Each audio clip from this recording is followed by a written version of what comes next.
operator asked me if the man was holding any weapons. I said not that I could tell.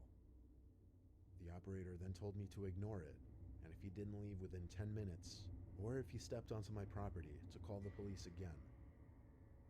She also told me that a patrol car would pass by my house just to scare off the man should he still be out there. So I hung up the phone and crawled into my bed. I called my friend Jordan back, and we talked on FaceTime while I was in my bed for about 5 minutes. She told me it was time to go check the window again, and so I did. And this time, the man was gone. I stood by the window with the blinds now up, waiting for the police car to pass my house. It took about 5 to 10 minutes of standing there on FaceTime with Jordan before I saw a police patrol car come down the block, stop briefly in front of my house, and a little spotlight on the side of the car being moved around my property and a few neighboring properties.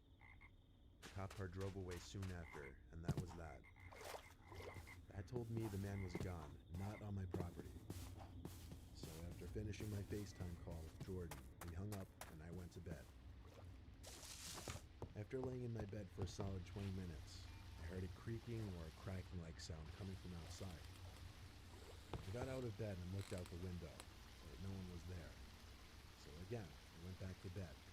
A few more minutes went by, and there was another cracking sound coming from outside, this time louder. I looked over to the window from my bed and was in total shock when I saw a figure at my window. I have an upstairs bedroom, and suddenly the cracking noises made sense. He had been climbing up the side of my house. I went to the other window and screamed help over and over, hoping my neighbors would hear. And I also got on the phone with 911 again and told them to send another car right away. The man at my window attempted to squeeze through the opening in the window, but seemingly gave up when he noticed one of my neighbors outside yelling something. The next time I looked at the window, he was gone. And according to my elderly neighbor who came to my aid, the man jumped down and ran away down the street. Cops came once again. This time I spoke to them and gave them all the info they needed. They said they'd be patrolling the immediate area all night and went on their way. I didn't get any sleep that night, but I think that man was scared off for good.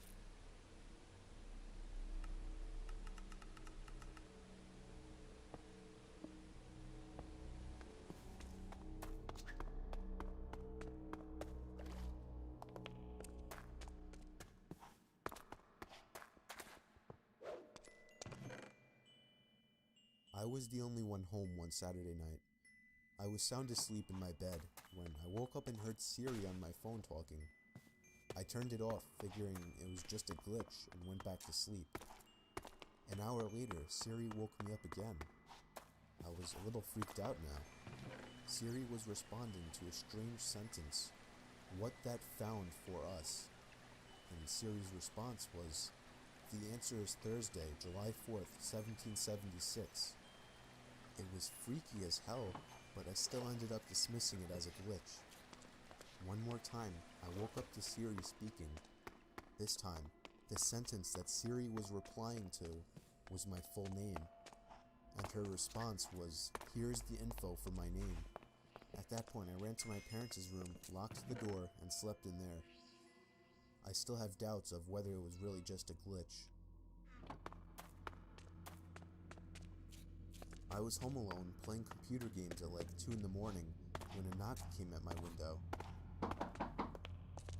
My head shot around to face the window, but there wasn't anyone there. It was winter, so I had my windows shut, and my room was on the first floor. I guess you can call me the unconfrontational gamer type, so all I did was just shut my blinds to let the pranksters know that I wasn't interested. Enough time passed where I was able to forget about the knocking and get back into my game, until another steady set of knocks came at the window. I was so uneasy now. Why were they doing this? Why couldn't they just leave me alone? But by the slim chance that they actually needed something, I lifted the blinds and pulled open my window just a crack. That was the biggest and most foolish mistake I'd ever made. 2 hands from the darkness outside grabbed the bottom of the window and pushed it all the way up. I started screaming, throwing non-stop punches at the hooded man dressed in all black trying to enter my room. I grabbed the lamp sitting on my desk and bashed him in the head with it. He fell back outside, giving me the chance to shut my window. I saw him run away off our property into the darkness. I have never had a more horrifying experience. I lived way out in the country, like the turn off the paved road kind of country. I heard something crash on the roof and then smash into our metal chimney. For the next hour or so, I could hear it banging from inside the chimney, which should have been impossible since we had covered it for the summer. Then the front door started rattling as if someone was pulling on it, trying to get inside. I peered through the peephole but couldn't see anything. I finally threw open the door, and then everything stopped and went quiet.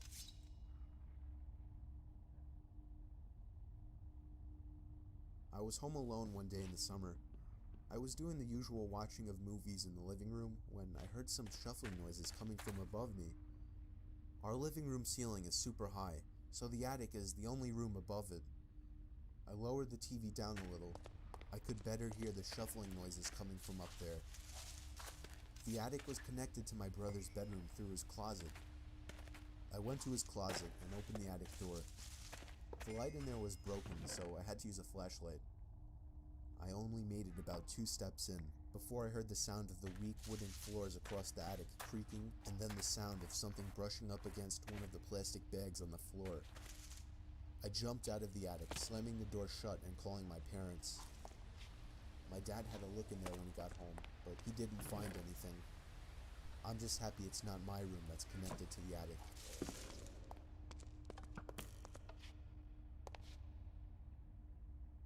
Me and my dog Layla were home alone. I had the music turned up loud in my room, and yet I was still able to hear Layla barking like crazy at something. As I was leaving my room and walking downstairs, I heard Layla stomping down the basement stairs, still barking. I followed her, turning the basement light on. She was in an attack stance, barking at the closed door to the boiler room. I knocked on the door, asking if anyone was in there. Layla was going crazy at this point, jumping on the door, scratching it, basically trying to break it down. I decided that if something was really in there, I didn't want to see what it was. I dragged Layla by the collar all the way back upstairs and locked the basement door. When my dad got home, I made him check the boiler room, but on his way there, he saw that there was a ladder placed on the wall by the basement window, and the window had been smashed open. My dad called the police, sounding worried, but I didn't yet know what was going on.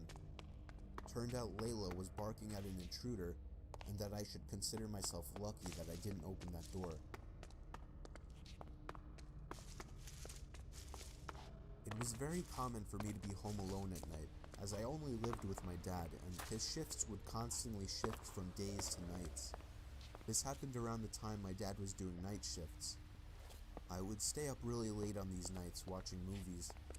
It's always taken me a long time to fall asleep, so after turning off the TV to go to sleep, I probably laid there for a good half hour. Then, I heard a toy fall over in my toy closet. It was nothing too suspicious, but it still creeped me out. But then the doorknob to my closet started to wiggle, until finally unlocking the door. I hid under my covers, not making a sound. It was strangely quiet for a good 2 minutes, so I finally peeked my head out of the covers.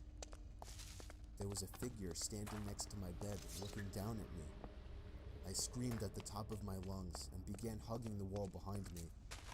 The figure looked out the window and then just walked away out of the room. I stayed in that position for like an hour before checking if he was really gone. The front door was left wide open, so it seemed he had left. I didn't get a minute of sleep that night. This story is from the point of view of a 16-year-old girl. I used to have a boy living next door to me that was obsessed with me. His name was Joey. Every time I would go outside, Joey would come outside as well, as if he were watching me through his windows, waiting for me. He was 17 and very weird, and he didn't seem to have any friends, as he was always home. I tried to give every sign possible that I didn't like this guy, but he wouldn't get the message. So I had to finally just tell him one day that I don't like him and to leave me alone.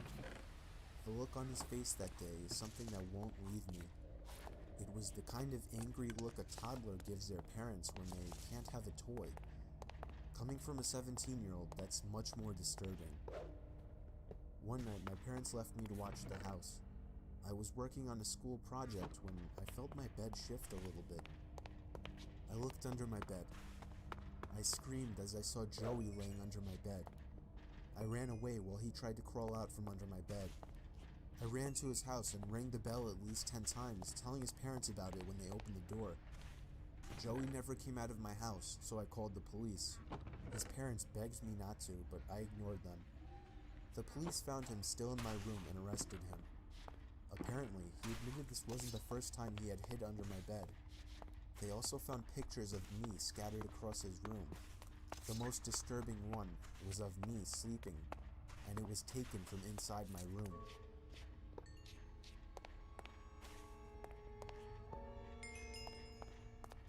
I live in the country, and more often than not, I was home alone. We don't have any neighbors close by, so I would usually just sit in the yard and tan on sunny days. There was this one time that the sun was out strong and I was tanning in our yard, and I saw somebody standing in the woods, watching me. I sat up, in a position ready to get up and run. Do you need something?" I yelled. The guy walked out from the woods and over to me, telling me that he lives up the hill and was wondering if I could help him out with a broken water pump. I told him that I was about to head out and that I didn't have time. It was a lie, of course, but there was no way I was going with him. He walked off, back into the woods until passing a boulder, and I couldn't see him anymore. I was more creeped out than I'd ever been in my life. So with that, I folded my lounge chair up and went inside, being sure to lock all the doors and windows. You would think it ended there, but it didn't. About an hour later, I realized I forgot my sunglasses outside in the grass, so I went back out to get them. I made sure the guy wasn't anywhere in sight before going out there. It took me a little while to finally find my sunglasses, and as I feared, when I looked up, I saw the guy again. This time, though, he wasn't in the woods. He was kind of hiding behind our shed so that only half of his body was visible. I yelled that I was calling the cops and ran back inside to do just that. The cops came and took down my description of the guy. Fortunately, I've never seen him since.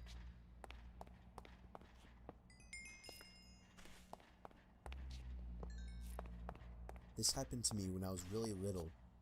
I was 7 years old, but I still remember all of it like it happened yesterday. I was sleeping over my grandma's house, like I always did when I was little. She never drove her whole life for some reason, so she would constantly be taking long walks everywhere. One day when I was sleeping over, she wanted to walk all the way to the library, which was like 10 blocks away. I didn't want to take that walk. I was a lazy kid, so she went off and told me not to answer the door to anyone. My grandma was the kind of person that was strict, and she didn't baby people, so it wasn't unusual for her to leave me by myself at such a young age. Sometime while I was alone, the phone rang. I, being a dumb and curious little boy, answered it. It was a man on the other end. I remember he said, "Who is this?" I said, "Danny." "Are your parents home, Danny?" I said, "No." "So you're home alone right now, Danny?" I said, "Yes." "Where are you at right now, Danny? Do you know the address?" Somewhere in Queens," I told him. "Alright, Danny, bye-bye now." He hung up. I don't even remember thinking twice about it, but the story didn't end there, unfortunately. I'd say almost an hour later, a knock came at the door. I remembered what my grandma said, so I remained on the couch. "I see you on the couch, Danny." My little heart sank. I noticed him through the window. He was on the porch, staring at me. He was a very creepy-looking man, all gray, ugly, and a fat beer gut. I told him to go away. "I got some candy in my truck. Come on out, Danny." I ran to the guest bedroom that I slept in and locked the door. Moments later, I heard the back door being fiddled with, followed by banging and thumping as he tried to break down the door. By some miracle, I heard the loud voice of my grandmother as she yelled at him to get the hell out of the yard and that she's calling the cops. I watched through the window as the guy took off in his ratty pickup truck as my grandma tried to get the plate number. Unfortunately, she didn't remember it, but she still reported him and his vehicle to the cops. My mom never trusted my grandma to watch me again after that, but I still know that if she had arrived even 10 minutes later, God only knows what would have happened to me.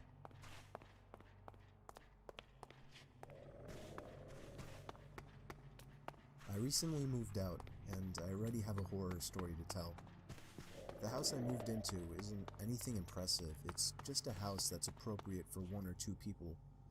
But I'd say right away, I started hearing weird sounds coming from inside the walls. I first heard it in the kitchen, and then in the bathroom, but on night 3, I started hearing it in my bedroom. I was sure there was some kind of animal living in my walls. I just had to figure out how to get rid of it. The next morning, I didn't even have enough milk to fill the bowl of cereal. I couldn't believe I hadn't realized I needed more milk. In fact, I seemed to be eating up all of my food pretty fast. I woke up in the middle of that night to the sound of breathing. Not my breathing. It sounded just like the breathing of a person. I flicked the lamp on and it stopped. I chalked it up as my mind playing tricks on me after waking up. The next day was really hot, so I turned on the AC for the first time. I checked every single vent, and some of them weren't blowing any air, one of them being the vent right next to my bed. I peered through the vent with a flashlight. There wasn't even a duct behind the vent. It was just the inside of the wall. It seemed that whatever air duct was in there had been removed. Unfortunately, I didn't look into the air conditioning system while buying the house, so I didn't know about this. That night, I had to sleep in the heat with no AC, so I was up pretty late, constantly rolling around and flipping the pillow over. Then I eventually started to hear the breathing again, but this time I was fully awake. I knew it was real this time. It was coming to my left. I looked to my left at the air vents. The sound was surely coming from in there. I grabbed the flashlight again and shined it in through the vent. I dropped it and screamed. There was someone's face peering through the cracks of the vents. The first thing I saw were their eyes, open wide and glowing. I screamed all the way down and out the house. I soon found out there was a crazy, dangerous homeless man living in my walls, and he had been eating my food ever since I moved in.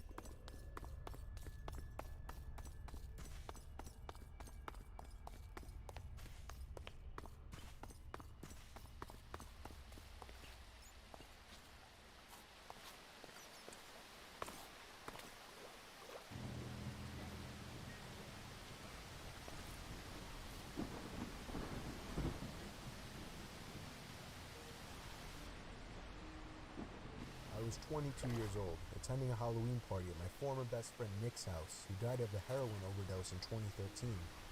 Before his death, he would throw big Halloween parties every year at his house, as his parents routinely flew to New York every year to attend their own friend's party. He was always a big Halloween freak, so the whole house was littered with truly horrifying props that we all knew Nick spent way too much money on. He even put up giant walls of cardboard and covered them with wallpapers to create a haunted maze of sorts. I want to keep this story PG-13 rated, so I'll skip the weed, beer, LSD, and sex, and get right to the part where things got bad. I'll admit, we weren't in our right minds. None of us were. Anyone who came to Nick's parties knew what went down.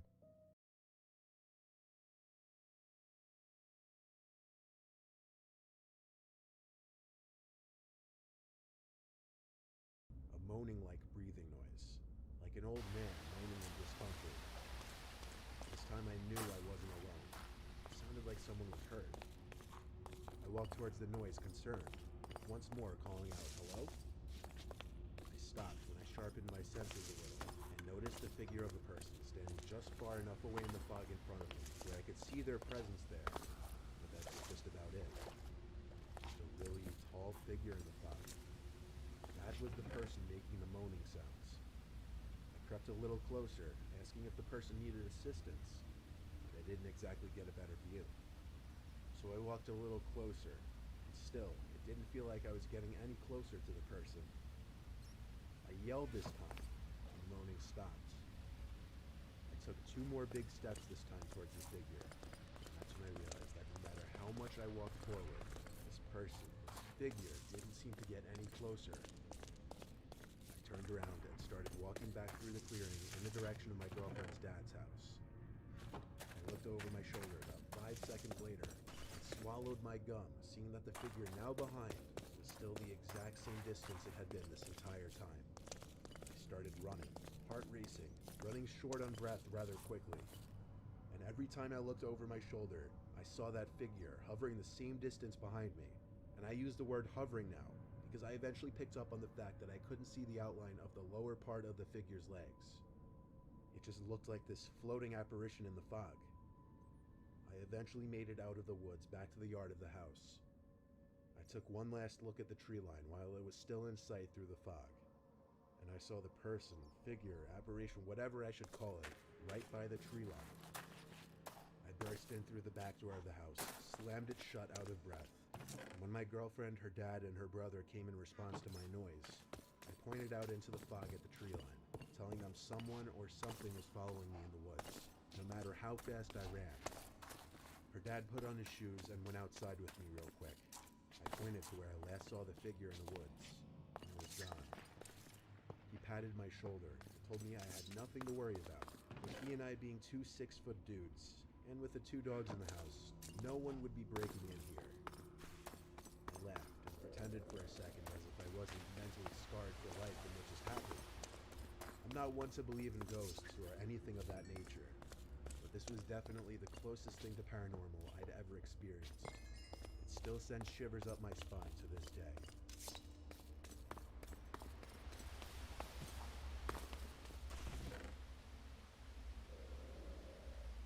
While in the process of moving from my parents' place in Staten Island to Manhattan, I was using a lot of apps like Craigslist and Letgo for new furniture. I had already gotten the apartment in Manhattan by the point of this story, but I was still spending most of my time in my parents' house while I was still finishing up furnishing the apartment. I was on the app Letgo, and I found a really cheap, nice-looking dresser that matched the rest of my furniture. I messaged the guy whose name was Jake, and he was quick with his responses. He set up a time and place to meet that night, outside his house on some dead end by a little park. He said he worked late shifts, and his only available time to meet would be past 10 most nights. That was fine for me, though. I didn't have work that week. The meetup time was 10:30. I wanted to be a little early because honestly, the later it got, the sketchier things would feel. I got to his house at like 10:15 or maybe earlier, but it was an intensely foggy night. I couldn't even see if there were other cars parked in the street. Literally seconds after I parked at the dead end, I got a message from Jake on Letgo saying, "You're early. Just give me a second, I'll be right out." I thought, what in the world? How did he know I arrived that second? Was he watching from somewhere in the fog? Still, I replied, okay, and looked around even harder now. I realized there weren't really any houses on this street, at least not normal-looking houses. It was an unusually secluded street for Staten Island, with some small buildings that I couldn't even make out what they were for. Eventually, Jake sent me another message saying, "Come on out, the dresser's waiting out back." But back where, though? I couldn't see anything. I got out from my car while replying back to him asking where I should go. That's where the responses on the app stopped, and the yells "over here" started. I followed the voice of this Jake person through the fog. I felt as if I were in some bizarre horror scenario. Following his voice, I'd occasionally shout, "I'm coming." I walked through this narrow alleyway-like thing between these 2 buildings. This wasn't a neighborhood street at all. I called out for Jake as I got through the alleyway to a backyard-type area. I didn't know if it was big or small, because the fog, mixed with the darkness, wouldn't let me see more than 6 feet in front of me. Jake was no longer calling out for me. It just went completely dead silent, except for the sound of distant nighttime traffic. I knew in my gut something wasn't right. I was about to make my way back out of there. "Wait, your dresser's just right inside here. Come inside."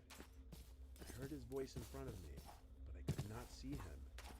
I didn't respond. just started backing away towards the small alleyway. I turned around. I could see other people standing mere feet away from me. Even through the thick fog, I could see them just standing stiff up against some wall or fence. Something bad was going on here.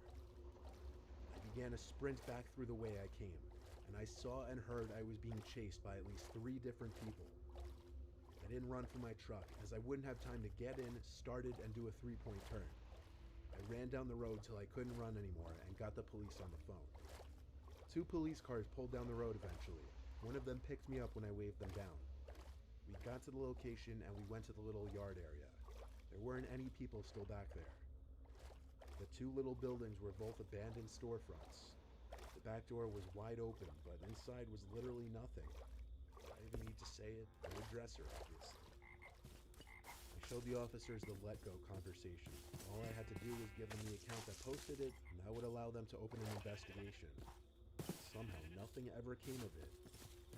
I'm not sure how thoroughly the police department even investigated this.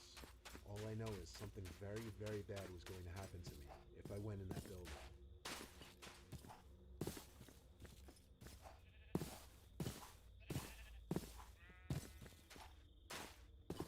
Last Saturday, while I'm writing this, it was an insanely foggy day. My family and I are quarantined in Jersey. My wife was out shopping, and my son was in his room. I was trying to get work done on my computer in my office room when my 6-year-old daughter Veronica came inside, saying she saw someone in the garden. I left the office to the window looking in the backyard where the garden is. And indeed, she was right. There was someone standing over my garden. Their back was to us, but they didn't appear to be doing anything. And I know it sounds unbelievable, but I really couldn't tell if it was a man or a woman. That's how foggy it was. I knocked on the glass to try and scare them away. I saw them turn their head, then walk over my garden deeper into the fog until we couldn't see them anymore. I told Veronica to wait inside while I slipped on my shoes and walked out into the fog real quick. The person only walked deeper into my property. See, we live in what I guess kids call bumblefuck, so I have a large yard. Obviously, seeing someone on this yard is unsettling, and my natural reaction was to follow in the direction I saw the person walk. I started to hear a rhythmic thumping noise, and as I got closer to my shed, I realized it was coming from there. The shed came into view when I got close enough, and I saw the person at the door of it, apparently slamming the door shut over and over again. I yelled, "Get out of here," before I called the police. I stepped closer and got a better look at the person. It was some middle-aged woman. She looked disheveled. She said sorry at least 10 times as she literally ran away from me in the direction of the road, quickly disappearing in the fog. Later that night, after my wife and I turned off the TV and tried to get to sleep, the dead silence in the room revealed a sound coming from outside. It was coming from the backyard. I recognized it as the slamming of the shed door again. I felt sick realizing this. My wife was shaking me and telling me to go out there and chase whoever it was off. I didn't tell her about the woman because I didn't want to scare her. I slipped on my shoes, grabbed a flashlight, and turned on every backyard light on the house. I went outside immediately yelling, trying to sound intimidating. The slamming stopped. It was still foggy out. I had to walk a little bit to be able to see the shed. The shed door was open. The woman wasn't anywhere in sight. I have to admit, I was downright terrified to go into the pitch black shed at that moment. I figured she had to be in there. But this is what you do as the man of the house. In my best words, I charged into the shed screaming as once again some intimidation factor, but the shed didn't have anyone in it except me. So I shut the door and twisted the little lock on the handle. I yelled some threat about calling the police really, really loud, and went back into the house. I turned off all the backyard lights. As I was walking back to my bedroom, Veronica came up to me crying. "What's wrong?" I asked her. She replied, "Look out my window." Those words hit me hard. I ran to her room, keeping the light off, and saw that woman standing at her window trying to open it. I got a clear view of the woman, and her face was nothing short of horrific. She had droopy, cracked skin, her hair was wiry and grayish. She Looked like her teeth were probably effed up too. There was clearly something wrong with this woman. I had to assume she was dangerous. I screamed at her to leave us alone, and then went for the phone to call 911. The woman ran off for good this time. The cops couldn't really do anything except alert other officers over the radio. It's been less than a week, and yesterday my shed door was left open again from some point in the night. I'm really getting freaked out for my family. I fear one of these nights I'll wake up and she'll be inside the house.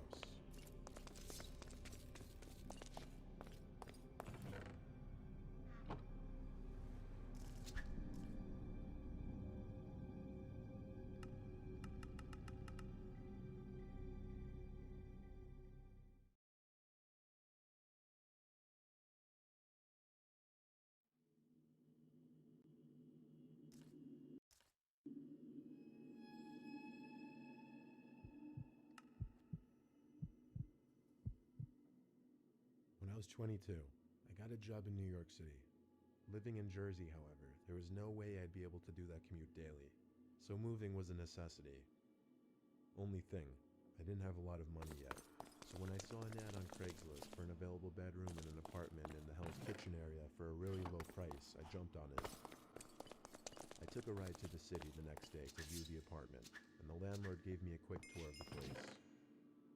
The landlord himself seemed a bit socially awkward, but that didn't really matter at all. The place did come with a catch. I'd have a roommate. The landlord said he's a very quiet, to himself kind of person, which he said was good. My roommate's name would be Bren.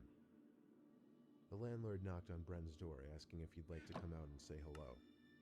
Bren didn't even answer. The landlord suggested he might be taking a nap. So we moved on to talking in the living room, where I said I was interested in renting. I signed an application, and the next day, the landlord called and offered me the room. So I moved in the next week. My dad helped me unload all my furniture into my little room. Something odd to note was that never once did this Bren character come out during all this commotion to at least say hi. He was definitely home. We heard him moving around in his room. I came to the early realization that he probably wasn't going to be friendly at all. When we finished unloading the van, my dad left and I was alone, officially moved out. I sat in my bed and started watching Netflix on my laptop. Then I heard the door to Bren's room open and close. It seemed like my chance to go out and say hi. It was his first time leaving his room. I got out of my bed, but before I could even get to my bedroom door, the front door to the apartment slammed shut. I stepped outside to the living room, and no one was there. I didn't know what the deal with this Bren guy was, but surely he had to know we'd have to meet eventually. I went back to my room, ate a bowl of ramen, and went to sleep. I woke up when I heard the front door to the apartment close again. Then footsteps followed. The footsteps on the creaky wood floor made their way to the outside of my door, then stopped. I sat up and looked at the crack below the door. The outlines of feet could be seen through the light creeping in under the door. Why was he just standing out there like a creep? Of course, I didn't say anything. I just waited for him to walk away. I didn't have my door locked, and I was low-key terrified of him entering my room. But thankfully, he walked away from my door and back to his room, and I heard him shut his door. I tried to go to sleep, but all night, all I heard were thumps coming from his room. I had no idea what he could possibly be doing. I was tempted to go knock on his door and tell him to keep it down, but I hadn't even met the guy yet, so I had to deal with it. Eventually, I fell asleep, and when I woke up in the morning, it seemed Bren was out already, maybe at work. I didn't know at the time. I spent most of that day shopping for groceries and basic apartment necessities. When I got back, I dropped all the bags on the couch in the living room to give myself a rest. I cooked dinner, watched some Netflix on the couch. All the while, Bren never came home. I did a quick run to the nearby 7-Eleven to get toothpaste, and when I got back, I noticed Bren's door was cracked open and the light was on. So I figured this was it, the moment for me to say hello.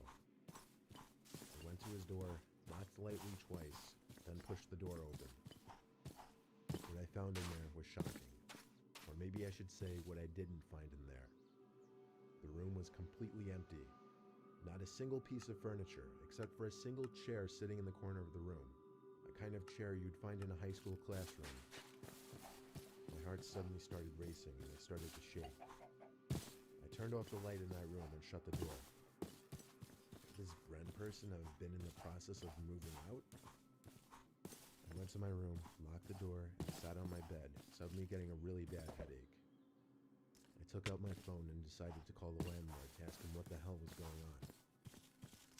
After dialing his number, I put the phone to my ear and suddenly heard a loud ringing sound coming from my closet. I felt like my heart, which was already racing, was now in my stomach. The phone rang twice, then went to voicemail.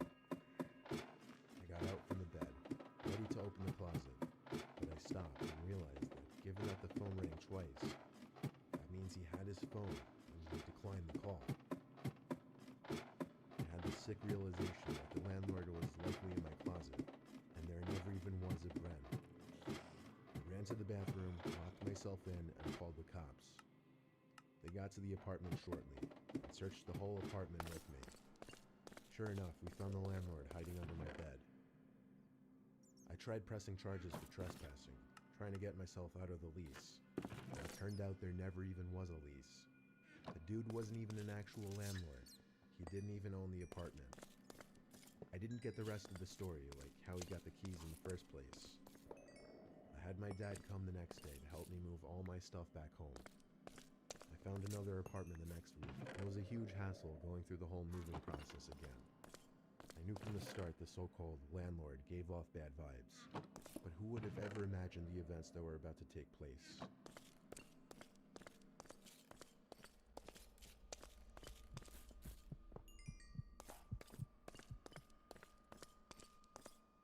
There was an ad on Zillow for a shared apartment near the chicken farm I worked at. I moved in because it was convenient and already furnished. I just dropped off my clothes and a mini dresser, and I already had a bed to sleep in the spare room. The man who was renting the room out to me was old. He was like 70 or something, and his name was Ben. It was a non-contractual agreement, meaning I'd pay him by the week, but he was more or less still a roommate. He was very old-fashioned, and that included everything in the house.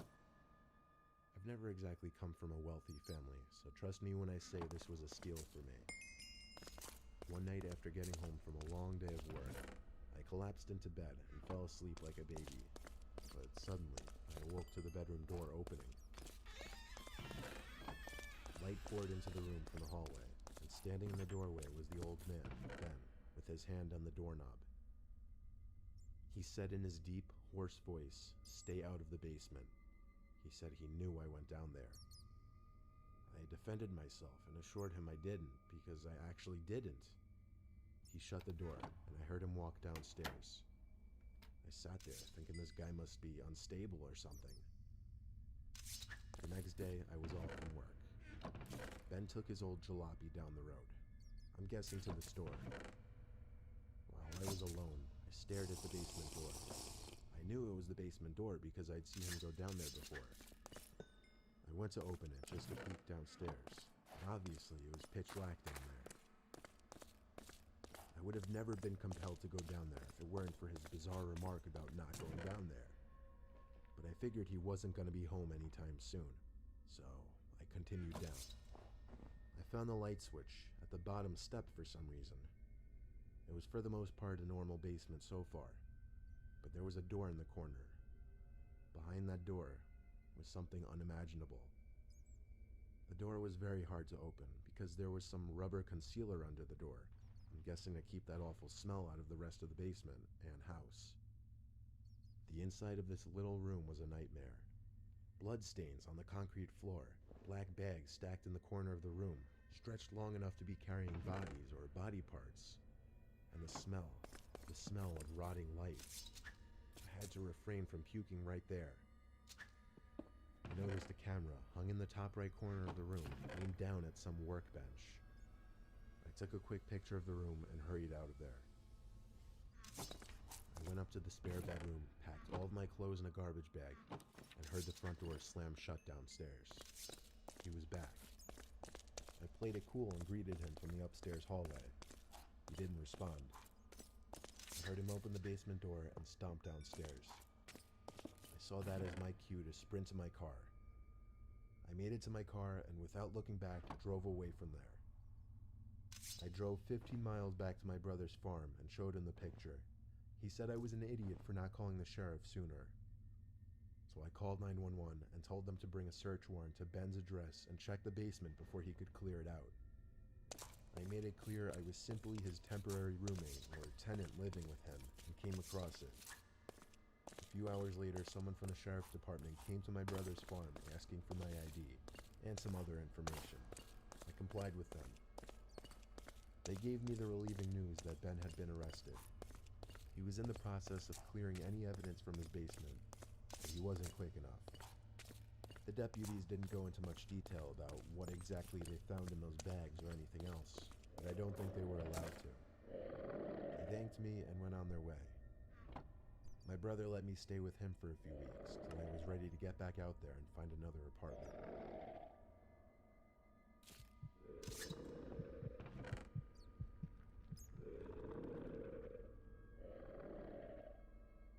I'm not sure how many of you went to college, but for those of you who did, you most likely remember that feeling of walking into your dorm for the first time, meeting your roommate, the person you're supposed to ideally be friends with for the next 4 years. I certainly remember mine. I walked into my dorm for the first time, and there was my roommate. He had fair skin, black hair, glasses, and a slightly feminine tone in his voice. There was nothing wrong with any of that, but to me, he just immediately struck me as the gaming type, which was not exactly someone who I was going to vibe with easily. From the moment I shook his hand and he gave me a deadfish handshake, I was a little put off. I'll call him John for the purpose of this story. I left the room to go say hi to the other kids on the floor and meet as many people as possible.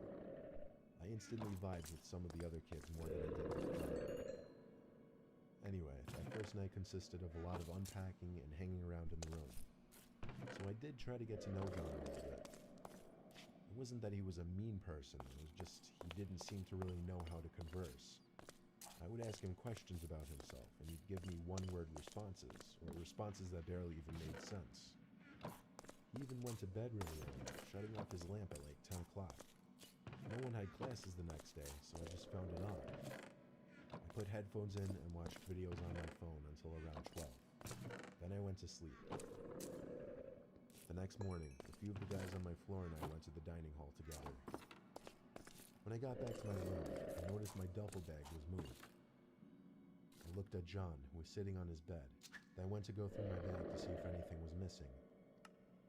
I couldn't find what it was, but my bag just seemed lighter. I straight up accused John of going through my bag, and he denied it with a very aggressive tone. What could I do, though? I didn't have cameras in the bag, so I couldn't prove it. The next night, I tried inviting John out with me and a couple of the other kids from the floor. He didn't want to go, claiming he was trying to stay on top of his work as soon as possible. So I went out, and when I got back, John was fast asleep. It was kind of late, so I just went straight to bed too. It started to rain pretty heavy outside. A storm was in the forecast. I woke up in the middle of the night hearing thunder crashing. I was too comfortable and lazy to roll over and look outside. But even with my eyes closed, I was noticing the constant flashing from the lightning. If anything, it actually helped put me back to sleep. The next morning, I woke up, and my backpack was open and moved. I didn't accuse John this time. I decided I was going to stay up that night and wait, listen to what he was doing. So, after a long rainy day, night came, as did the time for me to hit the hay. I stayed on my phone for a long time, listening to the rain outside the window. Around 1 or 2 a.m., I flipped on my side and pretended to be asleep. I did this for a long time, and eventually I started noticing the flashes again. 2 or 3, actually. I turned to my other side and saw John sitting upright in his bed. I only caught a glimpse of him quickly putting down his arms as I flipped over. Suddenly all those flashes made sense. It wasn't lightning. It was him taking pictures of me. I played dumb and said, "What are you doing?" He stuttered and said he couldn't sleep. The next day, I told the other kids on the floor about it and how weird John was overall. They said I should request a room change. I agreed with them. At whatever point I went back to the room, John was actually gone for once. I couldn't believe it. His laptop was also on his bed with the lid cracked open. I had to sleep. I was too curious. I opened the laptop, and I was on John's desktop, which was littered full of folders, programs, and images. It was the messiest desktop I've ever seen. I started opening the random pictures on his desktop. Most of them were weird, but then I got to the disturbing ones. Pictures of me. Upon opening one of them, I realized it was a picture of me in bed, taken with an iPhone with a flash. He had stored all the pictures he'd taken of me on his computer. He even had pictures of my duffel bag and the inside of my backpack. I took a video of the laptop screen, then deleted every picture I could find from his computer and closed his laptop. I went straight to the hall that dealt with dorm life and showed them the video. I requested a new roommate immediately. I don't know how John was disciplined by the school, but I was going to be given a new room across campus the next day. However, on my last night with John, I couldn't sleep at all. I heard the springs under his mattress kinking as he got up from his bed at some odd hour in the night. Then silence. Silence until I heard a short, quiet exhale come from right above my bed. He was standing over my bed. I just knew it. But I was just simply too afraid to turn around. Less than a minute later, I heard the springs under his mattress again, and the rest of the night was silence. I was out first thing in the morning. My new roommate was like a breath of fresh air, a normal guy. It's a little creepy knowing that John Kid still has all those pictures of me sleeping on his phone. I don't know what his goal with those pictures were. I don't know why he just stood over my bed like that the last night I was there. I don't know why he went through my bags. The kid was an insane creep, and I'm happy I got away from him.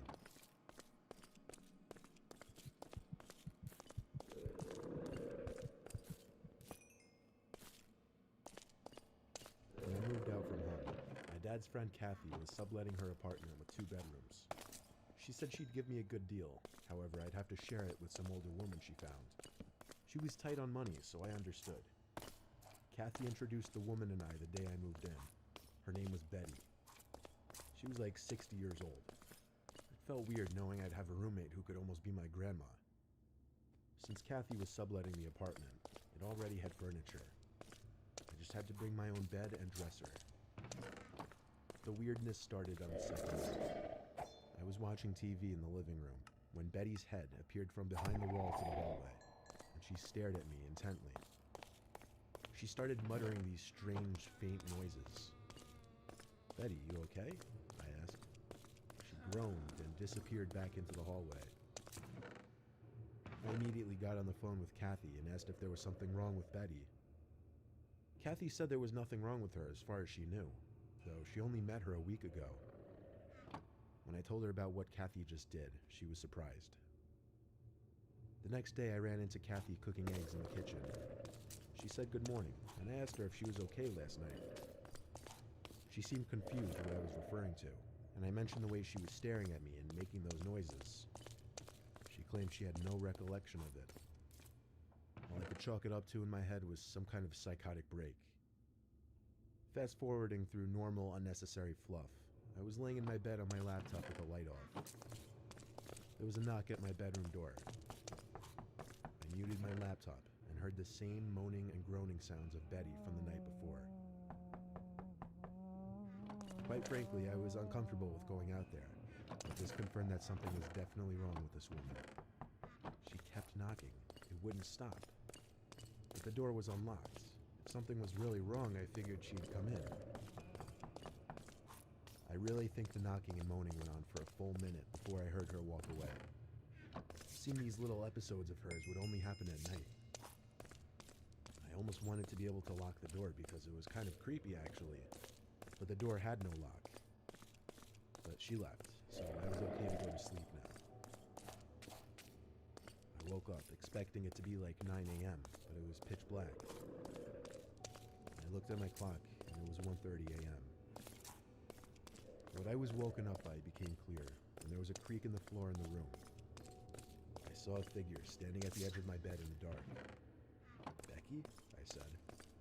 I heard the familiar groaning sound again. I flipped on the lamp next to my bed, and there she was. This 60-something-year-old woman, with her long, graying hair all disheveled, looking like a half-awake psycho. But really, the first thing I noticed was the large knife in her hand. I screamed a horrific scream as I curled up in the corner of my bed, expecting her to attack or do something. But she just kept making her strange sounds. Then she left the room. I ran to shut the door and block it with the dresser. I tried calling Kathy, but she was obviously asleep. I had to make it through the night, and it was a long 6 hours before the sun came up. I called Kathy at 8 and explained everything, and then I told her she needed to evict Betty immediately. She couldn't believe it, but she still apologized and said she'd be over that day. Kathy came to speak to Betty. She couldn't just evict her right away without a notice, though, and the eviction process takes months. So Kathy told me it was best if I just left the apartment and found somewhere else to live while she dealt with Betty. Betty apologized and said she had no recollection of any of the stuff happening. After Kathy and I did some research, we determined Betty most likely had a severe case of sundowning syndrome, which causes people to become confused or aggressive late in the day when the sun goes down. It's really terrifying, knowing that whatever confused state of mind she was in, she likely had the intention of coming into my room and stabbing me for whatever reason.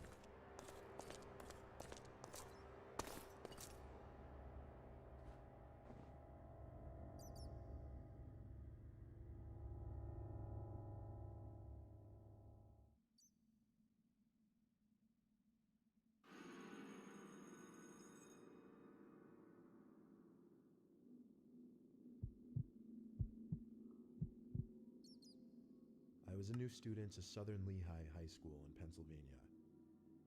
Going into my junior year of high school not knowing anyone was really rough. Everyone obviously had their friend group sorted out by then. The worst part was lunchtime, though.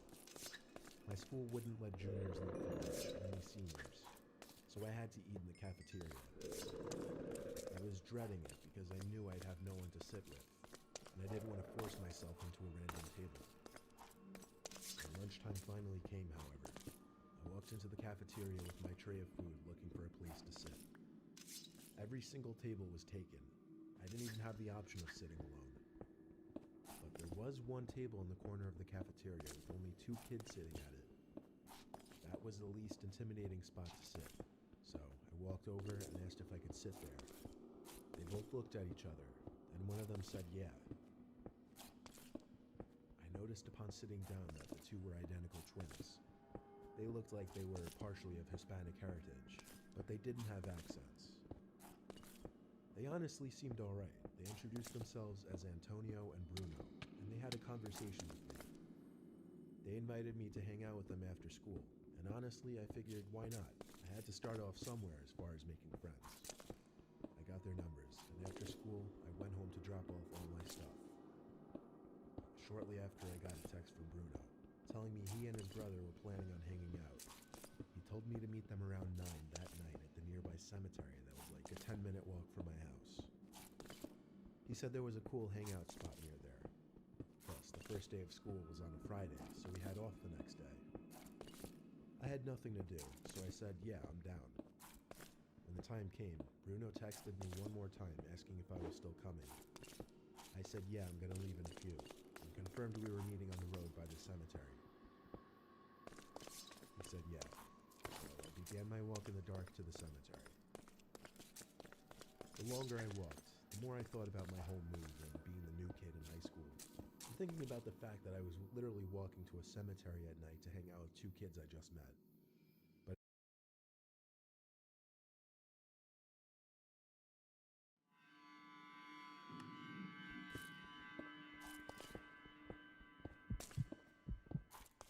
a user of the picture collection website shared a freaky find at his grandparents' house, more specifically in their shed, which hadn't been open for over 10 years.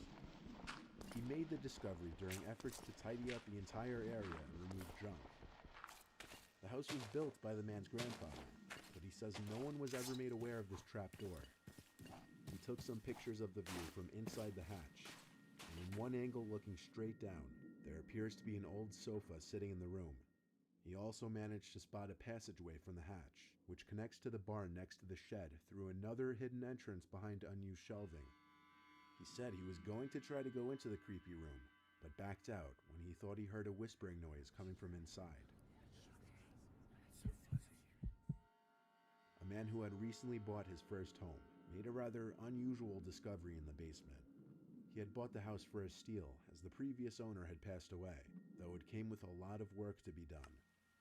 In the process of cleaning out some of the junk that was never removed by the previous owner, the new owner found something that he found odd. A piece of plywood covering a part of the wall. After prying at the wood, he managed to break it off the wall. What he found shocked him.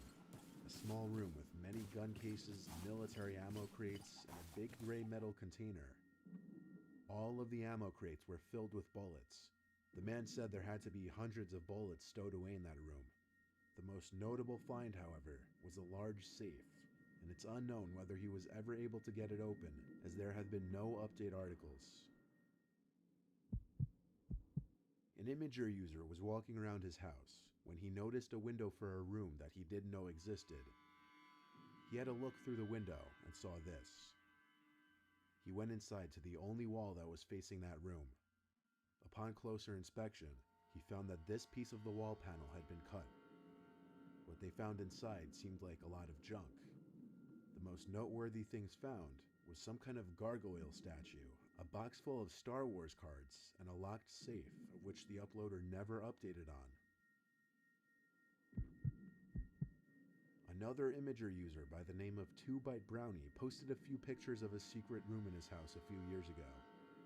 While horsing around with his brother in their parents' room, the younger brother was pushed into what was assumed to be a built-in bookshelf. It opened, revealing a hidden room and evidence of a potential inhabitant. Moving on, as if this hidden room reached by a black spiral staircase wasn't creepy enough, there was supposed evidence that someone was down there, but the siblings found a crawl space halfway down and saw this. 2Byte Brownie wrote, "Someone was living in our walls. That's my Halloween candy that someone came in my room, took from my bag, and then brought back in here." About 30 seconds after taking this picture, we realized what it meant and got out of there. The fresh-looking banana peel suggests that someone had recently been down there, or perhaps it was a setup. 2Byte Brownie wrote in response to this that he had been eating it when they walked down to the room. Seeing the blanket in the dimly lit space, he tossed the banana at it. So was this a hoax, or was somebody secretly living in this home? Tony Smith had just bought his first house. Whenever entering the basement, he would hear strange noises coming from inside the walls. Strange noises like screaming, laughing, or moans of pain. The sounds came from beyond the part of the wall where no rooms were. "I assumed it was some kind of animal," Tony stated. One late night, Tony awoke to metallic banging sounds coming from his yard. He took a peek out his window and saw some kind of metallic door open from the grass as a shadowy figure emerged and ran down his driveway out of sight. He got a closer look at it in the daylight. It was some kind of hatch door disguised to blend in with the grass. Tony never went down there. He just sealed the thing shut before whoever was in there could come back. A group of shocked Ohio students discovered that the ghost haunting their house was actually a random stranger living in a secret room in their basement. The students had been spooked by strange noises in the night and mysterious happenings like coming home to find the cupboard and oven doors open. Upon entering the room, they found that a man named Jeremy had been living there for weeks. He was evicted and the students had the locks changed. In 2005, Jason and Carrie had just bought a house and were about to begin renovations when they found a secret corridor hidden behind a bookcase. Instead of holding torture equipment or treasures like they said they expected, the first thing they found was a note from the previous owner, saying simply, "You found it." The rest of the note said, "I've owned this place for a short while, and it was discovered to have a serious mold problem, one that actually made my children very sick to the point that we had to move out." The house was contaminated with black mold. When the previous owner lived there, one of the children he mentioned in the note had gotten so sick that she was unable to hold any nutrition and sometimes couldn't breathe. Jason and Carrie Brown proceeded to cancel their move-in plans, and they sued the broker who sold them the house. A Reddit user found a hidden room in the attic of their house in Norway. Some of what they found inside included a sign which roughly translates from Norwegian as, "If you have a bad stomach, then you don't have access."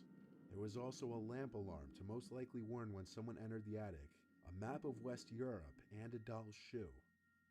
This secret room was likely a hiding place for a Jewish family from the Nazis, and the lamp alarm was likely a silent way of warning of a Nazi's presence in the attic. Reddit user Lumberjack years ago found a secret crawl space with a safe containing some treasures, along with some disturbing findings.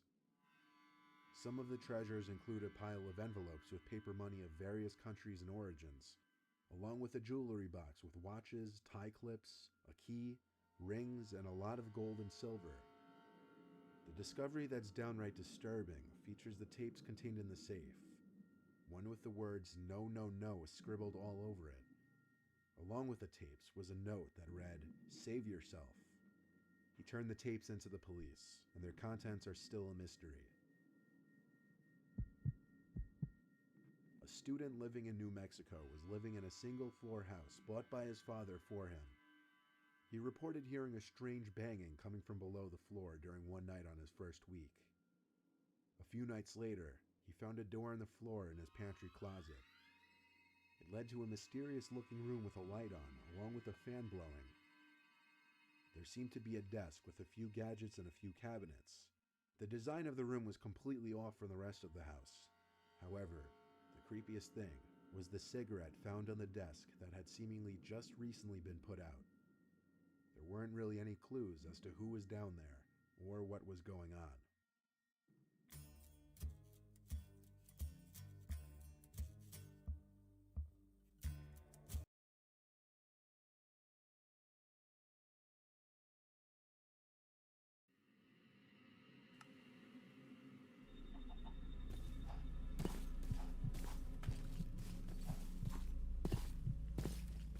It was a Friday or a Saturday night. I was pre-gaming with some friends at my apartment before going out to a bar in town. One of my friends called the Uber, and we were all pretty drunk, laughing and being loud with typical drunken banter. We got to the bar, and no line that night, surprisingly. At some point in the night, I asked for a girl's number who I'd been talking to. When I went into my pocket to get my phone, I realized I didn't have it on me. I checked all my pockets and confirmed this. I tried retracing my steps in the bar and asked each bartender if someone turned in a phone. I didn't remember even using my phone the whole time I'd been out, though. I stepped outside the bar with one of my friends to use his phone to call mine. Someone picked up on the other end. I heard the fiddling of the phone, but they didn't say anything. I said, "Hi, where'd you find this phone?" Just breathing on the other end. I asked them if they were at the bar, but they hung up on me. I looked at my friend and tried calling again. Went straight to voicemail, though. I tried using Find My iPhone, but apparently I had that feature switched off for some reason. This was a pretty sobering experience. There was no way I could have fun knowing my phone was stolen. My friends told me just worry about it tomorrow. Go to the police station and get their help in tracking it. I went home early that night. Put a couple slices of bread in the toaster before bed. I found my phone on the kitchen counter. It didn't make sense. I signed into it and checked my recent calls. And indeed, someone accepted the call, and it lasted for 25 seconds. Someone had been in my apartment to accept the call. That much was clear. I flipped the place upside down looking, screaming for whoever it was to come out from where they were hiding.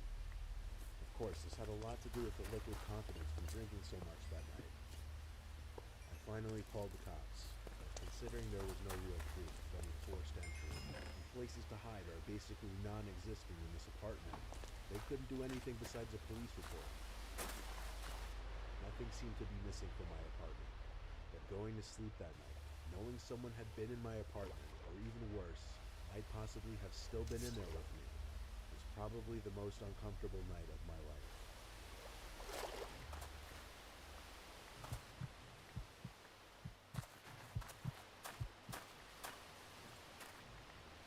I was 17 years old, and this happened on a late summer night. My dad and little brother had gone to a Boy Scout campout. My dad was one of the scoutmasters. I was home alone with my mom for the evening. She was already in bed at this point. It was about 2 in the morning, and I was just finishing up my late night cleaning. I had to go to the bathroom one more time before going to sleep though. Sitting on the toilet playing games on my phone, I heard the faintest little tap on the bathroom door. "Mom, is that you?" "Mom," I yelled. It wasn't windy or anything. There didn't seem to be any logical way to dismiss it. I slowly and nervously opened the door, but there was nobody there. However, my bedroom door was now shut. I was certain I hadn't shut it. I went over to my mom's room and told her that I thought somebody was in my room. She didn't take me seriously and told me that she didn't know what to tell me. I tried to convince myself that maybe I did shut my door. I opened my door feeling extremely freaked out, and when I snuck a peek into the room, I felt like my heart exploded inside of my chest. I could see a hand sticking out from behind the dresser in the corner of my room. Somebody was hiding there. I ran to my mom's room and locked the door behind me. After quietly freaking out, telling her there's a man in the house, she finally believed me and went straight to my phone to call the cops. I put my ear up against the door to try and hear anything going on outside. I eventually heard the man's footsteps come out from my room and slowly come closer to my mom's room until making it right outside the door, then stopping. I could see the outlines of his shoes through the bottom crack of the door. He tried the doorknob, but thankfully it had a lock.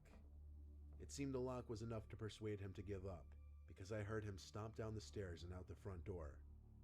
I hurried to the window to see which way the man was heading, but he was already gone.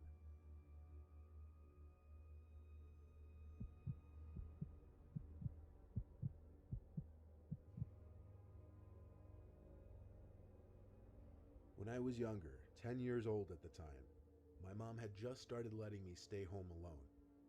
We had been watching my mom's friend's dog while they were on vacation. My mom worked weeknights, so she told me that they would come around back since the dog's cage was right next to the back door, and that I would have to let them in. I sat in the den by the back door, with the dog by my side while I watched TV. He then started to growl and bark, while looking out the window to the dark. I tried to see what he was barking at, but it was too dark. Of course, I assumed it was my mom's friend coming to pick up the dog. I went over to the door with the dog following me and turned on the patio light. I couldn't see anyone out there at first, but the dog was still barking. I made sure to peek at every corner of the yard, but then I saw someone at the garden by our shed. It looked like my mom's friend. They seemed to be bending over, picking something up. I assumed she was admiring my mom's garden or something logical. I then received a disturbing phone call. I prioritized answering the phone, as my mom was strict about me always answering the phone when I was home alone. I left the dog to continue barking by the door as I picked up the phone, hoping it was my mom. And it was. She told me that her friend wasn't going to pick up the dog that night, as they wouldn't be getting home until past midnight. I began to stutter, as the pure horror prohibited me from speaking coherently. I managed to finally blurt out that someone was in our yard, and my mom started screaming like a lunatic. She told me to get up to my room, lock the door, and hide under the bed while my mom called the cops. I obeyed and laid there in silence for a good 10 minutes, until I got a knock at the door. I sprang up and out of the room, making it halfway down the stairs, when I saw a face looking in through the window of our front door. This face, a guy, staring right at me. A face so unsettling that it disturbs me thinking of it today. I screamed at the guy that the police were on their way, but he didn't move. He insisted on just staring at me like a statue. I ran all the way back upstairs, tripping twice, and back to my room. I waited another few minutes before another knock came at the door, followed by a muffled shouting noise. It was the police this time. They scanned the whole premises, but the guy was gone. They took me into custody until my mom arrived at the station. After that incident, she started having a babysitter watch me again, all the way until I was 12.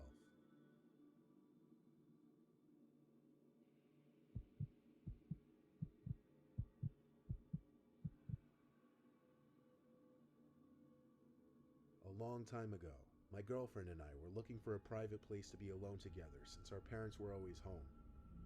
There was a vacant house on the corner of our block that hadn't been owned for years. The back door was always left unlocked. I would know because my friends and I had been in there before. We went in through the back, but before we could even get upstairs, there was a knock at the front door. We looked at each other with worry. What if someone had caught us sneaking in? She peeked out the window, but there was no one on the stoop. She made sure that the door was locked before turning back to me. I assured her it was just some kids playing ding-dong ditch. We made it only halfway up the stairs before the frantic knocking on the door came back. She checked the window again. The porch was still empty. She opened the door this time and still couldn't see anyone. I wanted to look tough to impress her, so I stepped outside and yelled at the pranksters to try it again. I shut the door and waited behind it, hands on the doorknob, ready to throw the door open. I just waited there for at least a minute. I was about to just forget about it when I heard the blood-curdling scream of my girlfriend. I turned to see what she was screaming at, and I screamed as well. Just barely in the dark, we could see the silhouette of a huge humanoid figure very slowly making its way down the stairs. It was moving in a hovering-like motion. We ran past it just in arm's reach and left the house the way we came. We ran all the way back to my house, both of us out of breath. No, it couldn't have been an old person. They had to be at least 7 feet tall. Nobody was supposed to be living in that house, though. I even asked a friend living across the street from the house, and he said it had been vacant for years. The ghostly way the figure moved made it all the more disturbing. We both agreed to keep quiet about this story, but I still occasionally have a nightmare or bad thoughts about that night.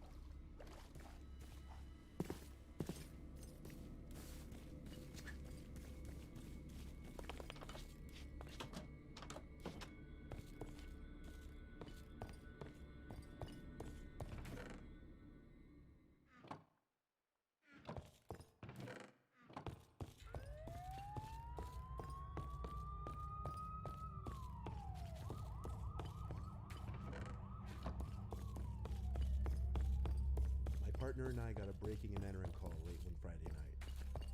I'd never responded to a call like that before, but it sounded serious. A young woman was home alone and heard footsteps downstairs, but when she was on the 911 call, the call was cut before she could give her location in the house. We arrived to the home and entered through the front door, which was left unlocked, which later proved to be how the break-in occurred. Both of us shouted police with our guns drawn, expecting the suspect to be armed. We called out for Anna. That was the homeowner's name. Anna never called back to us. We knew she must have been scared and didn't want to give away her position to the intruder. We checked the whole first floor, which was small and quick. There didn't appear to be a basement. A door shutting upstairs drew my partner and I's attention. I led the way upstairs. All the doors had been shut, so I couldn't really tell which door I had just heard. I told my partner to check that one while I checked this one. I turned the doorknob and kicked the door open, immediately lifting my gun into the air. It was a dark, empty room. I heard breathing in this room, though. It sounded like a woman's breathing. I looked at the closet door, which was slid slightly open, and I saw half a face, mostly someone's eye, peeking through the opening. Resting assured it was Anna, I lowered my gun and said, "Anna, it's okay, you can come out." But she didn't, and the breathing quieted. Then my partner in the next room over called, "Jason, I found her." My feeling in that room suddenly went from at ease to ready to throw up. I raised my gun again and yelled, "Come out of the closet." They did not obey, so I called my partner into the room. He turned on the light, and we opened the closet together to see this disheveled, drugged-out woman holding one of Anna's kitchen knives. With 2 guns pointed at her, she dropped the knife and we brought her into the precinct. Thank God I was stationed in a safer area of town the next year, and I haven't gotten any breaking and entering calls since then.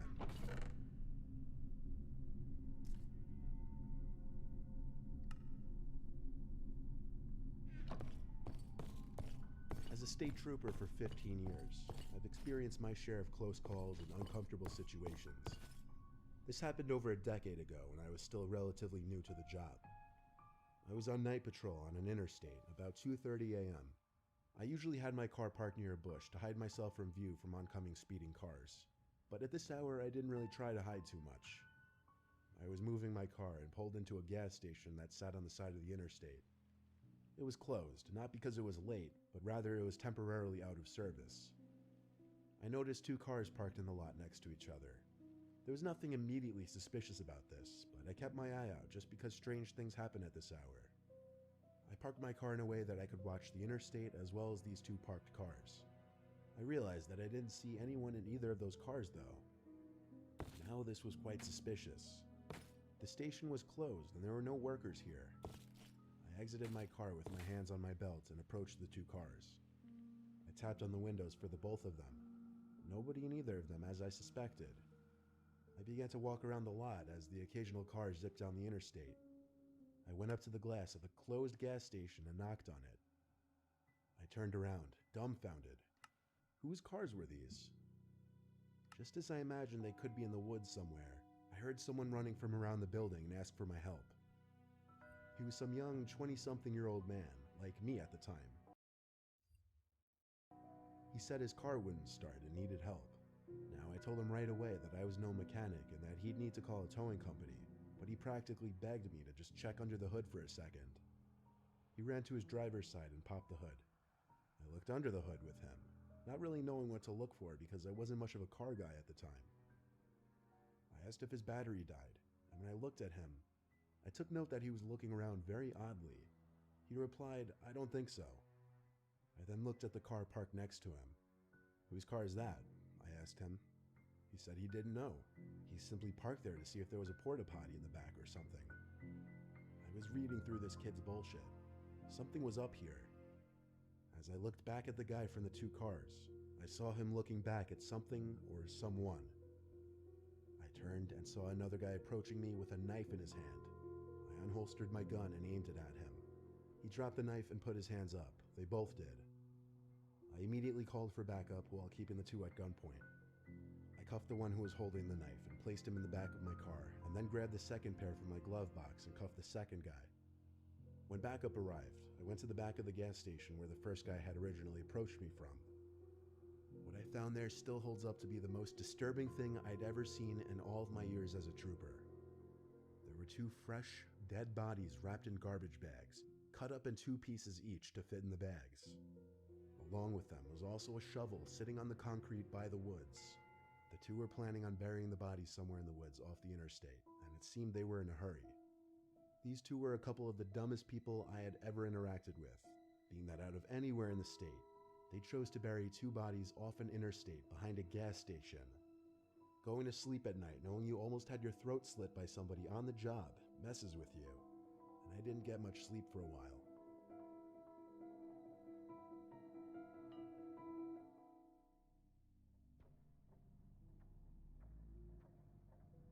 I'm a rookie cop currently working the night shift.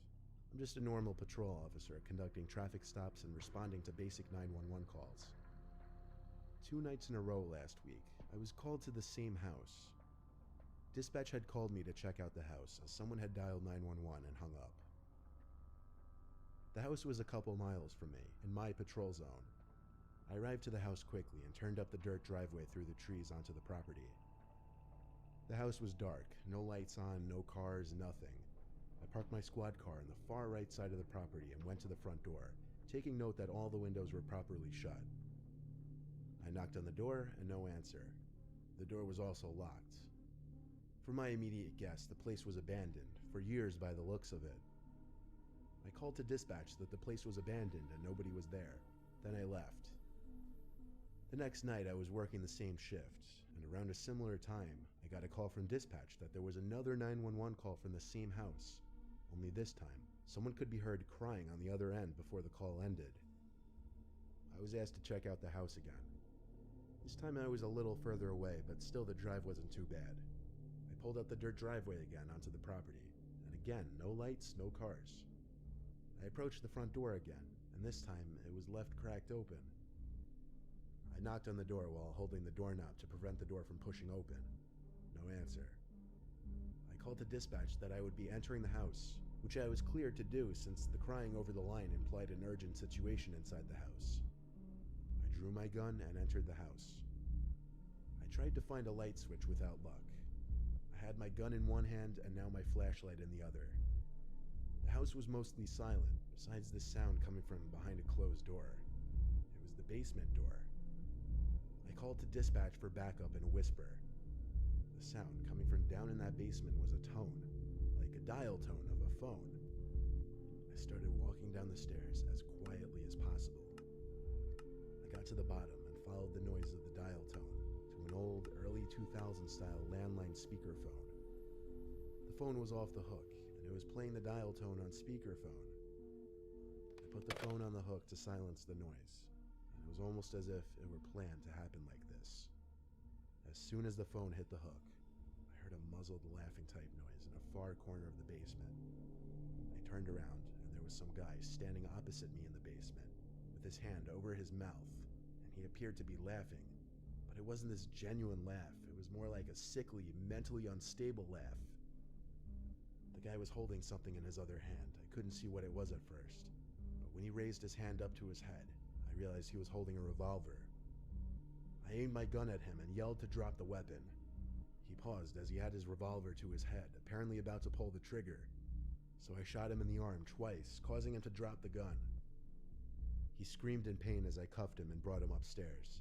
I requested a medical team at once. A second squad car pulled up, as did an ambulance a few minutes later. The scariest part about this for me was not that I had to shoot a man in the arm twice, but that I was mere seconds away from seeing a man spray his brains out onto the wall.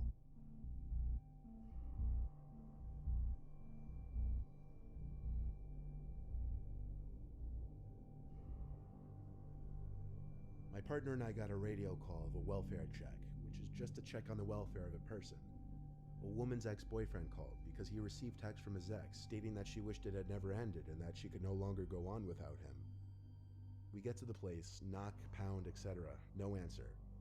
We call the number the ex provided and get an answer and a hang-up, so we hear it from the outside window and know she's in there. We say we're going to break the door down if she doesn't answer. We hear some slurred mess of speech. Door unlocks but doesn't open. We open the door to find a young woman, wet, naked, pale as hell, and swaying in one spot. Her hands bleeding. We call a rescue ambulance and she's off to the hospital. Now to the creepy part. None of the lights would turn on, so we conduct a safety search and find candles lit in the bedroom and bathroom. On the walls were Bible scriptures written in her blood and a tub of brown water, the water being mixed with old blood. I don't know how she survived because that water was dark. She had been sitting in it for approximately 3 to 4 hours.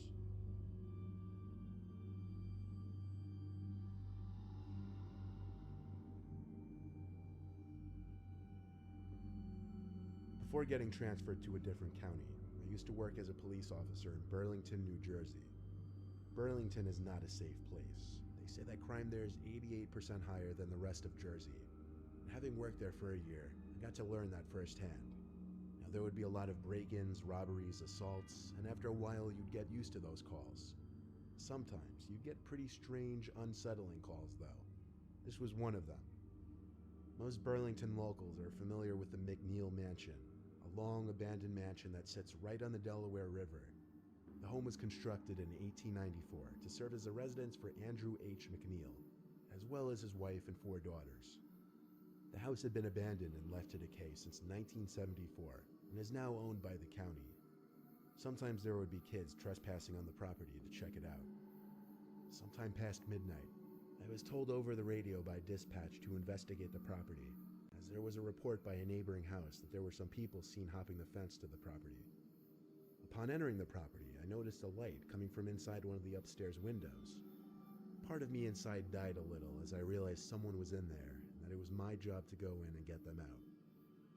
I I requested backup into my radio and stated I would be entering the mansion to pursue a trespasser. I scanned the outside of the house once more, looking for an entry point, and found one of the lower windows was smashed open and easily accessible, and that's how I made my way in. Right away, first thing I did was make my presence as a police officer known. I was inside what appeared to once be the living room of the mansion, rubble covering the whole floor. I heard footsteps upstairs. I shouted again, expecting them to come down the stairs. When they didn't, that meant it was my job to come up. I went up the stairway and started walking around. There was no way to hide my steps with all the litter and rubble on the ground. I heard something fall in a nearby room. This is when the worry and fear really started to kick in. At this point, I had my hand on my gun holster, ready to react. Though let me tell you, having a gun doesn't make you feel invincible. I shouted again to try and draw out the trespassers from the room. You ever hear that dumb, overused quote, "I didn't sign up for this" in the movies? Well, I was pretty much feeling that exact way. I stepped into the room that I thought was where the noise had echoed from. It was some small, weird room with a bunch of windows with blurred glass film. There was a sliding closet door open about 3/4, so they had to be in there. I took out my pepper spray and gave one more warning that I was a police officer before yanking the closet open fully. It was empty. This made no sense. I looked around the room and the windows. They looked to an outside deck, and there was someone standing behind one of them. I couldn't see anything about their features other than the outline of their body, but then I realized there were people at the other windows too. The way they were all looking at me through the window film, such a ghostly appearance they gave, like a picture from a kid's horror novel. I found the door to that deck in an adjacent room. When I stepped out, the 3 figures standing at the windows were gone. I didn't see any other way off the deck besides the door I came out through. I saw the flashing lights of a police car through a bunch of trees, parked on the same lot as me. Another officer announced his and his partner's arrival to me over the radio. I met the officers outside the house and pointed up at the deck where I saw 3 people standing. They were creeped out as well when I described how they all just stood there at their own windows looking in. We searched the whole mansion together. I eventually came to a small room with a window on the first floor, and once again, something was outside this window. I had to step closer to figure out if it was a person's head or not. When I got too close, the object lowered below the window. I radioed the other officers to go outside with me. We looked around the whole property and didn't find anyone. We searched for another 10-15 minutes before closing off all the entrances to the house and moving on. The scariest part of this for me was definitely seeing 3 ghost-like silhouettes all standing at their own of the 3 windows to that deck, looking inside at me.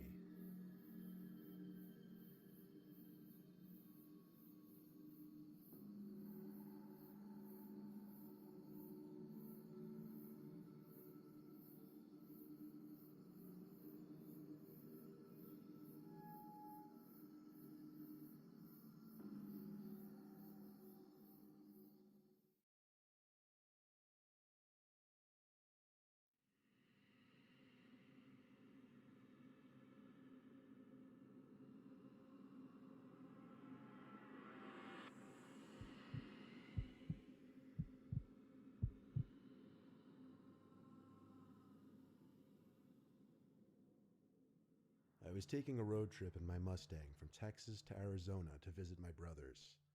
I usually keep emergency supplies in the trunk, such as water and tools. I was taking, I guess, what you would call a scenic back route, because I liked flying at high speeds with the top down without worry of other cars or police. This was one of those completely deserted seeming roads with 1 lane on either side and nothing but desert sand, cacti, and shrubs as far as the eye can see. I was flying down this road when the car started to emit these concerning popping noises from under the hood, and the car started to jolt or jump slightly. I put a heavy foot on the brakes to bring the car from a speeding 90 miles per hour to a less than gradual halt.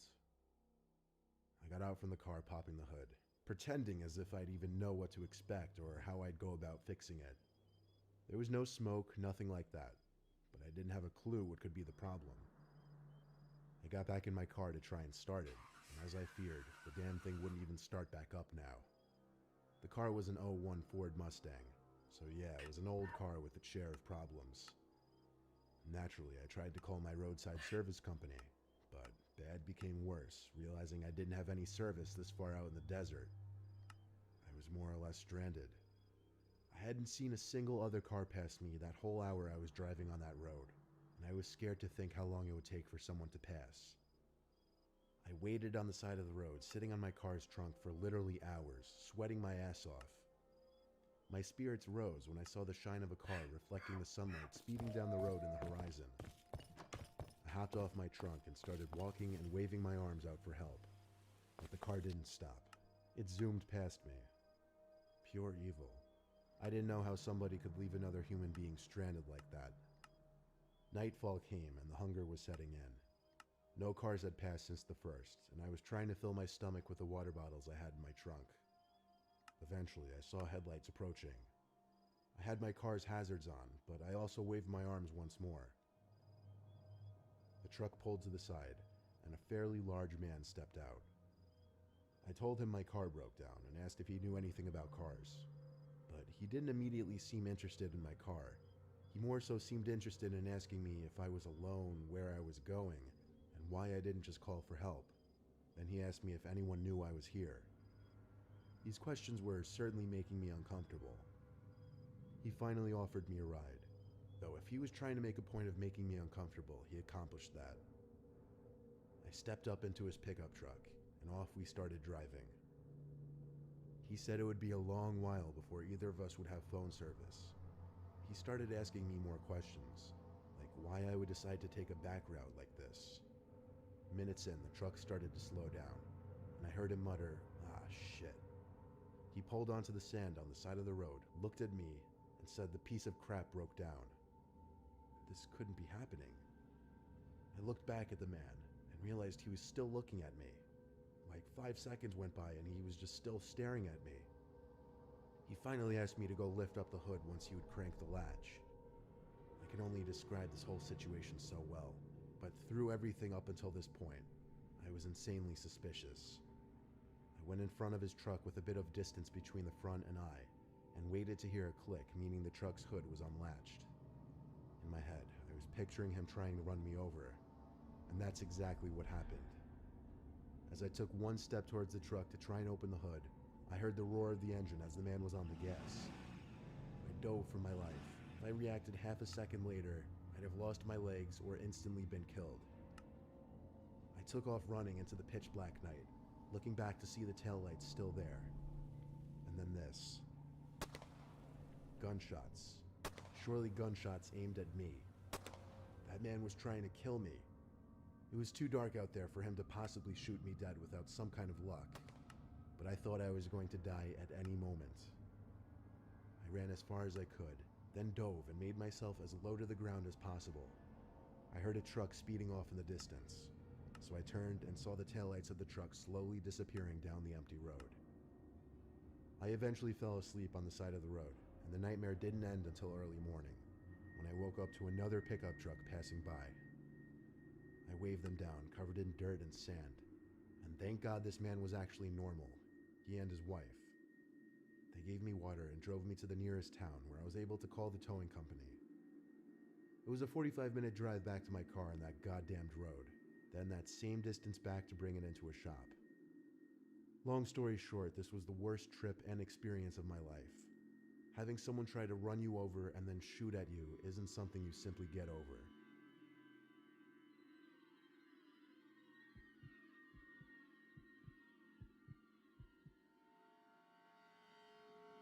There were these woods by my parents' house that I would like to walk through a lot. I found this one very small circular clearing in the woods. It sat by a small, calming stream of water, and it had a big rock in the center that I'd like to sit on and read my books. I guess you could say I was a loner child.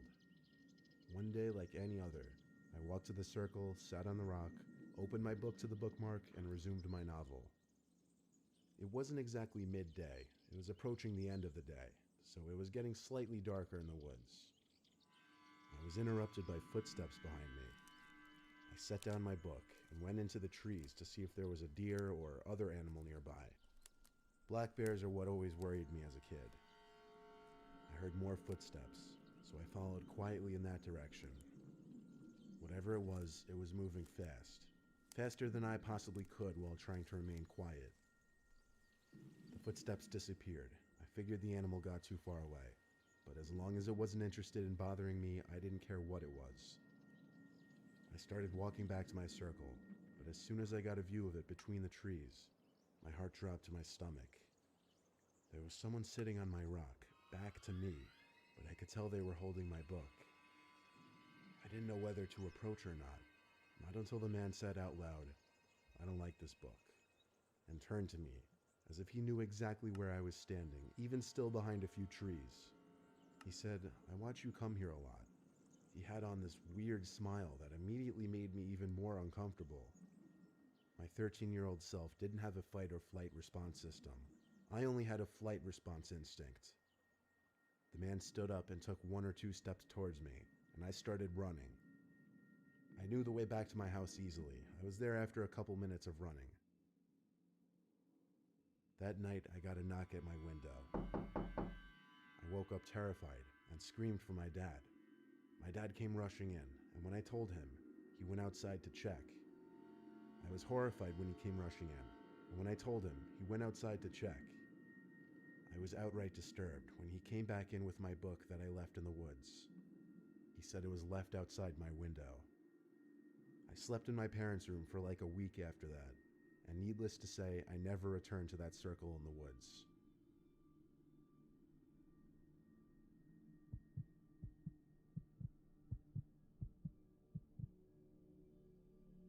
I had taken a job working for a company based in the mountains. They offered me a cottage to stay in while working there. It was an old home built into the side of a mountain and surrounded by the forest. I lived in the basement, which had been converted into a small living space with a bathroom, kitchen, sleeping area, and a laundry room. The laundry room was L-shaped and had a door that went out back and into the surrounding forest. The door that led to the forest was locked from the inside and was quite difficult to open. I never used that door and always kept it locked. The rest of the house was empty, but I didn't have access to it. After a day of work, I returned to my little basement for an evening reading and playing solitaire. I turned off my lamp and started to nod off when I heard a noise. The noise was like wood creaking. I played it off as my imagination, but then it repeated. I thought maybe one of the cabinets in the kitchen was latched improperly and swung open. I checked, but all the cabinets were secured. I opened my closet, thinking maybe something in there had made the sound. But again, nothing. The last place to look was the laundry room. I opened the door that connected the house to the laundry room and was instantly hit by a gust of cold night air. I slowly turned the corner and witnessed the door that led to the outside just swaying in the nighttime breeze. I am 100% certain I had this door closed, and like I said earlier, there is no way it could open on its own. I don't know what happened. Was there someone waiting in the laundry room, just waiting for me to fall asleep before sneaking out? Was it something supernatural? Either way, there are few times I had ever felt such genuine horror.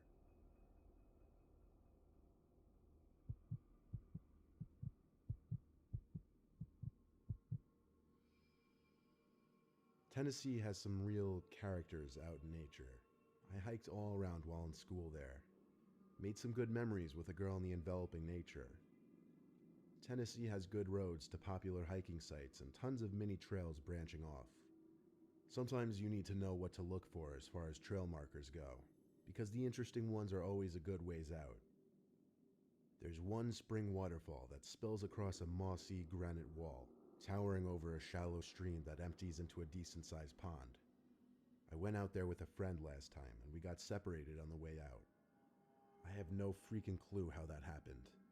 We've each been hiking for over 10 years. I've run over it 1,000 times in my mind, and it has to be this one ledge system. To get to the top of the fall, you need to take a longish detour that has an old wooden railing and a 3-way branching ledge system. So I've taken all 3 routes and ended up at the same spot.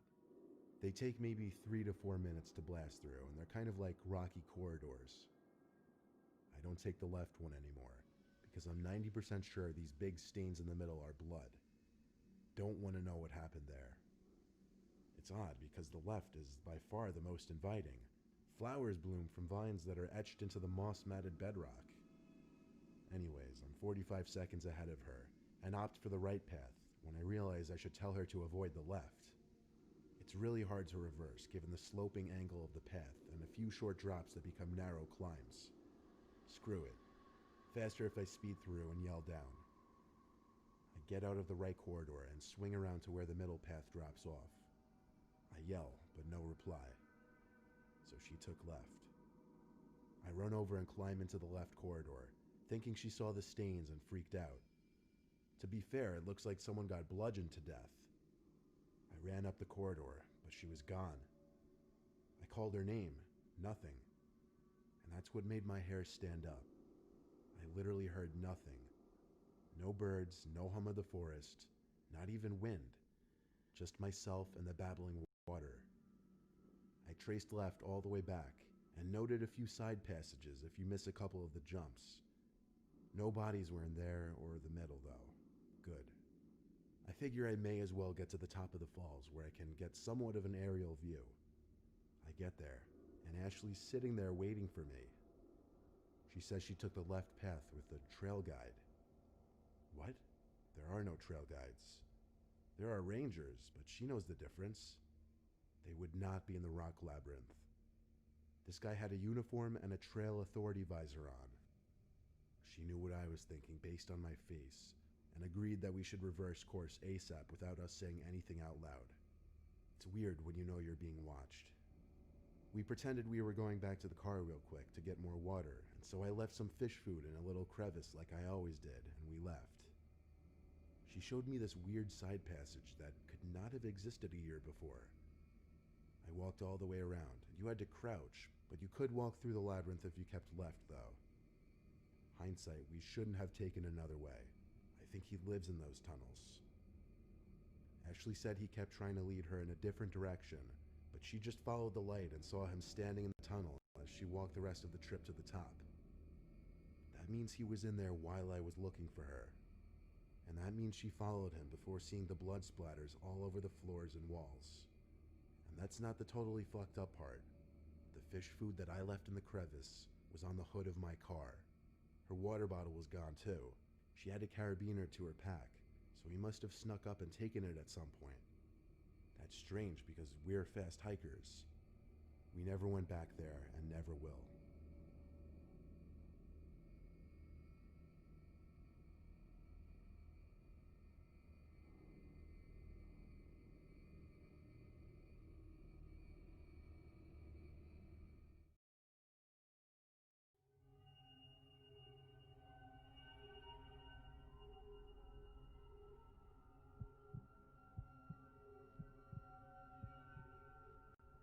My girlfriend and I love skiing.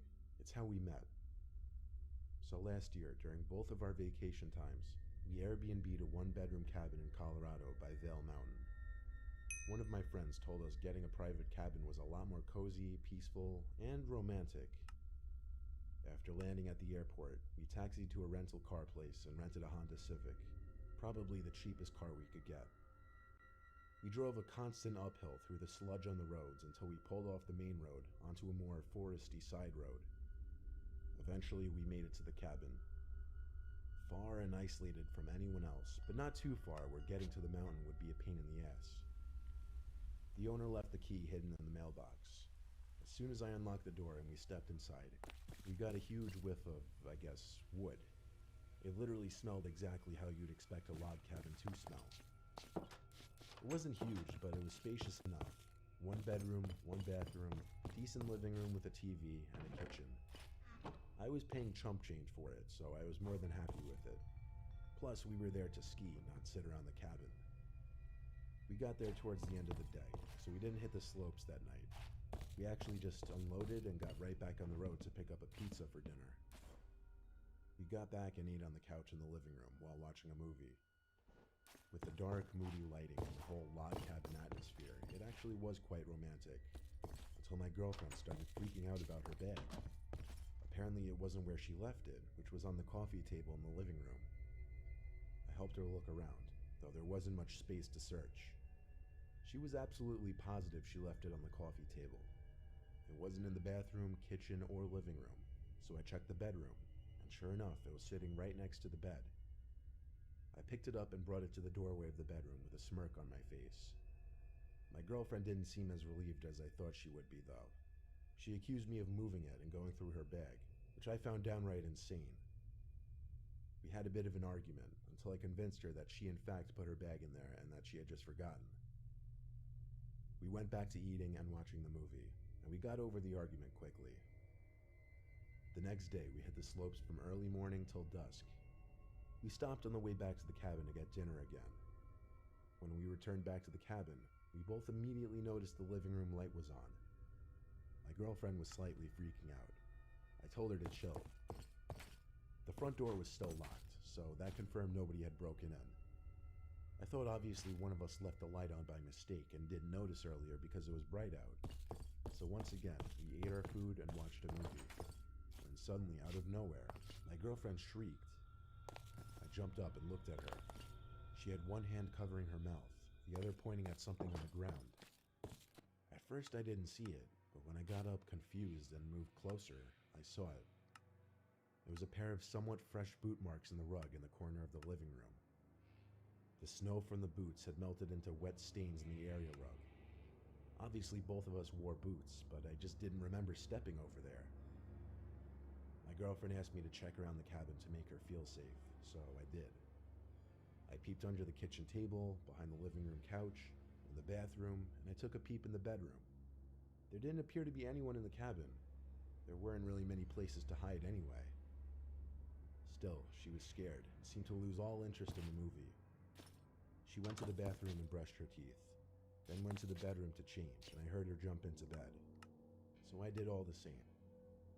I climbed into bed and shut the light, and we sat there for a while just talking. It was actually only like 9 or 10 p.m. My girlfriend kept letting me know how uncomfortable she was, thinking someone was in the cabin. So I told her, okay, just wait 1 second. I took out my phone and dialed the Airbnb host. I put the phone up to my ear and heard it ring. I don't mean the ring coming from the phone speaker. I meant I heard a loud, muffled ringing coming from behind the wall next to the bed. The ringing stopped as soon as I saw my call was rejected. My girlfriend started screaming, "Oh my God." I told her to calm down as I got up and approached the wall to the left. I noticed an ever so slight crack in the wall that looked like it could be a door. My girlfriend screamed at me not to open it, but I got myself angry, yelled, and pulled open the door. There I was, faced with a small hidden closet, and inside, a man hiding behind a cardboard box in the corner. It was the host, the owner of the cabin. I'd seen his picture on the listing. I'll admit, I jumped and screamed in fear and shock when I saw him, but anger overcame me and I grabbed him by his shirt and pulled him out. I knew he looked creepy based on his picture. He had his hands up, apologizing. I told him to shut up. I looked deeper in the closet, and to my disgust, found some of my girlfriend's underwear. It took way too long for the police to arrive, but he was arrested. We had to spend the rest of that night at a hotel, and the next day we went home. I requested compensation from Airbnb, and it took months for them to refund me, but they eventually did. This story was so bizarre and disturbing, I don't even expect everyone to believe it when I tell it, but it was oh too real.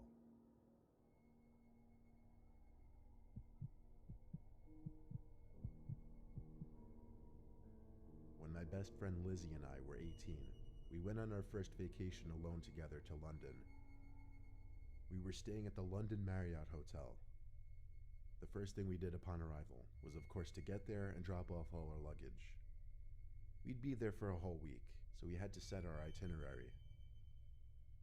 It was late in the day already, so we didn't have much time that day, but we did want to see something at least, so we went to see Big Ben, which is that iconic big clock tower that everyone knows in pictures when you think of London. After that, we went to a nearby tavern for dinner called St. Stephen's Tavern. It was money, but good thing our dads were paying for this trip. After leaving the tavern, it was like 9 o'clock, and we were wanting to go out and experience the nightlife. We agreed we'd first have to go back to the hotel and shower and change first. As we were walking, a young, attractive man overheard us talking about the nearby bars we were looking at on our phones, and he stopped us. Something about him immediately was just charming that grabs both my and Lizzie's attention. And if it weren't for that, maybe we wouldn't have been so receptive to him telling us about a big apartment party that one of his rich friends was throwing that night, and that two attractive ladies like ourselves would fit right in. Lizzie and I looked at each other and laughed. We said we'd be down, and he said great, the party doesn't start till 11. He asked for my number, so I gave it to him. Then he said he'd text me the details and see us later, and down the street he walked. Lizzie and I were super excited. It was only the first night and we were already invited to a crazy London party. We figured if we played our cards right with the wealthy people at this apartment party, we would have people to hang out with the rest of the trip. We got back to the hotel, showered and changed, and we pre-gamed with a little vodka first to loosen ourselves up. I think we drank more than we should have though. I texted the guy we met, realizing we didn't even get his name. He texted back quickly with the address to the apartment, so we loudly marched into the street to wait for our Uber.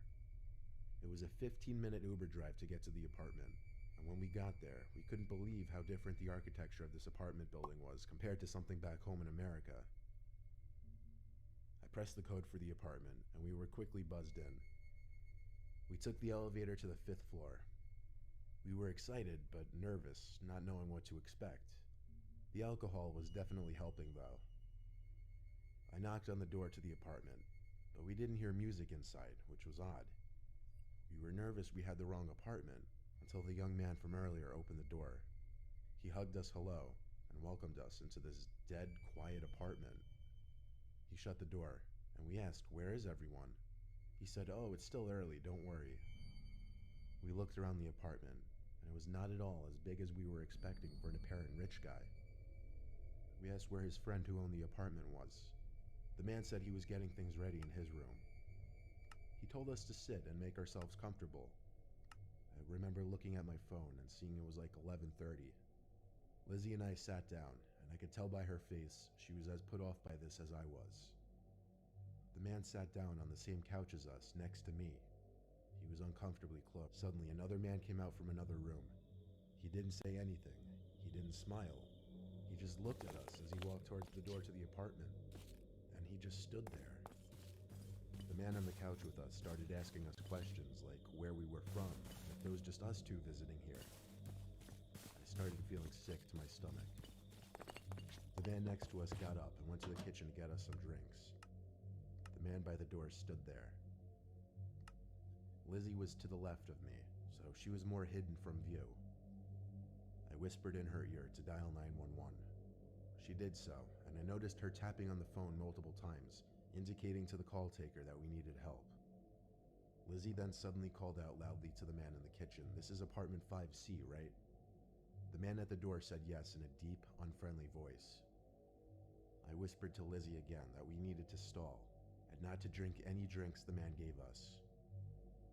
As I was whispering to Lizzie, the man standing at the door called to the man in the kitchen to hurry up with the drinks, and then he came back from the kitchen with the drinks. I had to think on my feet, to stall as long as possible before drinking whatever he just set in front of us. I put on a fake and bubbly persona and said we should play Would You Rather. I know it sounds juvenile, but I had to think of a game that didn't involve drinking. The man seemed to play along with it, so me and Lizzie started coming up with Would You Rather questions. And he started coming up with some of his own, but he would often suggest we take a sip of our drinks, saying the guests would be there soon and that we needed to loosen up some more.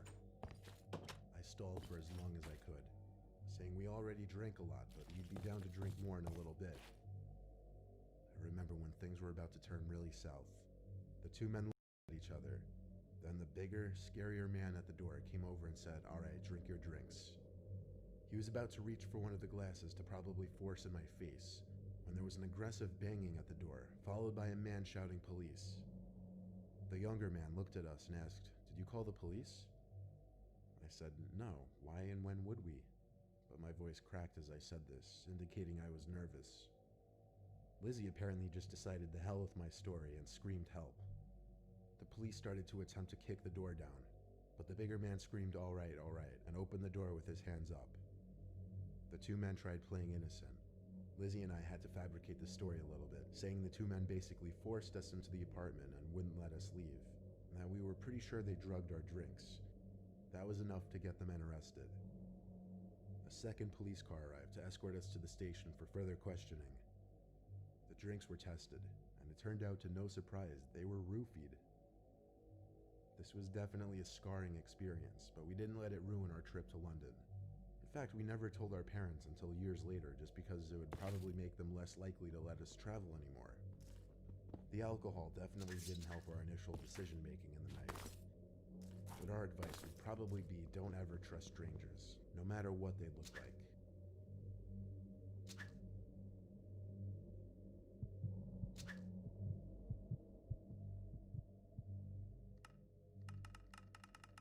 When I was 14, my parents took us on a trip to a family resort. It was in the middle of nowhere, and it was the most countryish, old-style resort you could ever imagine. Every building was made of wood, there were big creepy bugs crawling around, the inside of the resort halls all smelled like cigarettes. I felt too old to be in there with my family, especially since I'm the only boy out of my siblings, and my sisters were 9 and 5 at the time. I tried looking for teens my age to make friends with, but it really seemed like it was just families with younger kids. However, I met this girl who was 15. We met in a little arcade hall when I was with my 2 sisters. She came up to me and said, "Hey." As it turned out, she was staying here with her family too, and she wasn't having a good time either. So we started to hang out. She seemed kind of cool, a little strange, had somewhat gothy vibes to her. Her name was Alyssa. The next day, I ran into her again as I was passing by the pool. She waved me over, and she said let's go for a walk in the woods by the river. As we did, I tried to get to know her more. I asked her what building her room was in. She hesitated before her answer and then said, "The one next to the main hall." It was a vague answer. We sat by the river for a while, and I gotta admit, she started talking about some weird, dark stuff. I won't get into it, but I started to think she had some issues. Then she looked up at me and said, "Can we go to your room?" I lit up with excitement inside. I was a 14-year-old boy, hormones raging, so obviously I said yes with a little too much excitement in me, imagining the best case scenario. We got close to my room and she asked for the card to open the door, and she ran ahead to open it. We sat on my bed for a few minutes. I was a bit awkward, so I didn't know how to make a move or if to make a move. She started talking about deep, dark stuff again though. How she hated her family, how she had no more friends, how she likes the feel of blood, whatever that meant. Then out of nowhere, she flicked open a huge switchblade and looked at me. She told me sometimes she thinks about using this on herself or someone else. That was the moment this went from weird to disturbing. This wasn't going where I thought it was. It was actually going in a much darker, scarier direction. The way she looked at me with the knife flicked open was scaring me. She looked at me and said, "Do you want to use this knife on someone here?" I thought over my answer and said, "I don't know, I have to think about it." Obviously I would never, but this girl's true psychotic nature had just come out, and I had to play it safe. I said we should go back outside and walk around. She said okay. So we went back outside and walked around the resort grounds. I watched the way she looked at people passing by, staring them down, not caring when they would notice. Luckily, I saw my parents straight ahead, and I said, "Oh shoot, there's my parents. I should probably go hang out with them." Alyssa looked a little bit annoyed. All she said was, "Okay." I said, "See ya," and she just looked at me. I went to my family, and for the rest of the day and night, I stayed with them, hoping to not run into that freaky girl again. That night, we got back to the room around 9. This resort had huge rooms, so basically I had my own room that was attached to my parents' and sister's room, but it also had its own door into the hall. Anyway, I went to sleep, or at least tried to. Half an hour into laying in bed, I heard the beep from the door unlocking, and then the door to my room opening and closing. By the time I fully looked up, the door was shut and the light from the hall was gone. I saw someone standing in front of the door though. "Who is it?" I said. heard a familiar girl's voice. I want blood. I sat up and remembered I never got my key card back from Alyssa. She planned this. She approached my bed in the dark with something in her left hand because she had it lifted. She said it again. I want blood. Will you help me, or will I get it from you? I'm not ashamed to admit it. I screamed like a goddamn girl. She still stood there. She didn't charge at me. She didn't run at first. When my dad burst into the room, though, that's when she took off. My dad saw her, and I yelled she was about to kill me. He was about to go after her, but I screamed, "Don't, she has a knife." Everyone in the hall came out of their rooms to see what was going on. We went down to the main office to get some info on this Alyssa girl, and out of all the guests, there was no one named Alyssa. Hell, there were no girls even close to her age staying at the resort at that current time. Police were called, and like 4 cop cars showed up and searched the whole perimeter. I think like 2 or 3 cop cars stayed overnight since there were so many kids at the place. The key card lock was changed on our door for the night. A lot of families, including mine, left the next day, and we got a refund for the 2 days we cut short. This whole thing was actually insane. That girl was fucked up in the head, and it's scary knowing she was probably in the early stages of being a completely different monster.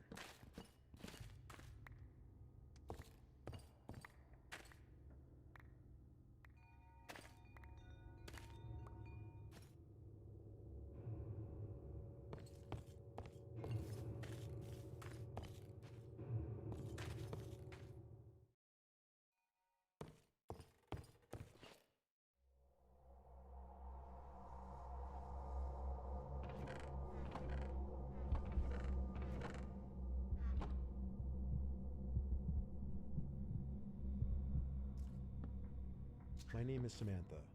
I'm 20 years old and I work at a Walmart by a small town called Jackson in Alabama.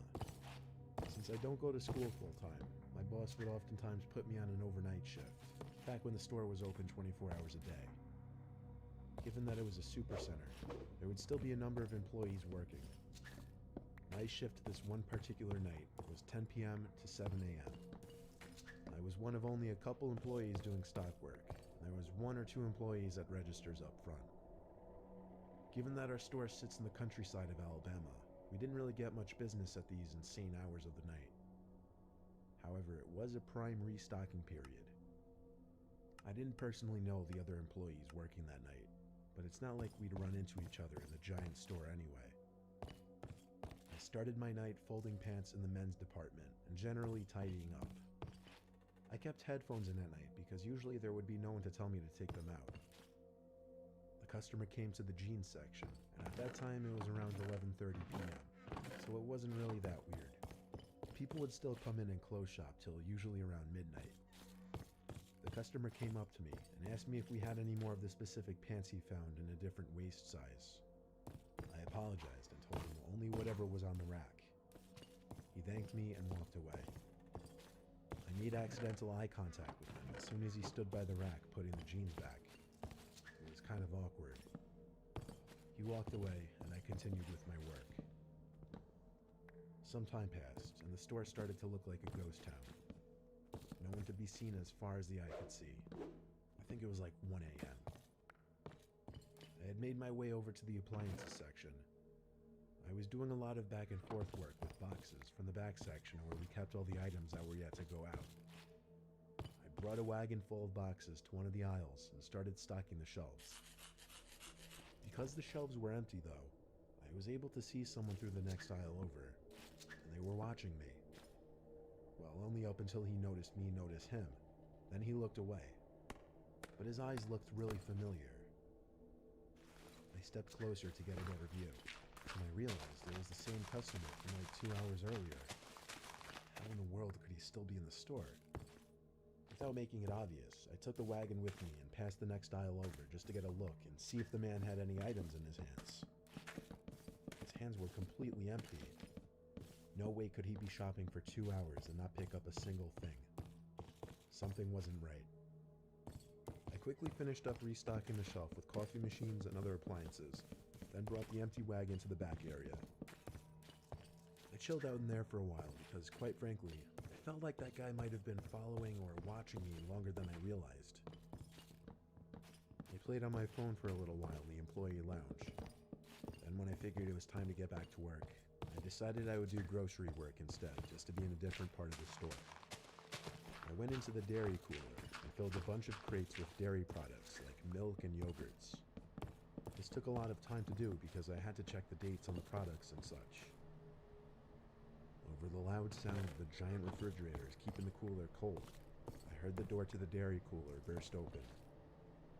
There was conveniently a gap in the boxes sitting on one of the pallets that allowed me to peek through it to the door of the cooler. And I shit you not, it was that same customer. I ran to cover under one of the shelves and pushed a big box full of eggs in front of me. I didn't have to worry about making noise because the refrigerators were so loud. For anyone wondering why I decided to hide, well, I already assumed this guy was hanging around the store watching me. Seeing him in the employees only section, never mind that, coming into the dairy cooler, seemingly something bad was definitely about to go down. I hid behind that box with my head down for the longest time, expecting to hear the doors to the cooler open and close eventually. After a while of hiding and not looking, I assumed maybe he left after looking for me. I lifted my head from my arms for the first time and looked up in front of the box and screamed. He was right there, smiling at me, standing over the box. But his smile vanished as soon as I started to scream. He tried putting his hand on my lips to muffle my scream, but I didn't allow that to go any further. I pushed the box of eggs over, right into him, and the eggs falling to the floor made him step back, looking down at his shoes. I ran right past him, but he didn't grab me, so I continued to run until I found another stock worker and told him to help me. The employee's name was Bob, I remember from his name tag. Suddenly, the man from the dairy cooler came up to the two of us and apologized, explaining that he was from corporate and was coming to make sure everything was running smoothly. He said he didn't mean to scare me and was simply checking up on me in the dairy cooler to make sure I wasn't slacking off. This Bob guy seemed to believe it all, but then again, he didn't seem very smart at all. I asked the man why he put his hand on my mouth, and he said he was trying to avoid making a scene. Then, shockingly, he gave me the order to finish up the appliance section, and he disappeared. As he was speed walking away down the aisle, I called out, "What's your name?" And he called back, "Tom." And just like that, he was gone. The next day, I called one of the managers and asked if there was supposed to be a visit from corporate the night before, and if a creepy man named Tom sounded familiar. My manager, Margaret, said it sounded like complete bullshit. There was no record of anyone from corporate named Tom who was supposed to come visit, nor would anyone from corporate ever be in the store at 2 a.m. They then went ahead and checked the camera footage, and a police report was filed when they realized this was a random man, and the cameras proved this man had been stalking me between the aisles for the better part of the first few hours of my shift. I told Margaret I couldn't do night shifts anymore after that, and she understood. I still work there, but more so as a day stock person or a cashier.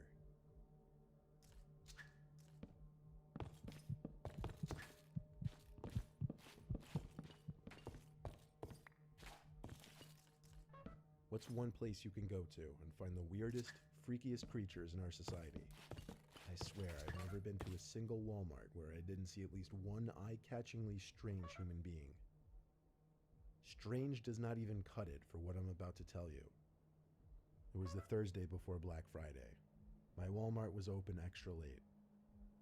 I was in there around 11 o'clock looking for a new laptop, and by chance I picked up off the shelf the last one that was being promoted for a really good Black Friday deal.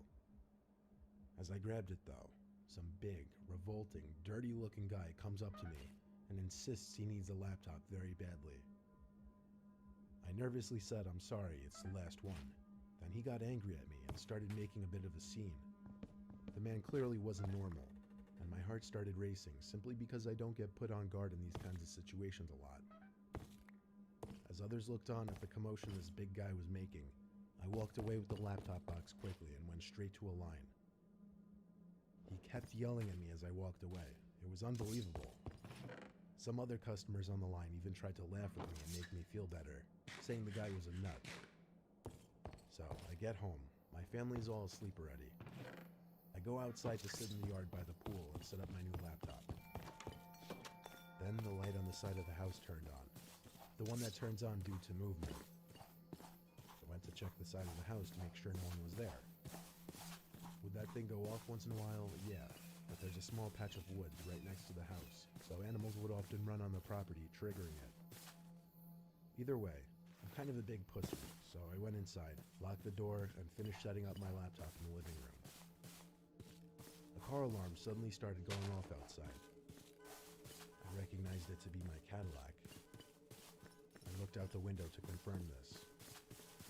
I ran to get my keys upstairs, then tried pressing the panic button to turn off the alarm. It didn't work from the inside, so I stepped out to the porch and clicked it off.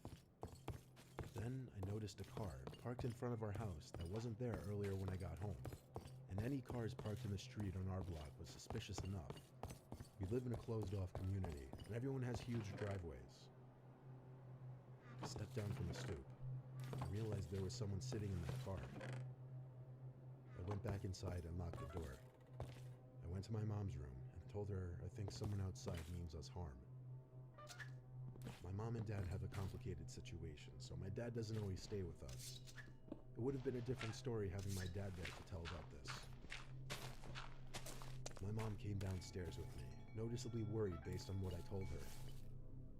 My mom took a look through the peephole in the front door, then gasped and put her hands over her mouth. I looked through it as well and felt ready to throw up when I saw a huge man standing on the other side of the door on our stoop. I whispered to my mom, I think that man followed me from Walmart. Suddenly, the doorknob started to turn as the man tried opening the door. When it didn't work, he started pounding on the door. That's when my mom let out a gasp and cry, and my younger sister came out from her room, who also started to panic when becoming wise to the situation. The pounding stopped. Then there was a silence for a while, other than my mom's voice on the phone with the police. A few minutes went by. My mom's still on the line with 911 with police en route, and there was a loud bang and crash downstairs in the den. A window was shattered. My mom and sister both screamed and cried. I told them to run upstairs while I locked the door to the den. I waited down there, expecting an attempt at the door or a bang. Nothing. Surprisingly, I heard a police car briefly wail its siren outside my house. It was the quickest response time I'd ever heard of. I ran outside to lead them to the den where the broken glass was. There they found the huge, dirty, crazy-looking man hiding behind one of our couches. He was arrested at once, and we pressed charges. All the while, he was screaming profanities and threats at me, not helping his case. Both cops told me the guy seemed unstable and on some kind of drugs, but told us to get a good night's rest because he wouldn't be bothering us again. So while it may be fun to people watch at Walmart and laugh at some of the goofy things you see, realize you may also find some of the more dangerous people in our society in your local Walmart.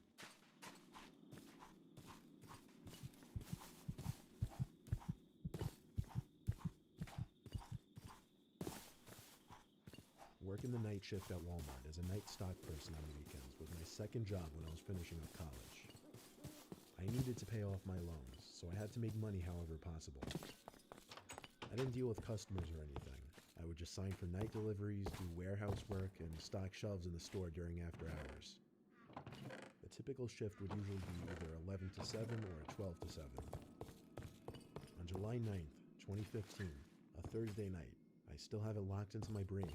I was midway through my shift in the electronics department when I saw in the corner of my eye someone walk past the aisle I was working in.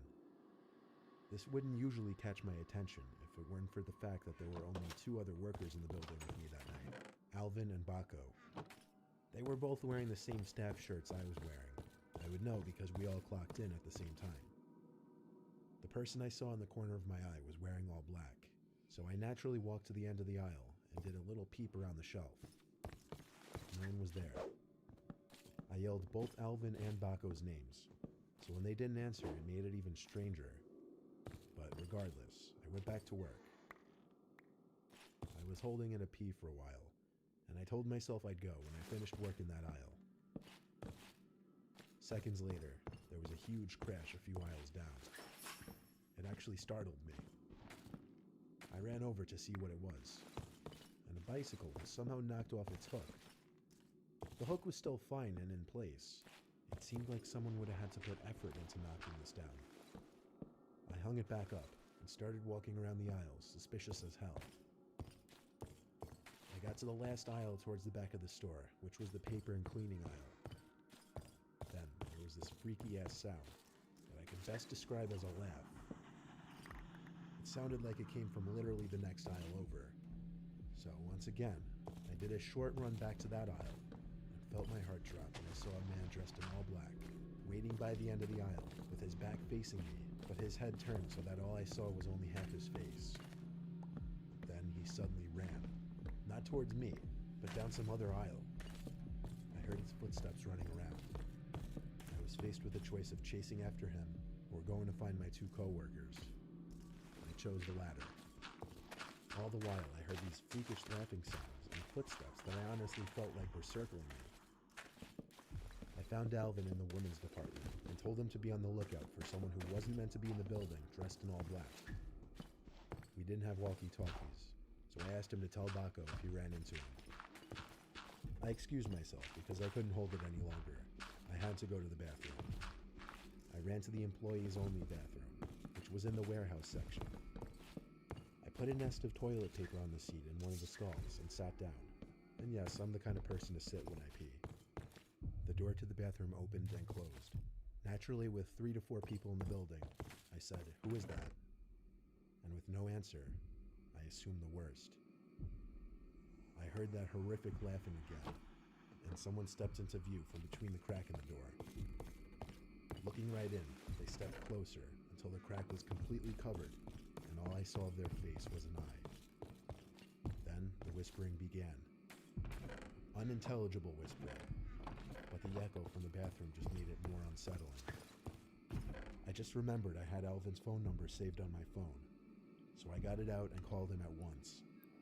I was very loud with what I was saying, telling Alvin to get to the bathroom at once and help me. I stayed on the line with him and watched as the man on the other side of the stall laughed one more time, then ran out of the bathroom. I told Alvin to hurry, and 20 to 30 seconds later, Alvin entered the bathroom. He said he didn't see anyone on his way there.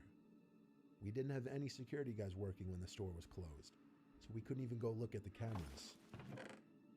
I stayed by Alvin the rest of the night, helping in whatever sections he was working in, because safety in numbers. I texted my boss that night, and when I woke up at 3 p.m. the next day, I read his response. He said all the camera screens returned static footage from the night before. Nobody went and turned them off as far as he knew. I got chills reading his texts. He believed my story and assumed it was related to the cameras, but with no video proof of a breaking and entering or trespassing, I don't think there was anything he could do. It was all above my pay grade, though. That was the only night shift I've ever had where something truly unexplainable happened.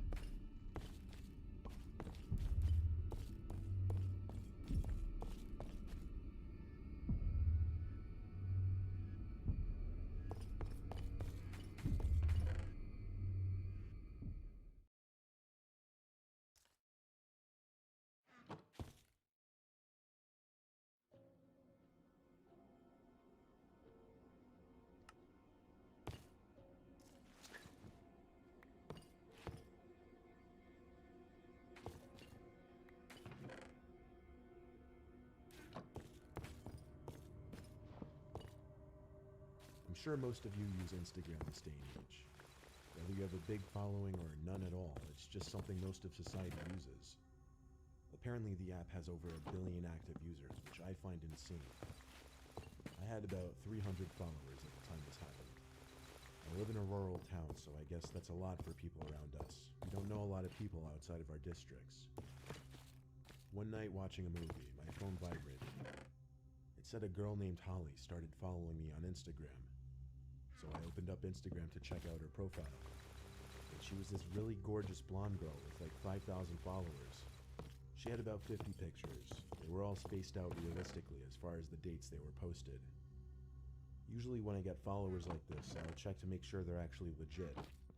She got like 600 likes per picture and a bunch of comments from guys I assume she didn't even know, leaving hearts and drooling emojis and whatever. Then, I kid you not, as I was going through her page, before I even followed her back, she DM'd me. She said, "Hey, I honestly don't do this a lot, but I thought you're really cute." To be honest, and not to sound like a douche, I am pretty fit and I've been told I'm pretty attractive. And I have had some girls DM me in the past. So I followed her back and DM'd her the same, saying I think you're cute too. Then we went on to have a pretty long conversation, but it was going really well.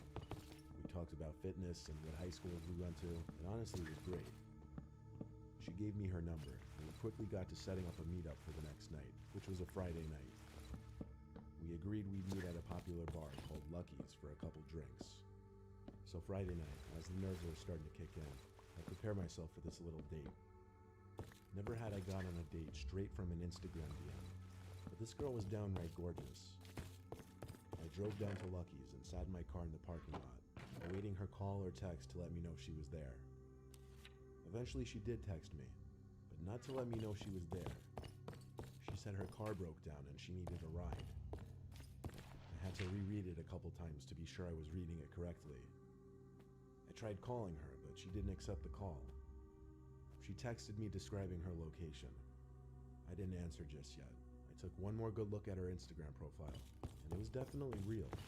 She had friends tagged in her pictures, commenting on her pictures, so I knew I wasn't getting catfished. I texted back on my way, and off I went. I drove down the quiet side roads towards the location she described. I made it, but it was a weird spot for her car to have broken down. I saw a car pulled off to the side of the road next to the woods. Actually, there were woods on either side of this road. The car had its hood open, so it had to be her. I tried calling, but it didn't go through. I looked at my phone and realized I had no bars here. I parked my car on the other side of the road and got out. As I walked over to her car, which was a black Nissan Altima, I realized I couldn't see inside of it at all. The windows were completely tinted black. I lightly tapped on the window and waited. No one opened the door, so I walked around to the front hood, just to see if she had attempted to do any work on the engine, I guess. As far as I could tell, she didn't. I was losing patience. I texted her, "Where are you? I'm about to leave." As I walked back to the side of the car, I noticed the driver's side window had now been cracked out. I knew for a fact they were all shut a minute ago. I called Holly's name, knowing someone had to be in the car now. I walked a little closer to get a look inside.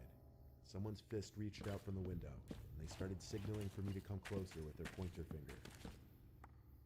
I felt my stomach drop, realizing it was definitely a man's hand. I told him in a shaky voice, "Get lost," as I ran back to my car. I sped away and made the first right turn off the street I could. Because of my constant glances in the rearview mirror, I eventually spotted a car with its lights off trailing behind me. I thought to do the same. I turned off the lights on my car and started making as many turns as possible, and eventually I did lose the car. When I got home, the profile had already blocked me, but I found out at a later date that that profile was in fact real, but that the girl in the pictures was hacked by some creepy dude, and I wasn't even this only guy's victim of whatever plan he had. I just hope everyone else was as fortunate as me.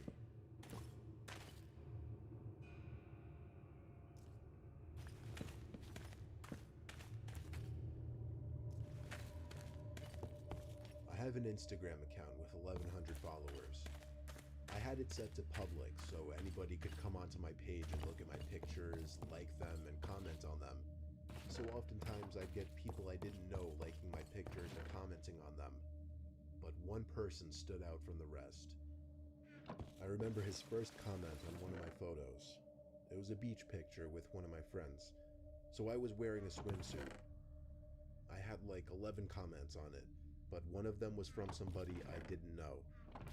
It was 3 flame emojis. I clicked the man's profile. He had 3 pictures, 80 followers, and he was following over 200 people, including me. All 3 of his pictures were of him, selfies, which didn't look right given that he looked like he was 40 or 50. I didn't mind though, it's expected to happen to a certain extent. However, after that photo, it started becoming a thing where the man would just comment on every new photo I posted. One comment just said hot.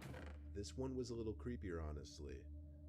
But then 2 days later, after posting my next picture, the man didn't comment this time. Instead, he sent me a direct message. It said, "Hey, I just wanted to tell you that you're beautiful, even though I'm like 30 years older than you, LOL. I responded, LOL, thanks, which I'm surprised I did. Most people would have probably ignored it. He got back to me with, "I would kill to meet a girl like you." I replied 10 minutes later with thanks, hoping he wouldn't say anything else. But he got back to me with, "Maybe one day I'll meet you, ... LOL. I didn't reply to that one. I found everything about the guy creepy, but I didn't block him. I figured, why get rid of a free follow and likes? I hadn't heard from him until I posted a new photo. This one of my sister Carol and I in front of our house. The man commented quickly on the photo, saying, "You and your sister are so cute." Now it was becoming too much for me, so I removed the comment and blocked him. Later in the day, Carol and I were home alone.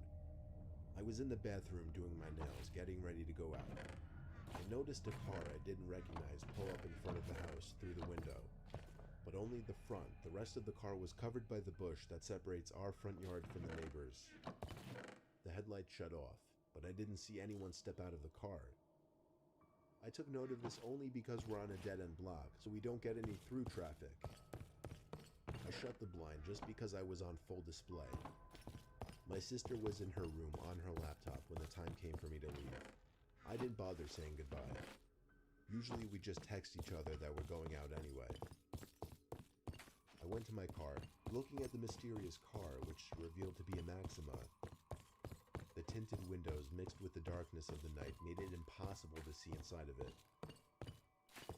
I got in my car, did a 3-point turn, and drove down the one-sided street to the nearest main road. I went to a social gathering at a friend's house. I wouldn't call it a party, but a decent amount of drinking went on. I cut myself off a little early since I knew I had to drive, but still, I'll admit, and I don't condone this kind of behavior whatsoever, I was pretty tipsy when I was driving home. It was only a 5-minute drive though. I pulled up to my house, and the first thing I noticed was the Maxima still parked out front. I needed to know whose car was that. I passed it slowly, but still couldn't see inside of it. I parked and texted a few friends that I got home safe before stepping outside and walking up to my house. I was eyeing that car parked out front all the way up to the front door, where I dropped my keys, at which point, for whatever reason, I was too scared to bend over and look for them. Instead, I rang the doorbell like 5 times so my sister would answer quickly. She never answered the door though, so I was forced to get on my knees and look for the keys. They actually landed right on the doormat. I opened the door and went inside pretty swiftly, taking one last look at the Maxima before shutting the door. It was past midnight, but my sister was usually still up this late, so I dizzily but quietly walked up the stairs and down the hall towards her door. And oddly enough, it was wide open, but the lights were out. Maybe she went out for once. I crept into the room, and my heart skipped a beat as my mind tried to put together the faint noise I was hearing. It took me a while to realize it was a whisper. The whisper of my sister. It was coming from the closet. The closet was cracked open, and I saw my sister peeping her eyes through the crack. She was visibly shaken and appeared to be crying. I knelt down next to her and opened the closet all the way, whispering, "What's going on?" She didn't say anything though. She just kept putting her finger on her lips, telling me to be quiet. I tugged at her arm to pull her out of the closet, and when she was out, I pushed the closet shut quietly. This revealed my sister's room again, as well as somebody clear as day standing direct center in my sister's room. I don't know if he was facing us or not, but that didn't matter, because we both wailed as we ran together. I felt the vibrations of the man stomping close behind us. We went straight for the car. I I was able to lock the doors without even a second to spare before the man chasing us tried the door handle. When he realized it was locked, he started bashing at the window with his shoulder, all while my sister was screaming and wailing, making the matter worse. Through the intensity of the situation, I still was able to make the connection. It was the same man who had been stalking me on Instagram. I had to do a three-point turn, but all the while I was honking the horn to get as much attention as possible from the neighbors. I think it worked because he got into his car, which turned out to be the Maxima, and did a three-point turn as well. At first we thought he was tailing us, but instead he booked it past us and down another street to never be seen again. At that point, we just turned around and went back to the house. I called our parents and then the police. The police were able to find out how the man broke in, through an upstairs window. He climbed up a ladder onto the awning and boosted himself up to the windowsill. I told the police about how he was stalking me on Instagram and must have somehow found my address when I posted my most recent picture with my sister, which included my house number. I tried to help them by giving the man's Instagram account, but when I went to the blocked accounts section, it was empty. That meant that the man already deleted his Instagram. Therefore, even if there is a way for Instagram to track deleted users, it didn't matter because I didn't remember the man's username. So I hate to say it, but there was nothing the police could do, and I knew it. I've since set my Instagram to private and really only accept follow requests from people I know now. I'm also a lot more paranoid and wary of posting revealing photos.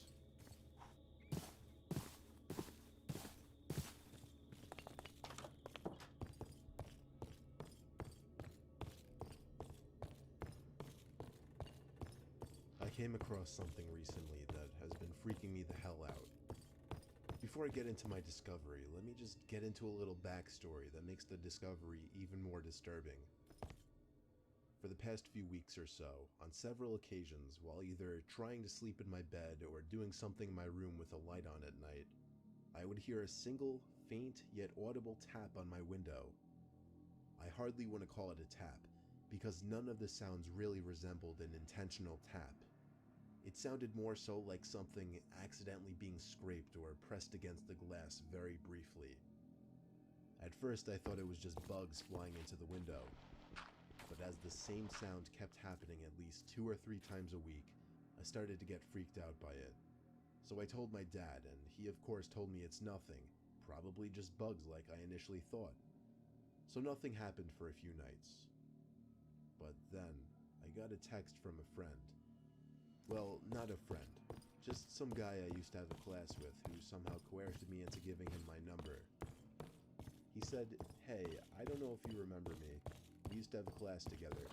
I just wanted to let you know about this. I stumbled upon it by accident. And if you're unaware of it, that's pretty disturbing."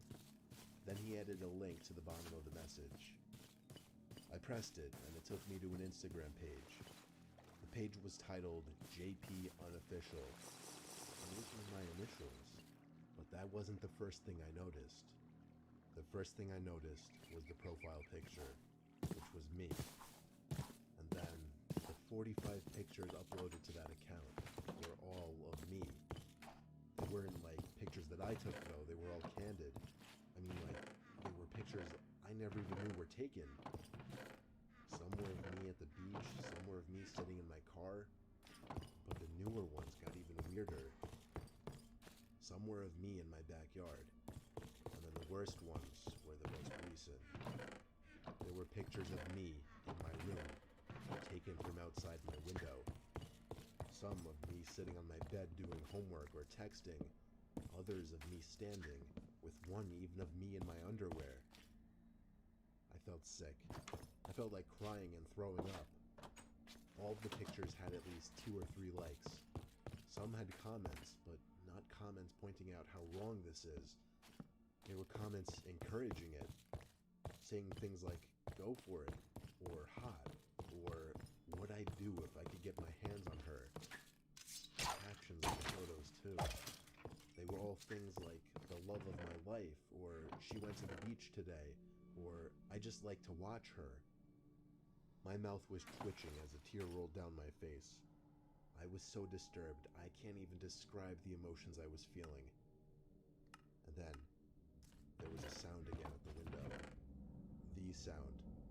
The unintentional scrape or tap. And then it clicked. It made sense now. When I put two and two together, I simply snapped. I lost it and screamed louder than I'd ever screamed before. My dad came rushing in with open arms to hug me and ask what's wrong. I showed him the Instagram page and explained the taps at the window. Well, explained is a stretch. I was a mess and could barely speak clearly. My dad's expression went from gentle to horrified to downright angry. He rushed outside screaming, making a scene for the neighbors, looking for the stalker. He then came inside and called the police. I gave the police the Instagram account and requested they track it as soon as possible. Law enforcement put the request into Instagram. By the time it was received, the account was deleted, but it didn't matter because Instagram was still able to recover the info, and usage was traced to an old iPod Touch. Unfortunately, the device was untraceable. It was either destroyed or it had its Wi-Fi turned off permanently. My dad saw how messed up I was, and he plans on moving us out of the house within the month. Luckily, there haven't been any new sounds, but I've also made sure to keep all my blinds shut 24/7 and always make sure I'm not being tailed while driving. All I could think to say to everybody is keep your Instagram private and always be alert to your surroundings.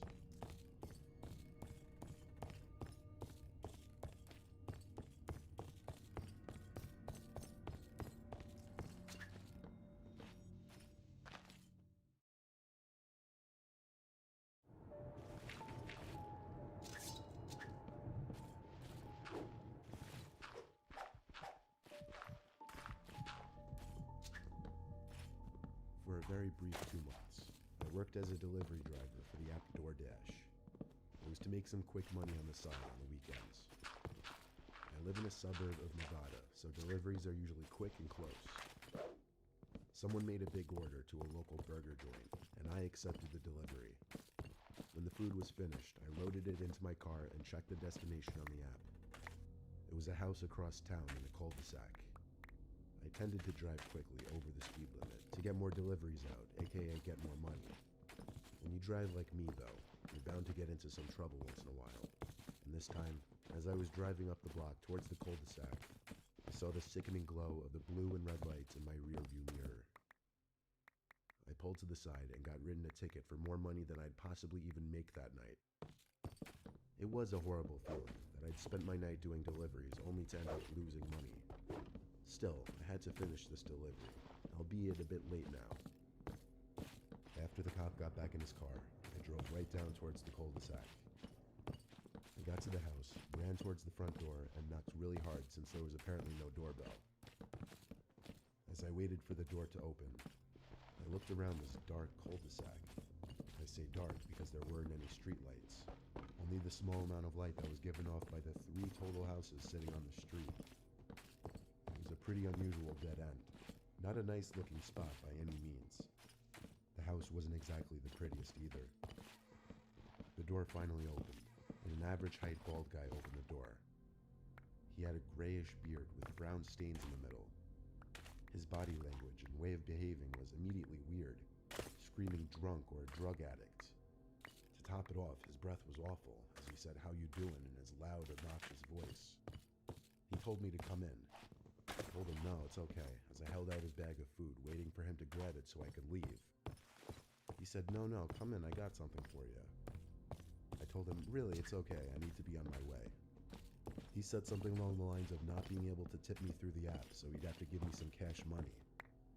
Against my better judgment, I entered the house with his food still in my hand. I heard a car pulling up into the cul-de-sac as I stepped inside. As soon as I cleared the door, the man slammed it shut and told me to follow him to the kitchen and to put the food on the table. For some reason, even as uncomfortable as this guy made me, I followed him into his disgusting, messy, smelly kitchen. He went into his basement and told me to wait there in the kitchen. He shut the door and I heard him stomping down his steps. I stood there feeling awkward, but also nervous. There was a short silence, and I stood there looking at my phone, texting a couple friends about what I was experiencing currently. Suddenly, there was a huge crash from down in the basement. It sounded like a big shelf holding a bunch of smaller items toppling over, followed by what was a scream for help. It seemed as though the man was hurt by whatever had fallen down. I ran to the basement door and opened it, and to my surprise, looked down to see nothing but darkness. Not a single light was on. I called down into the basement. "You okay?" I heard the man moaning in apparent pain in the darkness below. I asked where the light switch was. Instead, he just kept saying, "Help." I used the flashlight on my Samsung to start walking down the noisy, creaky stairs. As I got maybe halfway down, the man's moaning sound stopped, and it was completely silent. I stopped as I realized how silent it had grown, and asked if he was still okay. There was no response. Suddenly, I got a really bad feeling in my gut. Something wasn't right. I heard a small cracking sound from in front of the steps, like a pebble being crushed against a concrete floor. Then there was a loud knocking at the front door upstairs. I turned and ran upstairs to open it. It was the cop who had pulled me over about 5 minutes ago. He was holding something familiar, 2 folded pieces of paper clipped together, asking me if it was mine. It was, and I grabbed it from him. But I also told him in obvious distress that I thought something strange was going on with this man who I just delivered food to. I told him it sounded like he got injured downstairs, but that it also seemed suspicious. Basement door, and with his hand on his holster, he called down into the basement. I told him there wasn't a light switch. So he took out his flashlight and started walking down the stairs slowly. I waited at the top of the stairs as he progressed to the bottom step, then disappeared from my view. I didn't wait too long before hearing a commotion downstairs. The cops seemed to be yelling in response to being attacked. The commotion ended with a gunshot. Then there were cries of pain, genuine cries this time.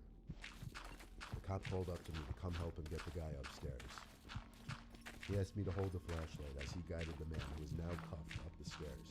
All the while, he was screaming in pain and at the top. The cop brought him outside and called for an ambulance on his radio. He wanted me to stick around to sign a witness statement. I stuck around for about half an hour before I left and went home. Who would have thought the same cop who wrote me a ticket would potentially save my life 10 minutes later?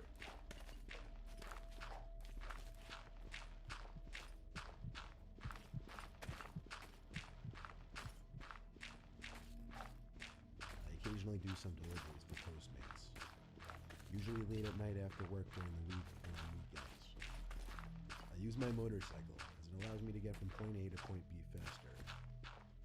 I was delivering some Mexican food to a guy named Ron. It was a 15-minute drive from the burrito place to Ron's address. When I got to the listed address, I brought the food up the long driveway and up to the front door. I rang the bell, and an older woman opened the door. I said delivery for Ronnie, but the woman looked confused and said, "There's no Ronnie here." I apologized and said I had the wrong house. So I went back to my bike and double-checked the app, making sure I was at the right house. And according to the app, I was. The house number was 15, just like listed on the app. I figured it was time to call this Ron guy to figure out if he had made a mistake with the address. I used the call feature on the app, but after one ring, it went to voicemail. So I tried texting instead, and within seconds, he replied back. I told him the address he gave me was wrong, and he swiftly said, "Yeah, sorry about that."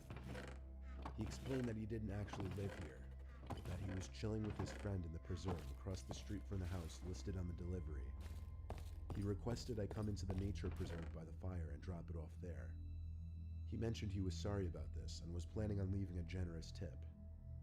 One time before, I did have someone request I drop off their food at a park near their house, so at that moment it didn't seem like the strangest thing in the world. It was just a slight inconvenience, but one that he'd apparently make up for with a tip. The preserve was gated, but there happened to be an opening leading into it right across the street from the house.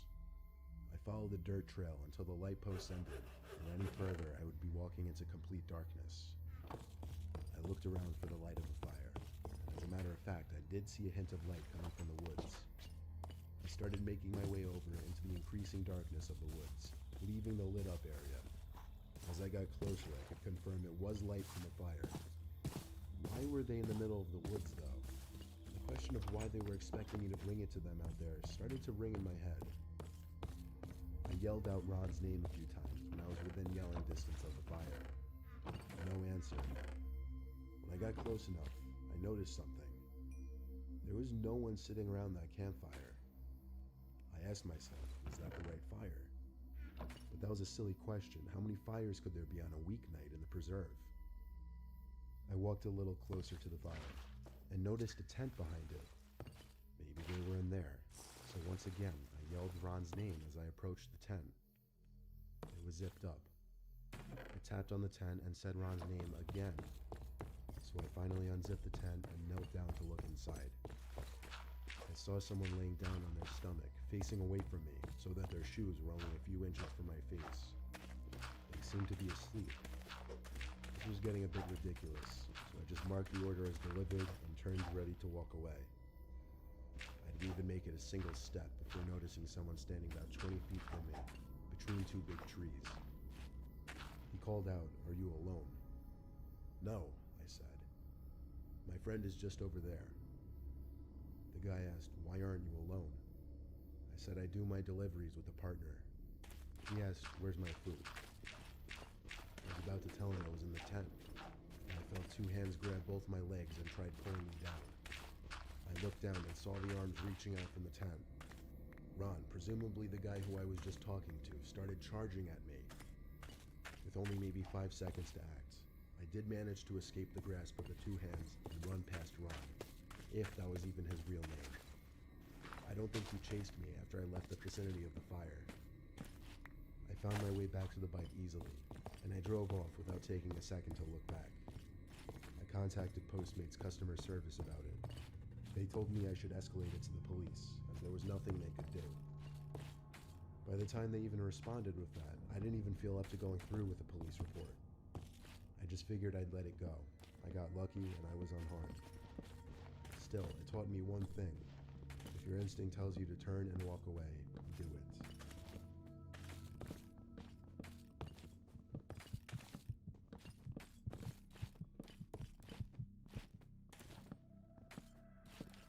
For some reason, I never really used any of those food delivery apps until recently, after learning how convenient they are.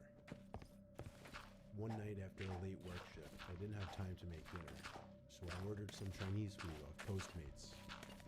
It was originally estimated to be delivered in half an hour, but I waited a lot longer than that. Around the 45-minute mark is when I started getting impatient. I called the Postmates driver, and he picked up after a few rings. I asked him where he was. He asked, "Who is this?" I said, "Tracy, the girl he was delivering food for." There was a short silence, then he said, "Oh yes, I'm on my way." So I thanked him and hung up. I sat in my living room with the TV on, and basically just played around on my phone, dying for the Postmates driver to just show up already. Just then my phone started vibrating, and knowing that it was likely the Postmates driver calling me, I felt very relieved that the food was probably here at last. I picked up and waited for him to say something.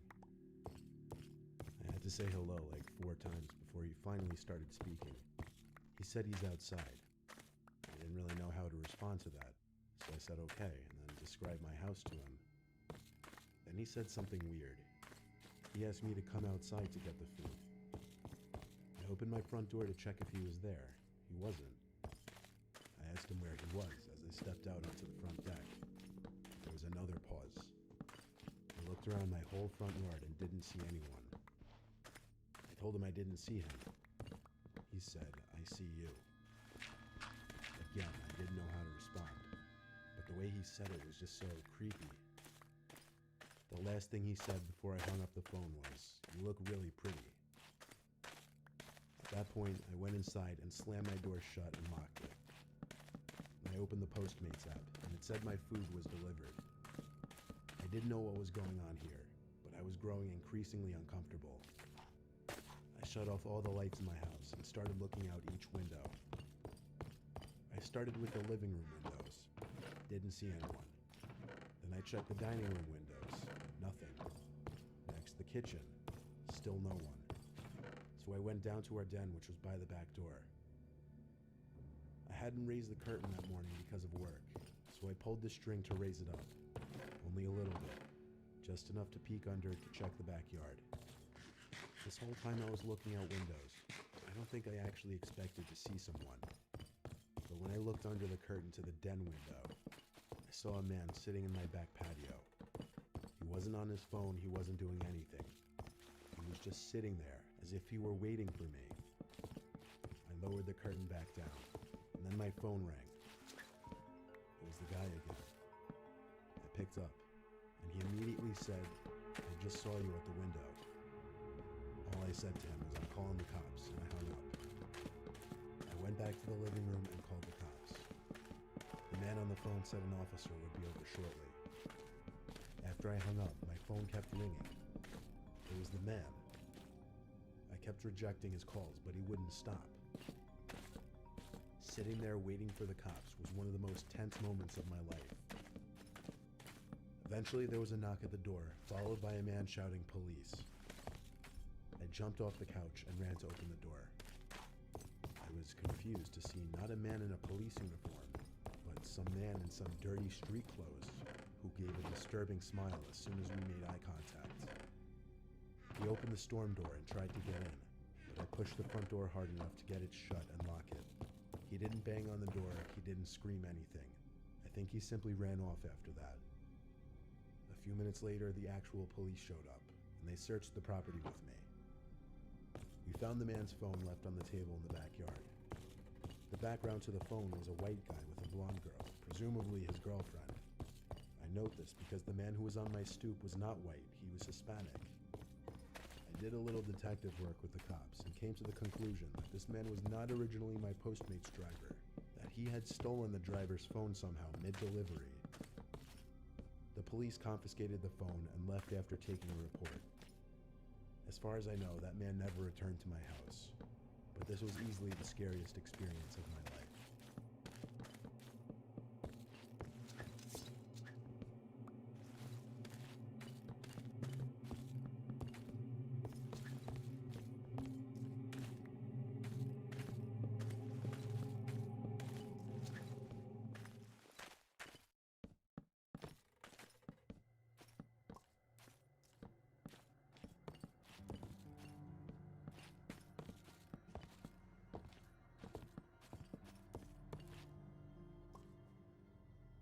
I work as an Uber Eats driver at night to make a little extra cash.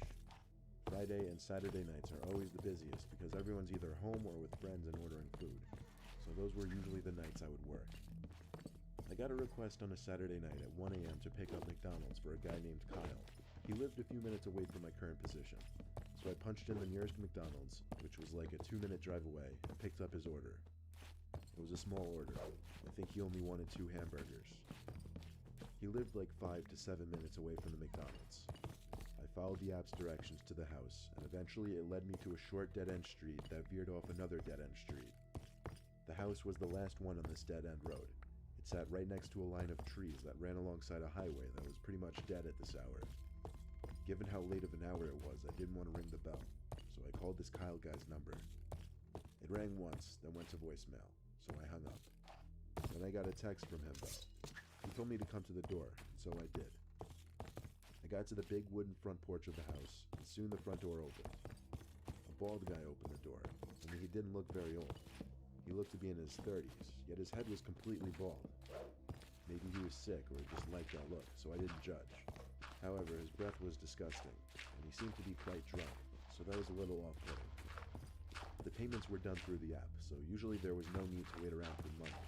But this time, this Kyle guy asked me to come put the pizza on his kitchen table while he ran to fetch a tip. I didn't object to free money, so I waited in his kitchen, which by the way was only lit up by a small outlet-sized nightlight, so it was pretty dim in there. The whole kitchen smelled rather disgusting though. I didn't know what it was. Kyle was taking awfully long down the basement fetching this tip, so I started to wander a bit. I stepped into the living room, which was adjacent to the kitchen. The TV was on in there, which was the only reason I could see anything. However, the stench was even greater in this room. Then I noticed that the back door was slit half open. Maybe he was airing out whatever that putrid odor was. For the hell of it, I walked to the back door, expecting to get a quick breath of fresh air, but the smell only got worse. Then, finally, I stepped outside onto the man's back deck. I heard flies. The sound of a swarm of flies, right by the door. Then, I guess a motion-sensing light saw my movement and turned on, revealing 2 big black garbage bags stuffed with 2 long objects. The smell was unbearable, too. It took me a second to catch on to what I was most likely looking at. Suddenly, waiting around for the tip didn't seem like a good idea anymore. I went back inside and rushed to the front door, and just then I heard Kyle emerge from the basement calling to me, waving a few singles in his hand. He saw me as I was about to open the door and asked where I was going. I had to come up with something, so I said I was just rushing to check if I had something in my car. He said, "Oh, okay," as he came over to me and handed me the bills. Then he turned to the back door, to the porch, where the light was still on. Then he looked back at me, with his gummy smile now disappearing. He asked me in a firm voice if I went to his backyard. I told him no, and he just stared at me, not saying anything. I didn't give any fucks anymore. I opened the door and walked myself out, not without him grabbing my shoulder as I got onto the stoop. I yanked his hand off my shoulder and ran to my car. I saw him run back inside with the front door still open. I turned my car on, but I sat and watched his front door, curious to see if he'd come back out, and he did. He came back out, running full speed for my car with a big metal rod in his hand. I drove away from his house, ready to call the police and report him.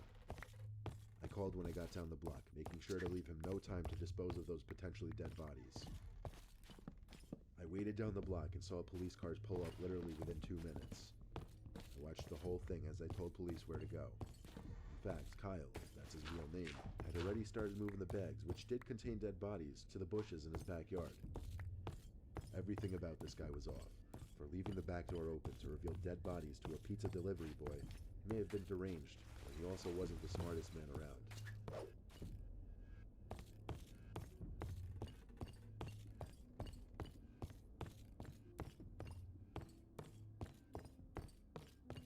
I deliver food for an Asian eatery in my town. It's the best gig I could get at my age, simply for the tips alone. My friend and I work there together. We're actually the only 2 who are an Asian. My friend usually works the counter and takes phone calls. I usually do deliveries, and that's the way I like it. My friend got off the phone during one night shift we had together and told me I'd be doing a delivery. After the food was prepared, I was handed a brown paper bag and I was off on my way. The address I was given led me to some small dirt driveway off the main road, onto an enclosed property. Don't picture it as some luxurious private property though. It was some old, unkempt excuse of a property. And the house seemed to be closed off given that there wasn't a single light on in there, and how high the grass was. I called my friend back at the restaurant, and he gave the phone to our boss.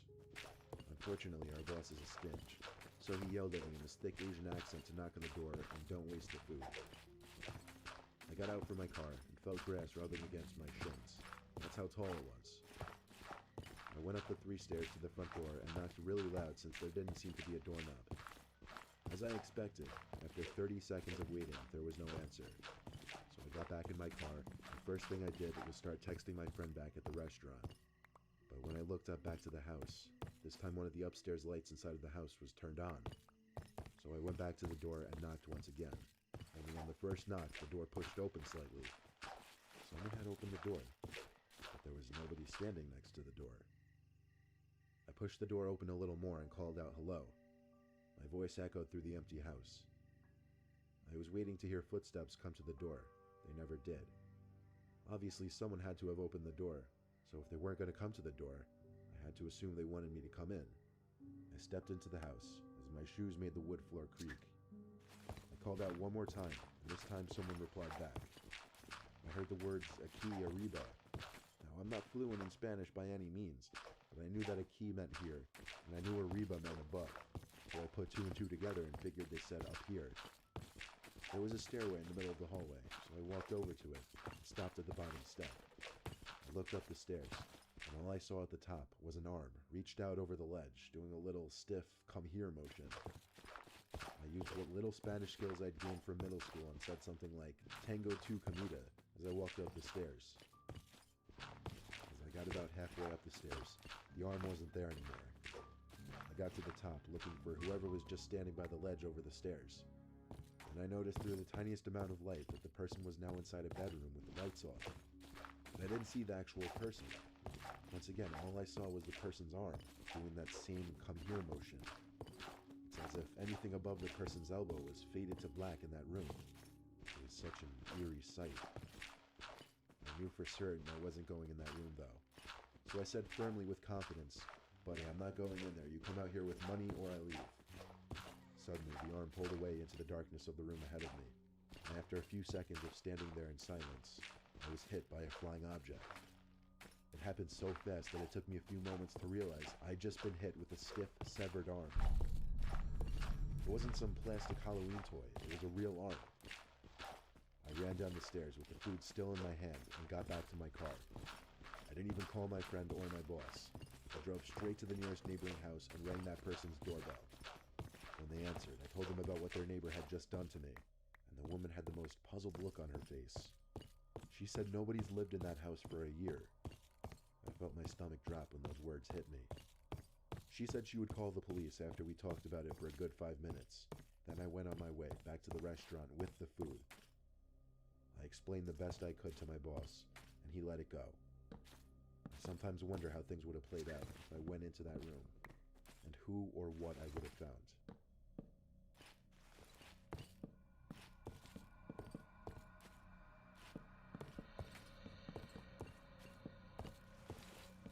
I used to work at Domino's. They close at 3 a.m. on weekends, and being that I was taking an off year during college at the time of the story, my boss took advantage of that and always threw me on the 9 to 3 a.m. shifts. There would always be at least 3 people working that week. One to cook the pizzas, one to take orders, and one to do any needed deliveries. This night the one cooking the pizzas was Jeff, a 28-year-old Italian guy who worked 2 jobs. He was always in a bad mood, so when he told me to deliver something, I did it without complaints. So, being a Saturday night, it wasn't uncommon to get calls for deliveries past 2 a.m. Around 2:30, I was told to deliver 2 pizzas to an address that I still vaguely remember. 27 Crocker Drive, or something close to that. I took my stupid, beat-up 2002 Honda Civic up the road for 5 minutes. The only main road that cuts through our tiny-ass town. I live in the Manchester Township area in Jersey, containing a whole lot of nothing but trees everywhere. My drive there was a dark one. After merging off the main road onto smaller roads with no streetlights, the only light that could be seen for miles were my headlights. I turned off the public road onto a dirt road with a private property sign posted outside. It seemed I had arrived to the house I was delivering to, when suddenly I heard a bang reverberating through my car, followed by a weakened sense of handling of my car, as well as a repeating flopping sound. I knew for certain I'd just got a flat tire. I stopped the car at once and got out to confirm. The front right tire was completely flat. I could see through the headlights that the house was walking distance from my car though. So instead of calling my insurance company, it would make more sense to deliver the pizza and also ask that person for help. I got to the deck of the house. It was an average size house, completely enclosed by trees, as were most of the houses around here. The lights were on inside, but all the blinds were shut. I rang the bell, and quickly a normal-looking young man answered the door. Before exchanging the pizzas for money, I told the man about the predicament I just found myself in. A look of concern came over his face as he handed me the money and I handed him the pizzas. He came outside to take a look at my car with me. It was a 30-second walk from the house. We got to my car and he started analyzing the tire. He said he could help me, he'd just need his tools from inside. I started questioning what I could have hit on his dirt driveway, and he yelled out to me, "Don't worry about it," as I was walking down his road. I walked a bit further, kind of ignoring him, and I noticed a spike strip in the road. A very small one, but undoubtedly what I hit.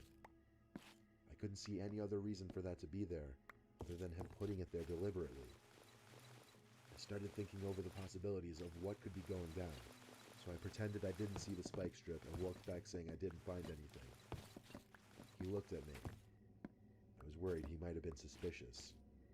But then he turned away and said he was going inside to get some tools. God only knows what he meant by tools. I waited for him to get to his front door before I got back in my car turned the car on, and threw it in reverse. I was not sticking around there to find out what he was doing. I heard the flat tire wobble on the dirt road as my car slowly rolled in reverse. I made a point of avoiding the spike strip this time. My car pulled out of the private dirt road onto the concrete road. I took one last look down the man's driveway to make sure he wasn't following me, then I took off. I couldn't drive too fast though and risk of damaging my wheel. I stayed at a steady 10 to 15 miles per hour. I looked in my rearview mirror and saw something behind my car. The man running after my car. I had no choice but to step on it, forcing me to cringe as I could literally feel the damage being done to my wheel. The distance between my car and the man got greater until he was out of sight. After turning back onto the one main road that I'd mentioned earlier, I slowed down the speed a little bit, back to 10 to 15. It was a long ride back, about 20 minutes since I had to drive slow. When I got back, the place would be closing in 10 minutes, but I had to return the Domino's sign that they make us put on our cars when doing deliveries. Jeff was upset with me that I took so long, until I told him the whole story.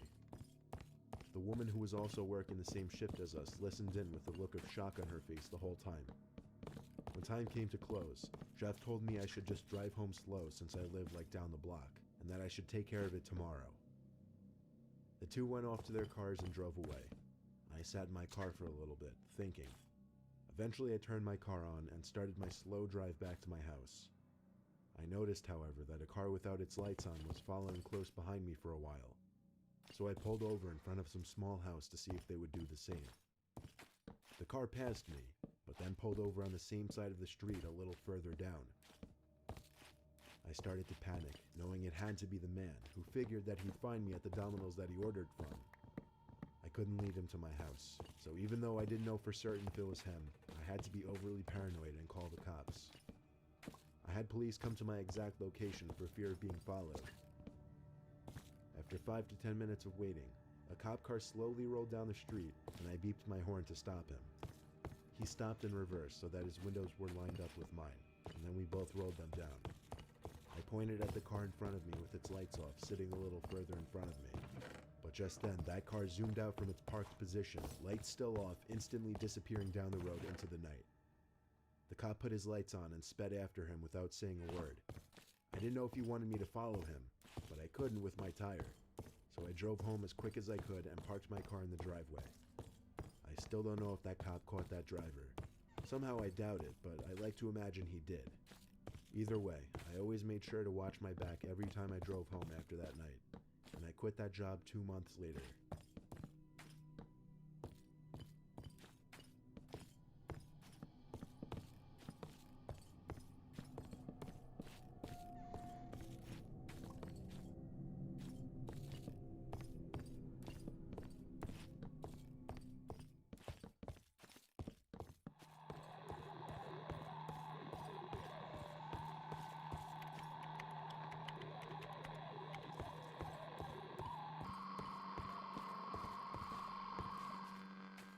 I was working the night shift at my local Waldbaum's back when it used to be open 24 hours a day. There would normally be less than 10 customers throughout my shift, but I wouldn't get to sit around and do nothing though. They wanted me to work on stock when I wasn't helping a customer. It was a bigger Waldbaum's, so oftentimes there may have been one other person in the building, whether it be someone working on stock or someone cleaning. This night, I was the only one working. I was working stock in the cereal aisle when I heard something fall over on the other side of the shelf in the next aisle over. I would always hear the door to the store sliding open. It was the loudest thing ever, so it kinda caught me off guard that there might have been a customer in the building. Of course, it wasn't weird. Yet. Not until I looked to my left and saw a man standing by the edge of the aisle, shooting me a blank stare. "Do you need something, sir?" I asked him. No. Could you just point me to the eggs?" he said. He wasn't normal looking. His face looked weird. Not exactly ugly, just unusual. Like his upper lip kind of came out too far. Almost like a Simpsons character. I was a bit uncomfortable that I had to deal with ringing him up. I hurried to finish the cereal aisle, and when I was done, I began to bring the U-boat cart to the back room. I was stopped halfway when the same guy cut me off through the middle section of the aisle. I want to note this guy was probably in his mid-30s, and at the time, I was only 22, though I looked much younger. The guy stopped me and started trying to make awkward small talk. He started by asking me my name, how old I was, if and where I went to school, and why I was doing the night shift. His questions started to get weirder when he asked me if I went to parties a lot and if I had a girlfriend. I told him I didn't, and then he asked me if I've ever had a boyfriend while putting his hand on my shoulder. I immediately started walking away with the cart, but he followed me. I told him I wasn't into whatever he was thinking about. I went faster and faster until I finally made it to the back storage room. He didn't follow me in. I wasn't supposed to stay back there for extended periods of time to avoid customer theft. I decided it would be best to just wait for him by the register so that he would ring his stuff up and leave. But I waited there for at least 20 minutes. He never came. I decided he was gone, and whether he stole the eggs and something else, there wasn't anything I could do now. I had to go to the bathroom, so I took a quick jog to the back of the store and into the employee bathroom. Moments after sitting on the toilet, my heart dropped into my stomach as I heard the bathroom door open. I choked the urge to say something like, "You can't be in here," but I didn't want to give away my position. I lifted my leg so that I wouldn't be visible from under the stall, and what happened next was simply horrifying. I sat there for the longest time, looking at the floor, not moving a muscle. When I finally looked up, I could see an eye peering through the crack of the stall door. I screamed. I knew I was trapped. I knew I had one shot at making a move. I grabbed the box cutter in my pocket and began sliding it through the crack of the door, forcing him to move his eye away. I took that chance to slam the stall door open in his face and hightail it out of the bathroom and all the way out of the store. I called my boss at least 5 times before he finally picked up and explained everything. He told me to call the cops, and so I did. Of course, the man wasn't in the store anymore by the time the cops showed up. I only did the night shift twice after that, and luckily didn't see the man again.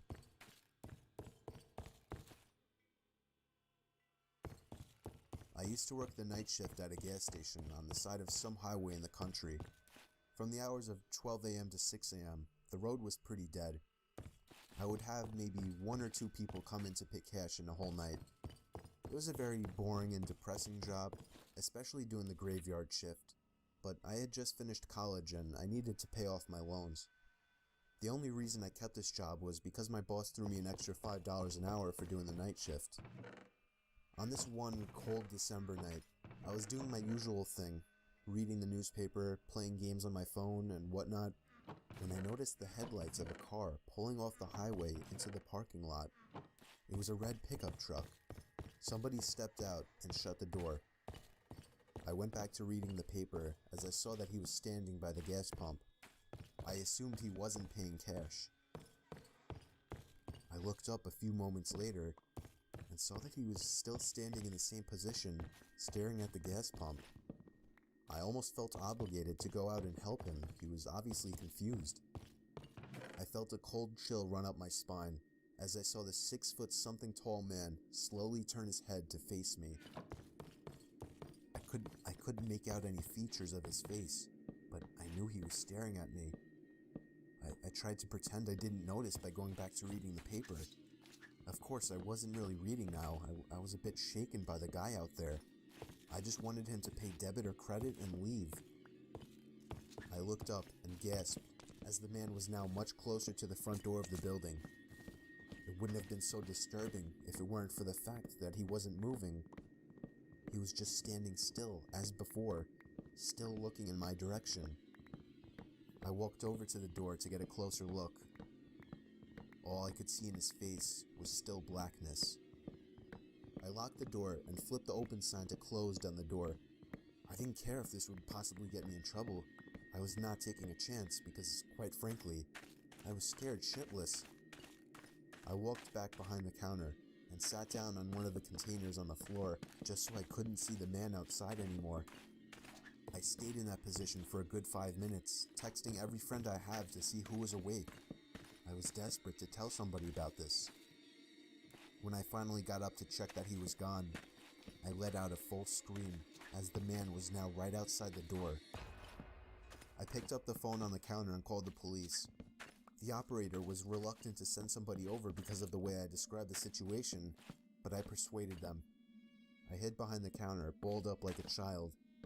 I began to hear heavy thumps at the door, not innocent knocks to catch my attention. I mean thuds and thumps, trying to break down the door. And then eventually it finally stopped. I heard the sound of a car starting outside and then driving off. I looked outside and he was gone. A patrol cop along with a state trooper pulled into the parking lot. I reported the red pickup truck and told them which direction I thought he went in. I couldn't describe his face as all I saw was blackness. Of course, there wasn't much the police could do as the man didn't really do anything. I left that job a few months later to a job in the city.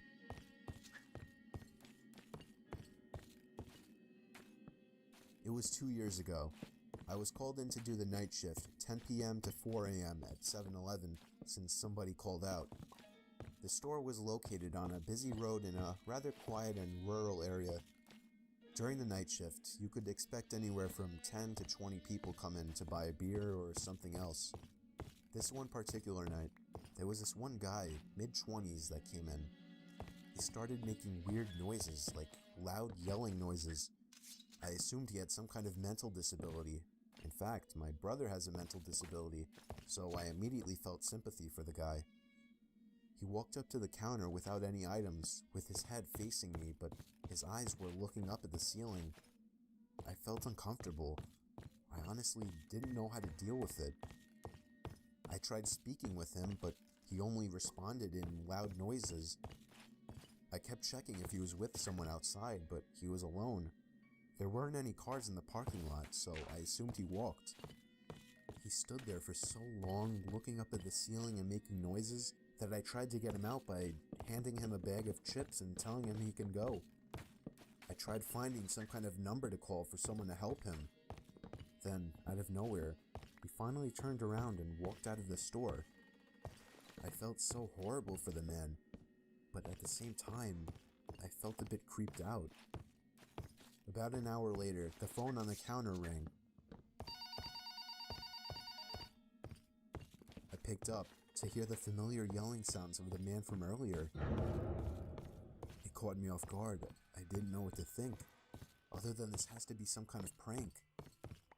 I hung up on them and was now becoming paranoid of my surroundings, constantly checking the outside through the windows. Come 4 o'clock, the person working after me came in, finally allowing for me to go home. It wasn't my problem anymore. I got home and threw all my stuff on the table, ready to get to sleep.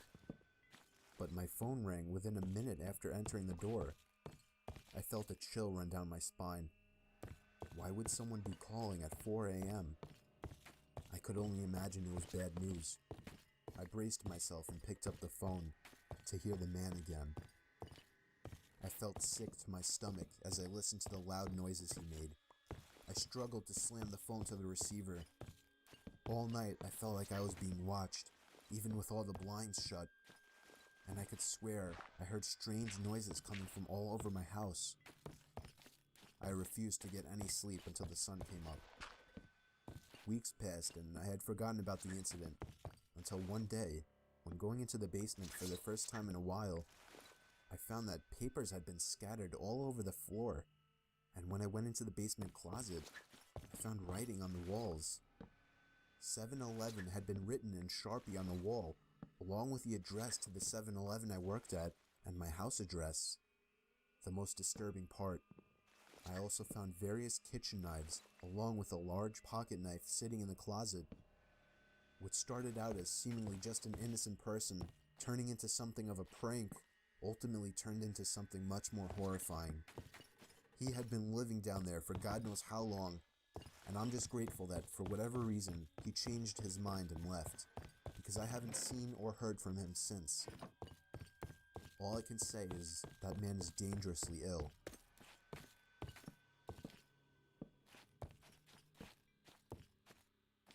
I've worked in the K-9 unit for 9 years, and I've worked my fair share of graveyard shifts. I've definitely come across weird things at night, but I'll never forget this one night. I worked with my dog Sammy, a German Shepherd. She was 2 years old at the time and was still kind of new to the job, just like me. I was driving down a road surrounded by crops when I spotted a suspicious-looking white van parked inside the crops.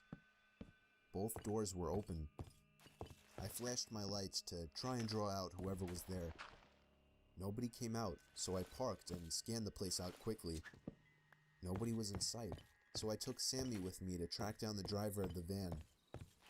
Sammy started going crazy when we reached the trunk of the van.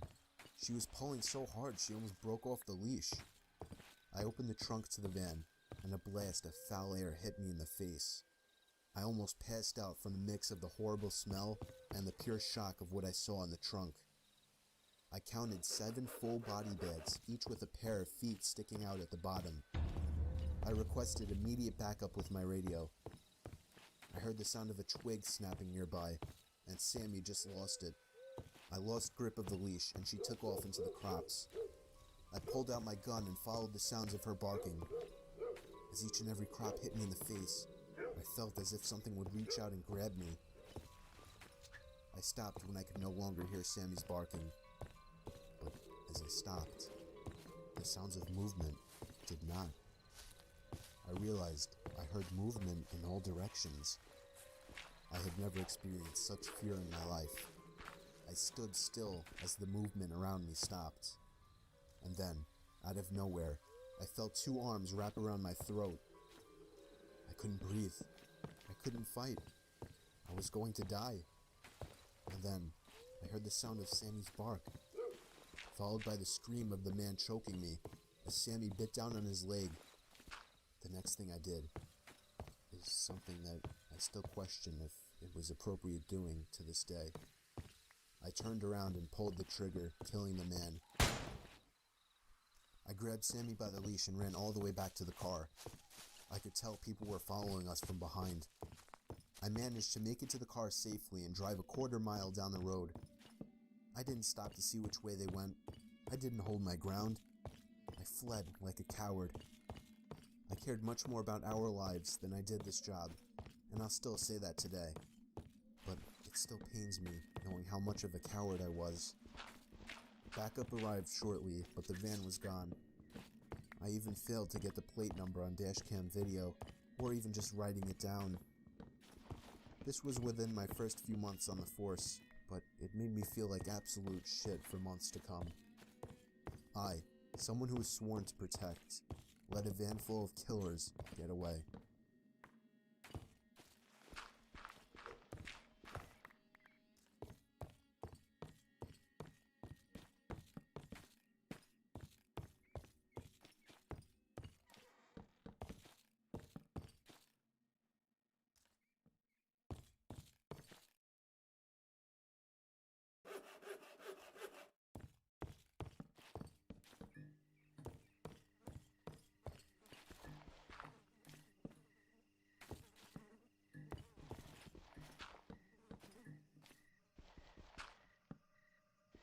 I got a job as a police officer a few months ago.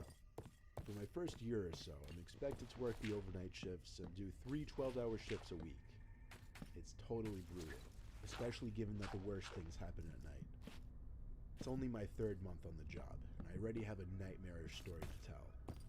I was patrolling around my designated route, 2 or 3 in the morning, absolutely no cars to be seen on the road at all. Most of my route was dark since there was a lot of forest in our town. And then there would be one long street called Warren Street, one of the only streets lit up by streetlights around here. All the stores at this hour were closed, of course, so there was very little going on at this time. I took the left turn off a quieter road onto Warren Street. I drove slow, always looking on both sides of the road to see if anything was going on in any of the parking lots. I picked up on something strange as my car zoomed past a coffee shop parking lot. I brought the car to a halt with a heavy stomp on the brakes, brought it to a reverse until I got back to the parking lot. I rolled down my window and stuck my head out to confirm my eyes weren't playing tricks on me. The lights in the coffee shop were on, which was beyond bizarre. The shop always closed at 6 p.m. on weekdays. I knew because I was a frequent there and I knew the owner personally. I pulled up to the curb and figured I'd go check the door. Wouldn't you know it, the door was unlocked. I pushed the heavy glass door open and stepped into the shop, calling the owner's name. Something about my voice echoing into an empty coffee shop at 3 in the morning was freaky as hell. It gave me shivers just wondering why the lights were on. I kept calling the owner's name until I heard a sound come from the basement. I didn't even know there was a basement until that day. I found a door that led downstairs to a dark abyss. I unholstered the flashlight on my belt and aimed it down the stairs. I knew deep down it was my job to go down there and investigate, even though I was really afraid to. There wasn't a light switch to be found, so I made my way to the bottom of the concrete stairs, not able to see much outside of the narrow beam of light that my cheap-ass police flashlight projected. I was at the bottom of the stairs now, looking around the pitch-black basement of the shop. Then there was the sound again, only this time much louder. It sounded like some kind of half electronically produced and half organically produced sound. I don't know if that makes sense, but it's really the best way I can describe it. It came from the back room. I stepped into that back room, which appeared to be an office of sorts. I just stood there, waiting for the sound again. I might have stood there for 30 seconds until the same exact sound erupted from the corner of the room. It was a terrible, distorted kind of sound. It apparently came from inside an air vent in the corner. First thing I did was try to shine a light into the vent, but it didn't really work. The grill blocked any amount of light that would actually light up the inside of the vent. What I did next was put my ear up to the vent to try and listen for anything that could be inside. I heard something in there. I was 80% sure what I was hearing was the sound of someone breathing. My heart started racing even faster than it was 10 seconds ago. I tried one more time to see into the vent, this time angling the flashlight a little differently and pressing one eye up to the vent grill. I guess the light beamed off the grill of the vent at just the right angle, because I saw the glow of an eye literally 4 inches from my face. I unholstered my gun as I shouted at the person in there to come out now. But as I tried the vent door, it seemed to be screwed on still. I could hear the person shimmying away through the vents until the sound was completely gone. Where did that vent lead to? How did they get in there? Why were they in there? What was that strange noise? So many questions that still remain unanswered. I called for backup, and we did a thorough investigation. We called the owner, who came by to help us search the place at like 4 in the morning. There were no signs of breaking and entering anywhere. Not a single unscrewed vent, not a single broken window, nothing. Our investigation didn't last more than a few hours, after which we determined whoever was in the vents was gone. The thing that scares me the most is the sounds that I heard. Not just the breathing from the vent, but that sound that was emitting from the vents. That sound that could be heard all the way from the upstairs of that shop.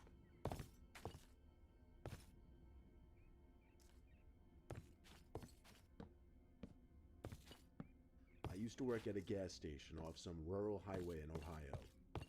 It was a 24-hour gas station. I usually worked from 8 p.m. to 4 a.m. The shift always started busy. Lots of people on road trips coming in for coffee and snacks, filling up gas obviously, and usually around 11 to 12 it would really quiet down. There would still be some people coming in, but once 1 or 2 a.m. hit, it was usually dead until the end of my shift. Usually by that time I was just playing games on my phone, doing work for my web classes, or watching movies on my laptop. The night in question I was actually catching up on a TV show I was watching at the time. The road was completely dead at this hour. You could expect to see maybe 1 car pass by every 5 minutes, and maybe 1 car came into the lot every 20 minutes to a half hour. The headlights of a car suddenly glared through the window briefly as a car turned into the gas station lot and pulled up to one of the pumps. The car turned off, and so did the lights. No one stepped out, though. My attention went back to my show, and it did for a while, In fact, it took me a few minutes to realize that the car outside was still there, but no one ever came in to pay for gas, nor was there anyone standing outside filling up. The car was still just parked next to the pump. It was a bit sketchy, but then again, maybe they were texting or on a call or counting money. There could be a number of reasons. Finally, I heard a car door shut outside. I paused my show, expecting them to come inside, but the guy just stood by his car. It looked like he was facing down at first, but when I squinted my eyes a little, I saw he was actually looking at me.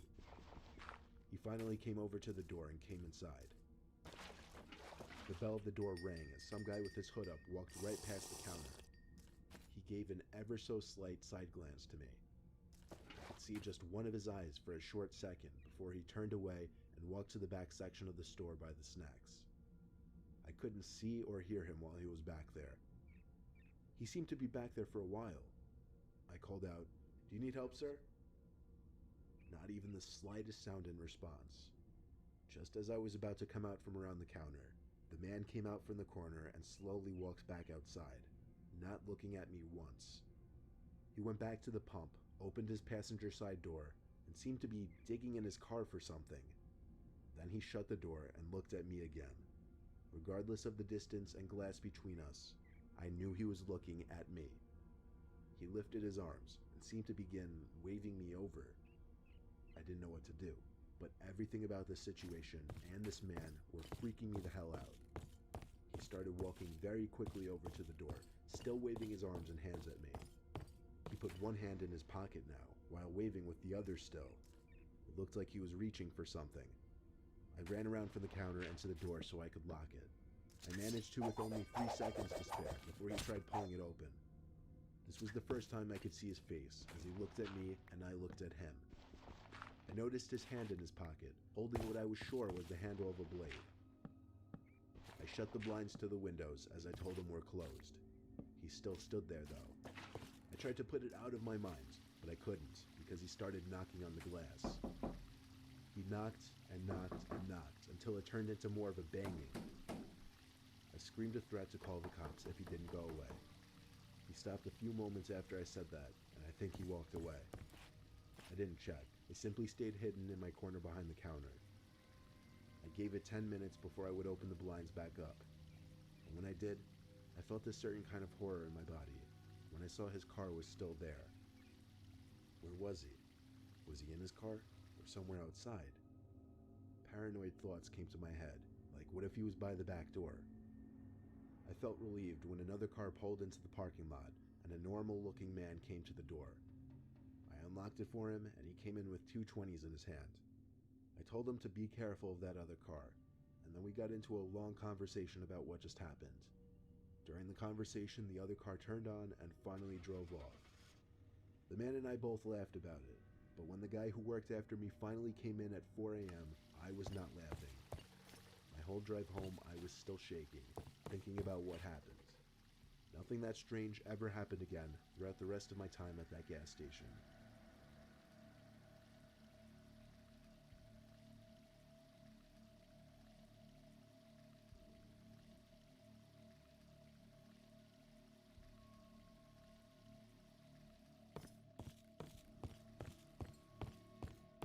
My second job ever was delivering Chinese food at a local corner Chinese place in 2008. It was one of my best paying jobs to date, mainly because of how fast paced the place was, and how many deliveries, aka tips, I would make. It was a busy Thursday night, a half hour before closing time. We had 3 delivery guys working, myself included. My boss was always a hard ass. As usual, he told me to make the delivery and be back quickly.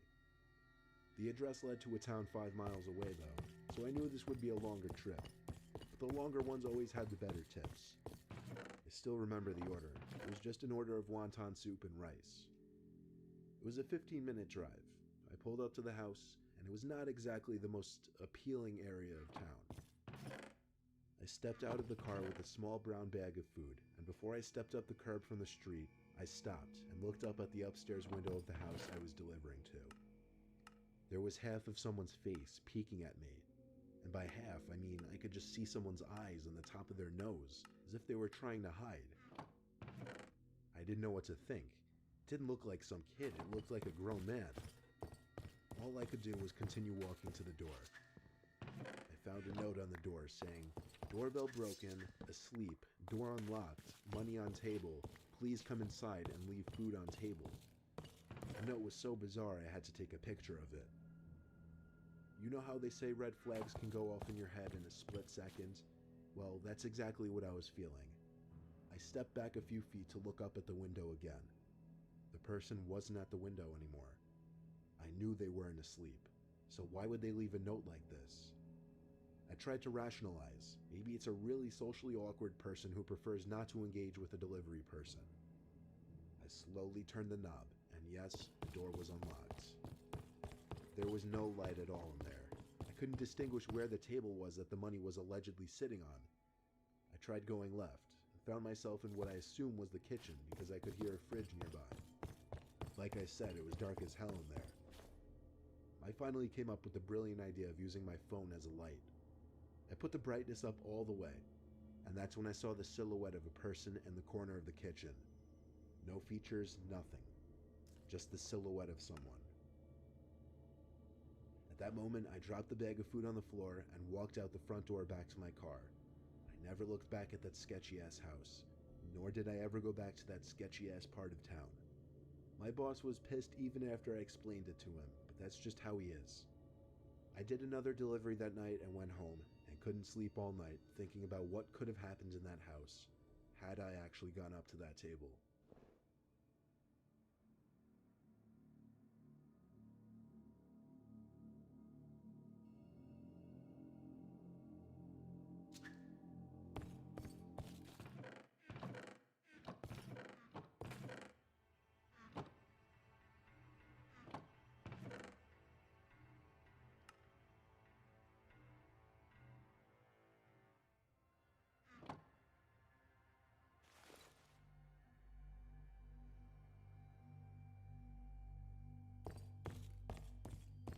It was my first year of university.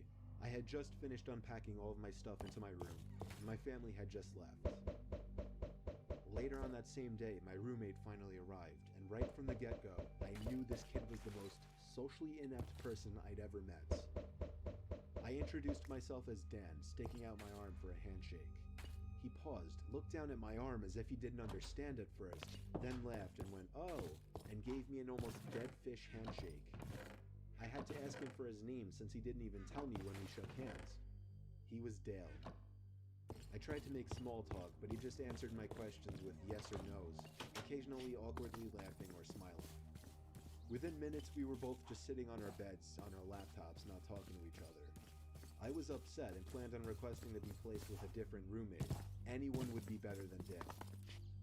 I thought Dale was just a really awkward kid, but I soon learned he was much more than just that. I met some of the other kids on my floor, and they seemed cool, so that was good. I came back to my dorm after looking around campus the first night, to find Dale still in the same position he was in when I left. I said, "What's up, Dale?"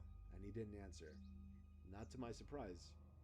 It was 9:30, I didn't have anything to do, so I turned out the lamp on my side of the room and went to bed. I didn't actually fall asleep anytime soon, though. Dale was on his laptop until 3 in the morning. When he finally closed his laptop, I fell asleep pretty quickly, but I woke up within the hour. The blinds to our room had been opened, and the moonlight now creeping into the room made everything visible, including Dale sitting on the side of his bed, looking at me. I sat up, rubbed my eyes, and said, "Dale, what the hell are you doing?" He whispered back, "Sorry," and laid down. The next morning, I woke up to find Dale had already gotten up. I felt like it was the first time he left the room. It was a Saturday, the first Saturday of the year, meaning orientation and all the campus festivities. During the orientation, as my group was walking by the school gardens, I heard a couple of students ahead of me saying, "What is that kid doing in there?" I saw who they were talking about. It was Dale, literally sitting in the dirt behind a patch of bushes, rubbing the bark of a tree with his hand. The orientation leader didn't notice, otherwise I'm sure she would have said something. I just walked by not saying anything, eventually telling telling the two kids I overheard that he was my roommate as a way to start a conversation and maybe make some friends. They apologized for me. None of us really knew if it was appropriate to laugh or not, but we did. I made friends with those two kids, and we made plans to get together that night. I also learned when I got back to my dorm that the school found another roommate for me. Things seemed to be turning around quickly for the better. I left the room that night to go meet up with the two kids I met, and when I got back, Dale was sitting on the desk chair facing the door. I said, "Oh, hey, what's up?" He said nothing, very matter-of-factly. I sat down on my bed and opened my laptop, and realized I forgot to lock it. I also realized that all of my emails had been opened. Emails I was pretty sure I didn't even read, and a bunch of folders of mine had been opened. Dale must have snooped through my laptop. When I asked him if he did, he responded no, very loudly, half a second after I even finished my question. I could read him like a book. This creepy kid was literally going through my computer when I was out. I knew he did it, but I didn't pursue it. I was ready to go to bed, so as I went into my bed to look for my pajamas, I felt like my clothing had all been moved around as well. I knew I'd be out of there forever by tomorrow, so I didn't say anything. I woke up in the middle of the night to the sound of a zipper. I sat up and saw Dale on the ground, going through my bag. I turned the lamp on, this time confronting him about it. He played dumb, saying, "I think you have my toothbrush by mistake." It was the closest thing to wits that he'd shown up until that point. Still, I knew he was lying, and I knew something was wrong with him, so I couldn't get physical with him. The next day, I met my new roommate in the same building, and everything went well. Sunday night, after having a decent conversation with my roommate, who was no social butterfly, but was miles better than Dale, we both turned off our lights and went to bed.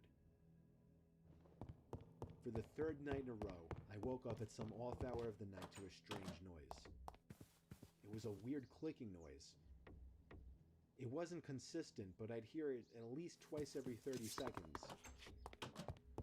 I got up, hoping to find something innocent, like a heavy bag putting pressure on a weak floorboard, or even a mouse. But as I scoped out the room, I realized the sound was actually coming from the other side of the door.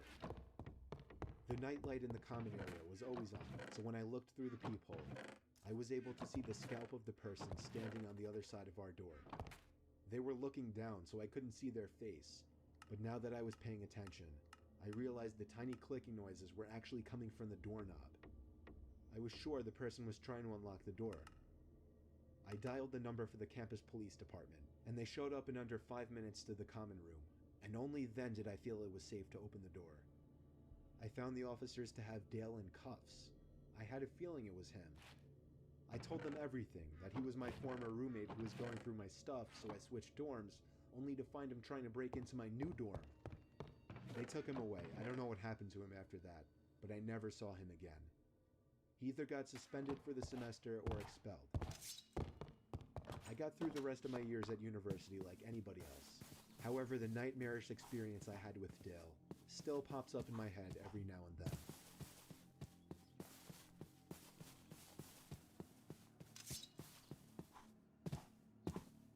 I went to Binghamton University for 2 years.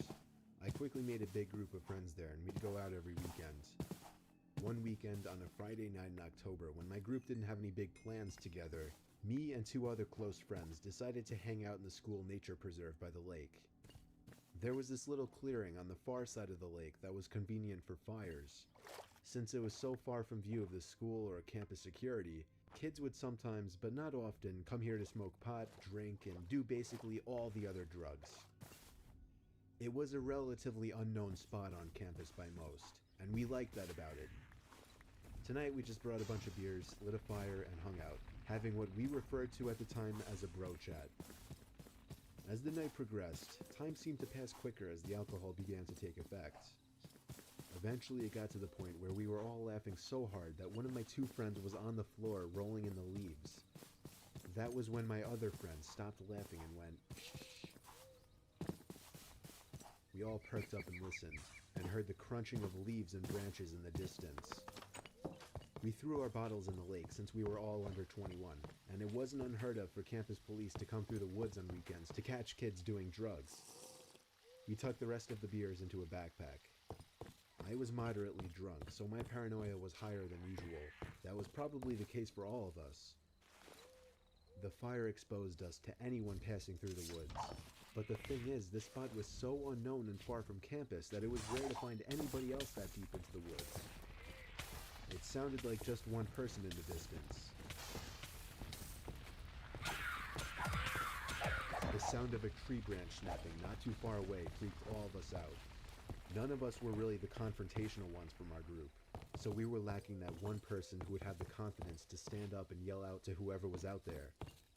Instead, we all just sat in silence, shushing each other. We heard what seemed to be somebody or something circling us, or at least walking around in a C shape around our little campsite. It literally started to feel like we were in the movie The Blair Witch Project, because these sounds in the near distance, like cracking tree branches and leaves crunching on the ground, kept echoing over to our campsite. We laughed about it at first, but I personally soon became terrified of who or what it could be. Out of the blue, a huge thud made all three of us jump. At first I didn't understand, even though I saw what caused the sound. It took me a few seconds to digest the fact that a branch had been thrown into the center of our little fire site. One of my two friends took off running, while my other friend and I sat behind, looking at each other, half laughing, half concerned. I feel like we didn't know yet if this was some kind of joke or not. Then, my friend let out a scream of pain, as he was struck in the face by another tree branch. I grabbed the backpack, helped my friend up off the floor, and we hauled ass back in the direction of our dorm. When we made it to the road separating the nature preserve from our dorm, we stopped to catch our breath. But whoever was out there proved to be following us when we heard footsteps coming closer to the road. We continued to run back to the dorm, and when we got back to our floor, we found our other friend in his room already. We looked out of his room window down to the woods. There was someone pacing back and forth by the woods, and every time a car passed, they would walk back into the woods. Eventually, whoever it was went back into the woods for good, to never be seen again by us.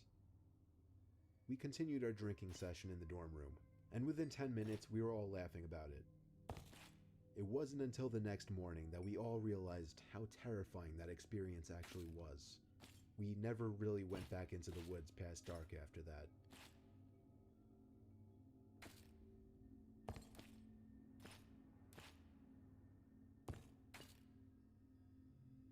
This takes place during the first week of school, my freshman year at the University of Iowa. I was just starting to get comfortable with my roommate. He was dedicated to the idea of rushing a fraternity, and rush week was starting the next week, but the parties were starting Thursday of the first week. My roommate didn't want to go alone because it would be harder to meet people that way, so he wanted me to go. I happily agreed to go with him. Even though I had no interest in rushing a fraternity, I still had intentions to go to parties. After all, I was attending a party school. My roommate wanted to go to one frat party on Thursday, and then parties at different frat houses on Friday and Saturday. On this Thursday night, we were headed to perhaps one of the lowest ranked frats. I'm pretty sure it was an underground one too. But his logic in attending was to have a backup frat in case the higher ones wouldn't give him a bid. The frat house was really far from campus, in a much more slummy downtown area. We pulled up to a corner house, and if it weren't for the blasting music and cars parked everywhere, we would never picture this house as a frat house. It literally looked like they settled with the first house they found. We knocked on the door to immediately be greeted by some short, chubby guy in a white t-shirt holding a Solo cup. His shirt had sweat stains by his armpits and mid-belly area. He told us to come right in. The party itself was in a horribly dimly lit room with probably 50 guys bunched up into the living room. It was hot as hell in there to make it even worse. I think I saw maybe 2 girls at the entire party, neither of them even close to attractive. I gave the party a good 20 minutes, talking with one overweight foreigner after another, all giving off antisocial vibes. Eventually I waved for my roommate to get ready to leave, but a huge group of guys by the door made us decide to wait a little longer to avoid the awkwardness of leaving early. I continued to drink the cheap beers they were serving. I think I downed 5 cups before I could even feel a buzz. A heavy guy approached me with a tiny bottle in his hand and handed it to me, smirking and saying, That'll get you shit-faced.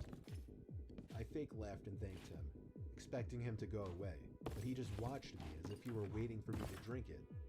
So, I did. It was maybe 2 shots worth of some kind of hard liquor. The guy then started making conversation with me, and every time I hinted that I was trying to get away, he would try to pull me further into this otherwise one-sided conversation.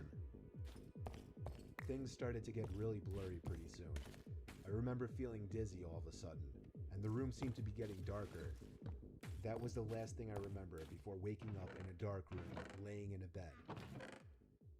I could hear the sound of music muffled behind closed doors, so I knew I was still in the frat house. It was a very dark room, however I could still make out certain furniture in the room, and a small closet door, not much else though. But even over the blaring music, I heard the sound of a plastic bag being crunched from the closet, as if somebody had stepped on it by mistake. I ran out of that room and down the stairs back to the overcrowded living room. I found my roommate and pushed him out the front door, past the group of guys still standing in a circle right next to it. During the car ride back to campus, I told my roommate I was drugged. He almost called the cops, but I said it would be foolish and pointless. My roommate then asked me an awkward question. Was I taken advantage of? I didn't feel any type of pain, and my clothes were all still on the same, so I assumed not. When I did a time check, I realized I'd only been out for maybe 10 minutes before waking up. Whatever the guy gave me must have been a dud or something, thank God. That was my college experience of attending an underground ghetto frat party, and it remains to be my scariest life experience.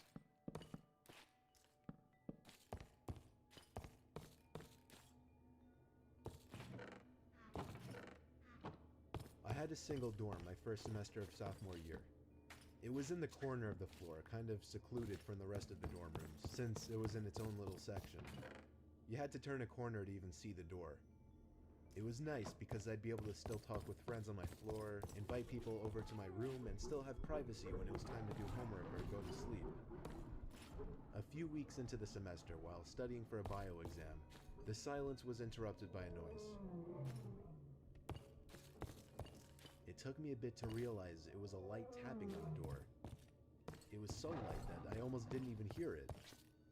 I yelled, "Come in," but the door didn't open, so I got up to open it. Nobody was there. I walked around the corner to look down the hall. Nobody. Somebody was obviously messing with me. I went back to my bed and continued studying, this time leaving the door open. Nobody came back. The next night, a few minutes after shutting the lamp in my bedroom to go to bed, the tapping on the door returned, only this time it was much louder, more of a knocking sound. I called out, "Who is it?" and again the knocking stopped and nobody answered. I got out of my bed quickly and opened the door to see my small private corridor was void of any people. Again, I ran the 10 feet from my door to the corner to look down the main hallway of the floor.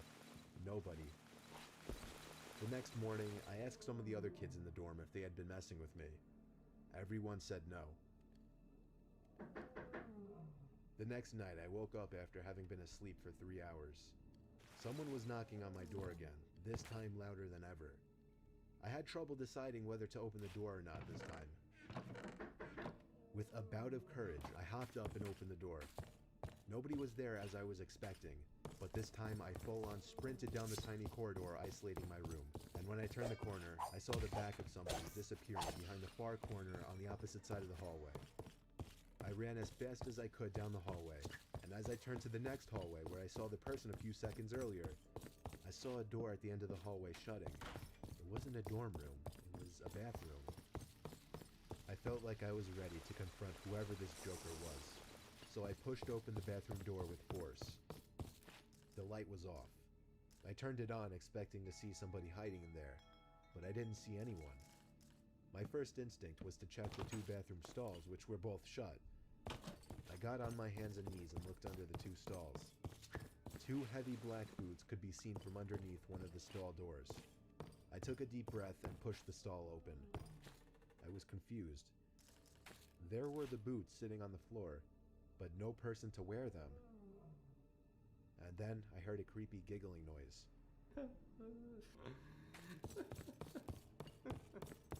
not a feminine or childlike one. It was a kind of laughing that I could only imagine to be that of a really old crazy man. For some reason my confidence was gone and I was scared shitless. Therefore I ran back to my room and shut the door. I hopped back in my bed and started texting every friend I had. Of course everybody was asleep though. The knocking happened one more time that night. I ignored it. It went on for about 30 seconds before whoever that person was finally gave up. I spoke to everybody on my floor the next day. Nobody else heard any knocking, and everybody swore they weren't pranking me.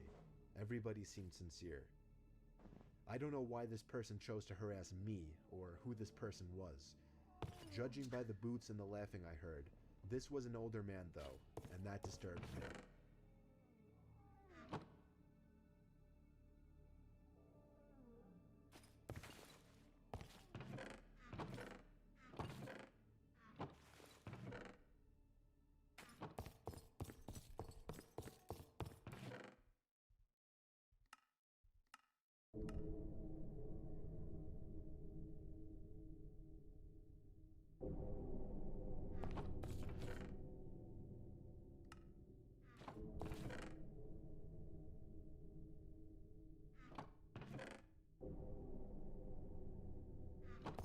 When me and my troublemaking friends were 13 years old, one of the many rowdy and mischievous things we would do would be Saturday night ding-dong ditch sessions.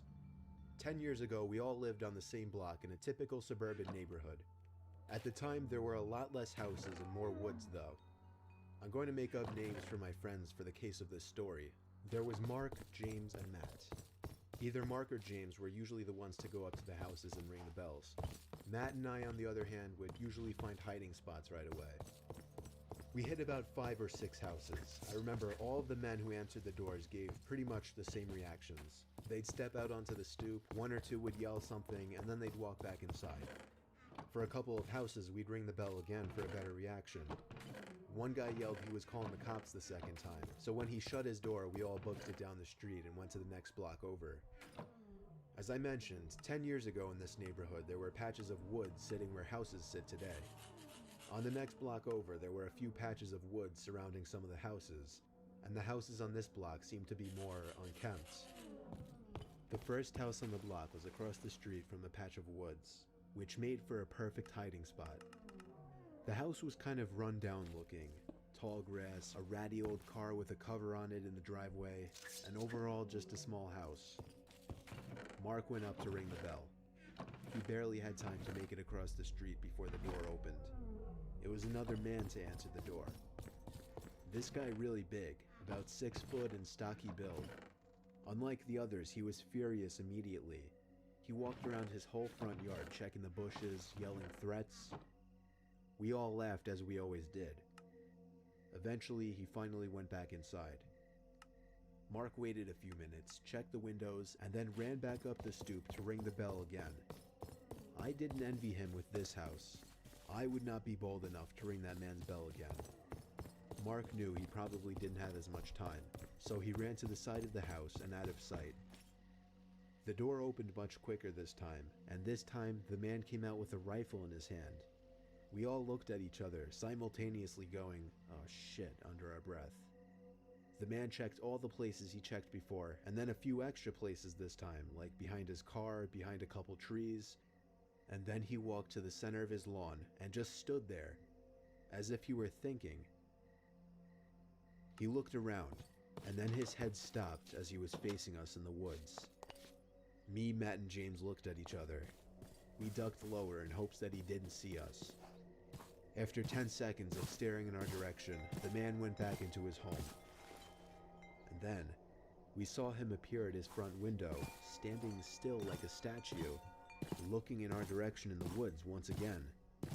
We saw Mark creeping back over to the man's front door, but there was nothing we could do. We were too afraid to move or yell anything. Mark rang the bell once again and ran for it. The man didn't move though, at least not for another minute. Then he turned and walked away from the window. We didn't see Mark again, but we were still too nervous to move or say anything. The next thing I remember, we heard Mark's voice from across the street yelling, "Run." We didn't understand until we heard someone running up from behind us, realizing upon turning our heads that it was the man from across the street with his rifle in hand, pointed at us. We ran like little prey from a predator to Mark, who was waiting for us across the street. We ran for blocks until we were sure we lost him. Mark explained that he yelled when he saw the man sneaking across the street into the patch of woods with his gun. We didn't report him or any of what happened.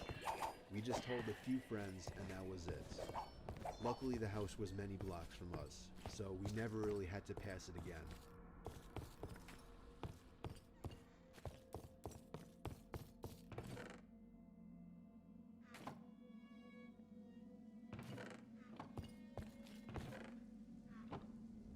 I lived in a house from hell for a couple of weeks.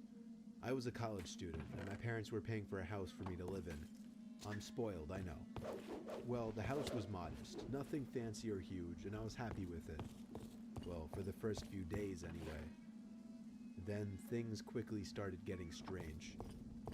On a rainy Saturday with nothing to do, I was watching TV for a few hours. That was when I heard a scrape on my living room floor. I looked around the room, thinking an animal got into the house or something. I sat back down and resumed watching TV. That was the first weird occurrence. The rain continued throughout the rest of the day and into the night, which made for an excuse to not go out. I stayed in watching more TV in the living room. I perked up when I thought I heard something from the kitchen. Laughably, I took a pillow with me as, I guess, some sort of weapon, and walked over to the kitchen doorway. There, in the middle of the dark kitchen, was a box of Cheerios on the floor, spilling out hundreds of the tiny O's. I had no idea how that could have happened. Nevertheless, I dropped the pillow and began cleaning up the Cheerios off the floor. As I was doing so, I heard a creak, like the sound weak areas of a wood floor make when someone steps on them. It was by the kitchen table. I looked up, but nobody was there. I knew I was going crazy now. Every little sound must have been making me paranoid. I cleaned the Cheerios and went back to watching TV. The thunder outside was getting louder as the bulk of the storm seemed to be passing overhead. Yet I found it to be strangely relaxing. That was the last thing I remember, appreciating the sound of the storm outside, before waking up from what seemed to be an hour-long doze. The TV was still on, but that wasn't what woke me. I remember believing I woke up to a bang or thud from downstairs. Regardless, I turned off the TV and marched upstairs to bed. The next day was normal, as was the day after that. It wasn't until the next gray, rainy day that strange things started happening again. I woke up in my bed that morning feeling like I had been drinking all night the night before. I felt sicker than I'd ever felt with any hangover before. I didn't do much walking around that day. The gloomy dark weather only made me more bedridden. I left the TV in my bedroom on all day just as background noise, with a garbage pail by my side in case I had to puke.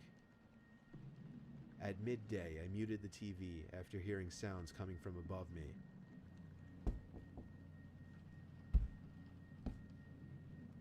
The attic. The attic door was actually in my bedroom, and most of the attic was built over that bedroom. It wasn't just one thud I heard, it was 3 or 4. I managed to get out of bed, despite the fact that every time I moved I wanted to puke. I pulled the string to the attic door down, took one of my old baseball bats with me, and climbed up the steps. I pulled the light switch down to light up the attic. There were a few old boxes that must have belonged to the previous owners scattered about, but I couldn't see any living things to produce those noises. I climbed back down quickly because I was kind of scared of that attic. There were no more noises, until that night. I woke up to, at first, what I thought was thunder, still feeling a bit sick. The familiar sound of a thud from up in the attic gave me chills. I pulled the string to the attic door back down, took my baseball bat once again, and climbed up the stairs.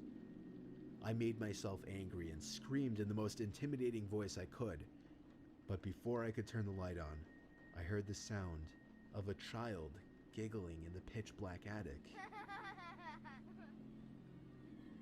Words cannot describe the feeling of weightlessness, the feeling of my insides dropping inside of my body, the fear that I felt.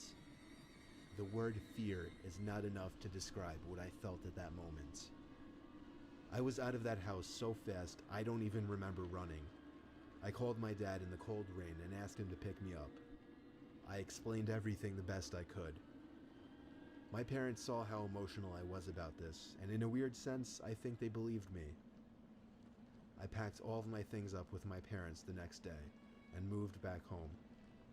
To this day, I'm convinced what I experienced in that house was completely paranormal.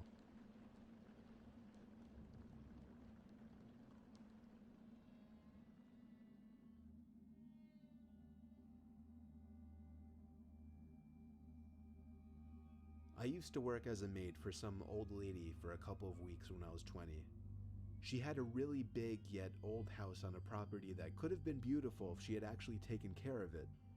She had 2 acres of land surrounded by woods in 3 directions and the road on the other. The house itself was ancient, mostly made of wood, and the interior was really, really dark. She would often keep the blinds shut in some rooms for reasons I didn't understand. I would sometimes open the blinds to let some sunlight in, only to find that she'd have shut them by the next time I entered the room. She lit some rooms by candle, which made the house seem even more prehistoric from the inside. To top it off, the wood floors were creaky as hell just about everywhere in the house. The woman's name was Mel. She was around 70 years old. The kind of work Mel would have me do would be mostly physical stuff that she couldn't do very well anymore, like sweeping, dusting, cleaning dishes, doing laundry, sorting mail, and other things of that sort. One weekend, Mel asked me to sleep there for a night or 2. The house had like 4 bedrooms, yet she lived alone, so it wasn't an issue. Well, this takes place over the course of a Friday, and technically a Saturday as well. I arrived as per usual on Friday, speaking very few words to Mel. I dropped my backpack full of my clothes and cosmetics onto the bed in the bedroom that I was going to be sleeping in. As I turned to the door, I saw Mel standing by the doorway. She had a creepy way about her, and this entrance was no exception. She didn't say hello, which wasn't as weird as it sounds. She just instructed me to clean the bedroom right away. After that, she just told me to simply straighten up the whole house, and then she went upstairs. I didn't see her for the rest of the day, but I would occasionally hear her walking around upstairs in her bedroom. It was weird, she would seem to walk back and forth. There were no TVs in this house, so I didn't know what she could have been doing. One thing that I found bizarre was how protective she was of her basement. She made it clear it was completely off limits and she didn't want me going down there. Nighttime came and I went to bed early. This was before smartphones were a thing, so I didn't even know what time it was. It was probably 9 or 10 o'clock though. For the first few hours, everything was peaceful. However, I still had trouble falling asleep given that it was the most uncomfortable bed I'd ever been in. It felt like hours later that I started hearing footsteps outside my room on the creaky floors. It sounded like Mel was passing my room really slowly. Maybe she was just going to the bathroom. A few minutes later, I heard her footsteps again, but then she stopped outside my door this time. I sat up and listened. I could hear the creaking from behind the door of Mel standing there, and it was starting to creep me out. She finally walked away. I heard her go down the stairs, and then I heard a door open and close from downstairs. I had a feeling it was the basement door. It was a while later that I heard the door open and close again, and then heavy, slow footsteps coming up the creaky stairs. The footsteps once again came to my door, then stopped. I sat up once again to listen, and I could hear creaks of pressure on the floor outside the door, and then I heard the doorknob start to turn. I laid back down and pulled the sheets over me and pretended to be asleep. I heard Mel take a few steps into the room, pause, and then leave. She went back to her room and shut the door. I was a bit disturbed. This was very bizarre behavior. I waited about half an hour before deciding I had to see what was in that basement. I got out of the rickety bed, tiptoed to the door, and then tiptoed down the stairs the best I could. I opened the heavy basement door, flipped on the lights, and crept down the stairs. I made it to the bottom step and held in the urge to scream. There were 2 old wooden chairs dead center in the basement, and there were 2 of what I could only describe as decaying corpses with wigs on them sitting in them. The sight of a bug crawling on one of them made me want to puke even more. I brought myself to walk deeper into the basement, closer to the corpses. I had to make sure they were real. Both of the corpses had men's wigs on them. The bigger of the 2 also had a beret on. I don't know much about corpses or their rate of decaying, but I'd say these corpses were both almost a year old. I felt like my heart stopped momentarily when I heard footsteps coming from upstairs on the first floor. I couldn't make it to the light switch. I had no time. I hid behind one of the couches in the basement as I heard slow, heavy footsteps coming down one creaky stair at a time. I had my hands covering my mouth as I heard Mel reach the last stair. I heard her whisper my name. For half a second, I looked around the couch and saw Mel halfway across the basement already with a big kitchen knife in her hand. I knew she would be too slow to catch me, so I ran for it to the stairs. She screamed my name and followed as fast as she could. When I made it to the first floor of the house, I ran upstairs to the bedroom I was sleeping in to grab my backpack. By the time I ran back downstairs, Mel was at the top basement step. I ran out the front door and to my car. I turned it on, caught my breath, looked to the front door of the big old house, and saw Mel standing there. I drove off the huge property and down the road, making it back home within 10 minutes. Fortunately, I never gave Mel any of my information, such as my address or my phone number, so she was never able to contact me again. If I had to guess, I'd say one of those corpses belonged to her dead husband that she'd mentioned twice to me. As for the other, smaller corpse, I have no idea. But regardless, it was a disturbing scene to witness, and something was way off about that woman.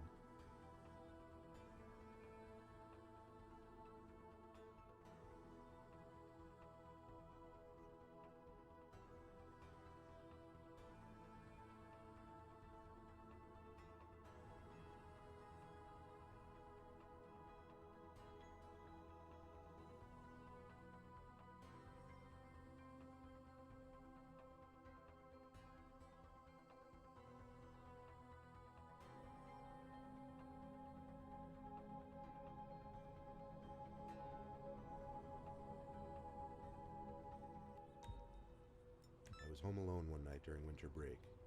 I was watching TV in our sunroom, which is like a smaller living room type space, which we use as a TV and movie room. There was also a door to the side driveway in this room. I had all the blinds shut and was under a blanket, watching some random movie I don't even remember, when out of nowhere, the lights turn on outside. We have a motion sensing light out there, so the fact that it turned on was concerning. I had to lower the volume on the TV to listen up for any possible sounds. It was unlikely I'd hear anything from outside though, so I lifted the blinds briefly just to do a quick check. It was clear. There was no way that I know of to shut off that light, so as annoying as it was, I just had to wait. I figured it was a raccoon or a possum or something that might have triggered the light. The more I thought about it, the less that made sense. So I put on my shoes and just walked around the driveway to ease my mind. No one was there, so I could go back to watching TV with a clear head.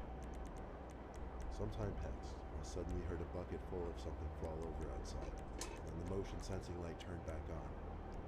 The first time it happened, I was concerned, but now I was straight up scared. Someone or something was out there. I was hoping it was an animal, and I really started to doubt it. I didn't want to get up because the couch was actually the only blind spot for the door to the side, and I had a fear of getting up and seeing somebody standing at that door. I wanted to shut the TV now. The remote was in the middle of the coffee table, and I was afraid to even move that much. I looked to the blinds, which were fully pulled shut. However, I wasn't looking at the blinds. I was looking at what I saw through the blinds. There was a perfect outline of a person standing on the other side, with an arm stretched out a bit from their body. I don't know how to describe in writing how I felt in that moment. There was an intense feeling in my heart and stomach area, and I felt like it was harder to breathe. That's how scared I was. I got up from the couch as quietly as I could. Before I could even get to the door that separates the sunroom and the dining room, the person on the other end started knocking aggressively on the window. I wanted to scare them away somehow. I was too scared to go out there, so I screamed in a shaky voice, "I'm calling the cops." I stood by the doorway for a second to see if they stopped, and they did. I saw the shadow beyond the blinds move towards the door. I saw some old, crazy-looking woman with wiry hair on the other side of the door. For a moment, I felt less intimidated, until she started banging on the glass of my door with both hands, screaming as if she were mental. I slammed the door to the sunroom and called 911. Reporting some crazy, mental old woman attempting to break into my house. I was told to wait in a safe, locked room with a weapon to defend myself until the police arrived. Any nightmare I ever had about a break-in came true when I heard glass shattering outside of the bathroom. I waited a minute after not hearing anything to slowly and quietly unlock and open the bathroom door. I peered into my living room, and there she was, the old woman with the wiry hair, standing in the middle of my living room in front of a broken window. She spotted me when I had the door open and came rushing over to the door. I screamed like the scared 17-year-old I was and slammed the door shut again. The old woman started knocking on the door and wouldn't stop. She was saying things under her breath on the other side, and I couldn't make out any of it. I was too busy crying and begging her to go away. I finally heard a bang at the front door, so I opened the bathroom window and screamed help. 2 cops came up to the window I was screaming through, and I begged them to crawl through the broken window out back. They assured me they'd be okay and they'll be right here. The knocking at the door stopped, and a sudden commotion was taking place outside. I heard the 2 cops scream at the woman to step away from the door. When I stepped out from the bathroom, the 2 cops had the insane woman detained. Imagine they did it pretty easily. The woman looked at me with a look of crazy in her eyes, and I looked away. It turned out the old woman lived in a nearby house with some woman who never leaves the house. None of the neighbors ever really see her. The old woman was messed up in multiple ways and belonged in some kind of special paradise. My parents pressed charges on the younger woman because they felt as her supposed caretaker, she should have been held liable for allowing a mentally disabled person to break into someone else's house. Sadly, my parents lost the lawsuit, but the old, crazy woman was out of our neighborhood at the very least and was put in some kind of treatment center.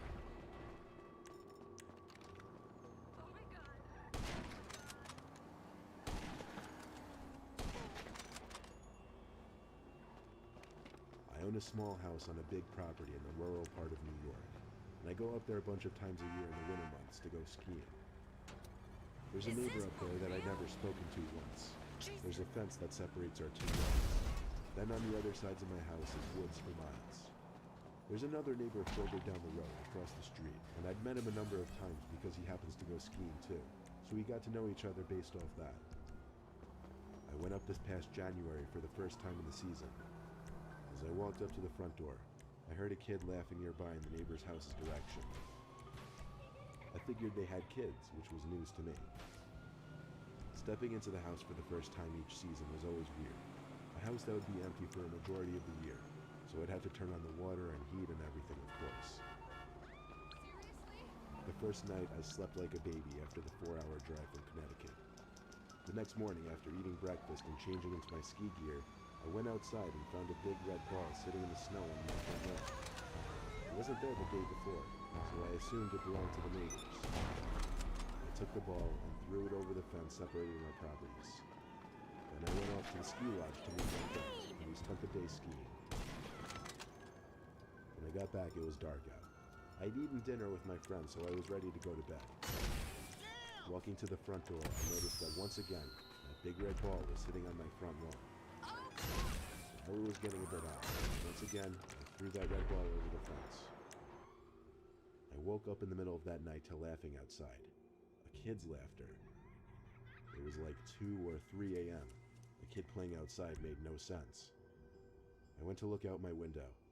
I couldn't see any kids though, and now the laughter had stopped.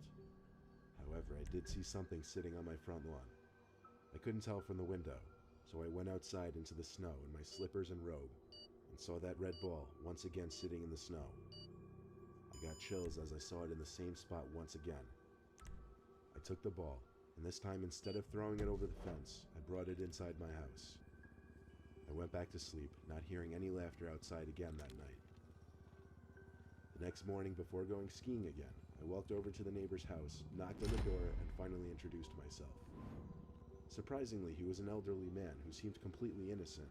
I questioned the child's laughter I kept hearing, and the ball that kept ending up on my lawn.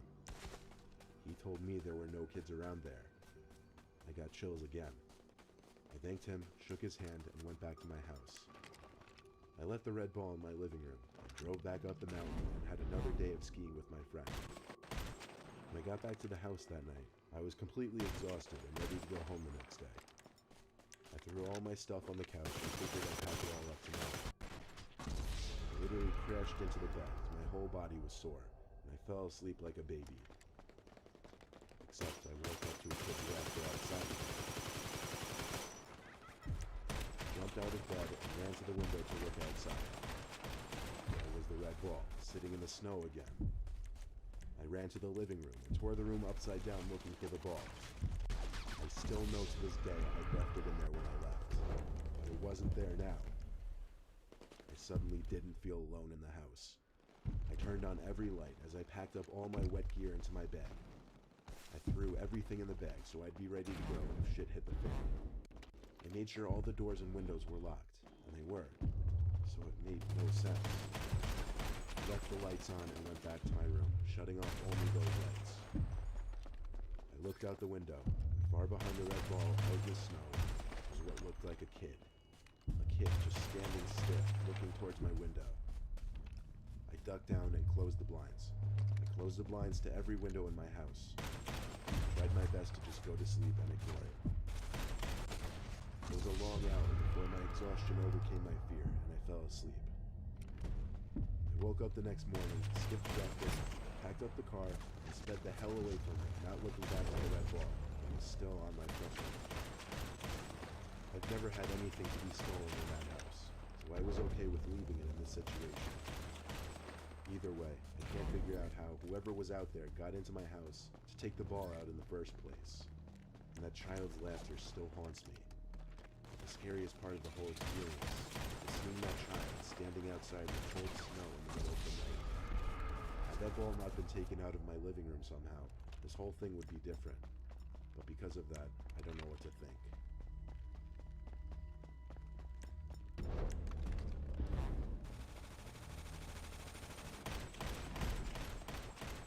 My roommate George and I. We live 15 minutes from the office and carpool together every day. To get right into it, recently we got a new neighbor. As recent as 2 weeks ago, actually. We didn't see him unpacking or anything. We never even saw what he looked like. We didn't even know if he was a man or a woman, or how many people moved in. But I say he because obviously we found out eventually.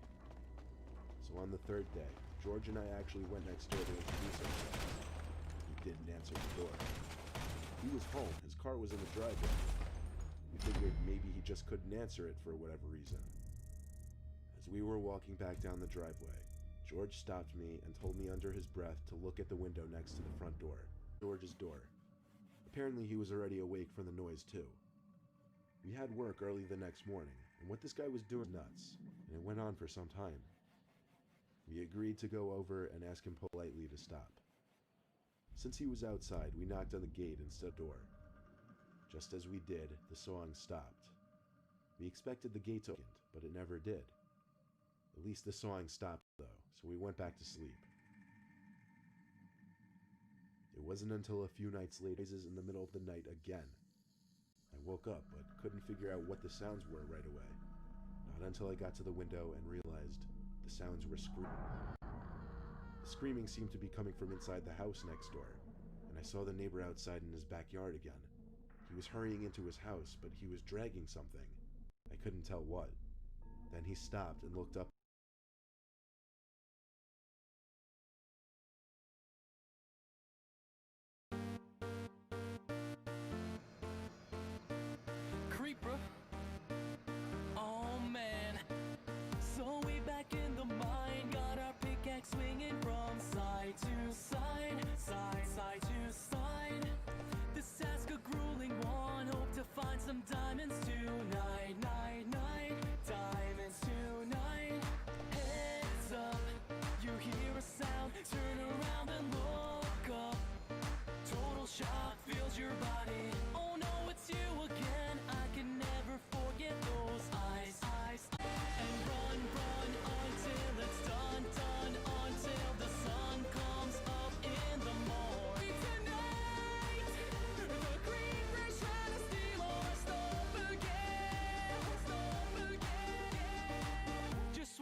pro, the sword's made of diamond. Come at me, bro. Huh. Training in your room under the torchlight, hone that form to get you ready for the big fight. Every single day in the home, like creepers out prowling. Alright, look at me, look at you. Take my revenge, that's what I'm gonna do. I'm a warrior, baby. What else is new? And my blade's gonna tear for you. Baby, Bring it.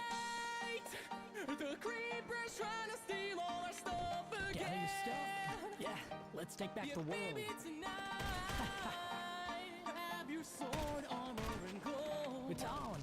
Take your revenge. So fight, fight like it's the last night of your lifetime. Show them your fight. 'Cause baby, tonight, the creepers trying to steal all our stuff again. 'Cause baby, tonight, grab your big shovel and bolt again. And run until it's done, until the sun comes up in the morn. 'Cause baby, tonight, come on, the creepers trying to steal all our stuff again.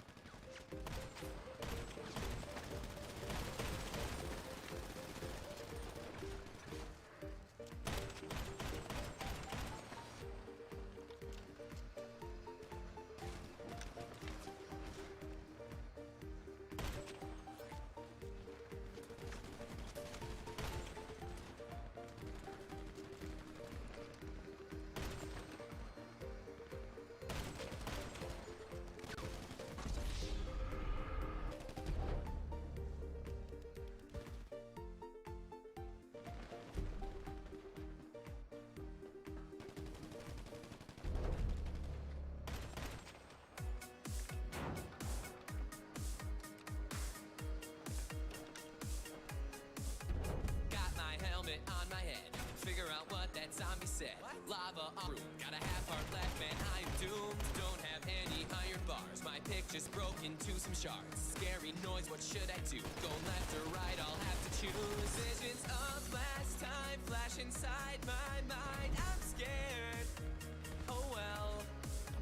And I'm pretty sure there's a big creeper right there. Don't mind at night. I know you're looking at that cave and you're feeling kind of brave. Go to bed, you'll be alright. Don't mind at night. There's nothing that is gonna change if you just wait until the day. Zombies wanna eat your mind at night. I know it's me you're gonna thank. Make a bed, it's not too late. 3 wool and 3 wooden planks. Don't mind at night. How many times I have to say, drop the pick and walk away. Hey, whoa, don't mind at night.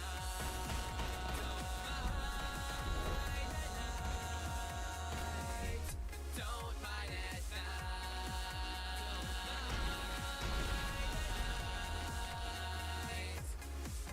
Stomach's all tied up in knots. This labyrinth, I'm getting lost. This is really getting old. Found like 2 pieces of coal. Down one way, there's just stone.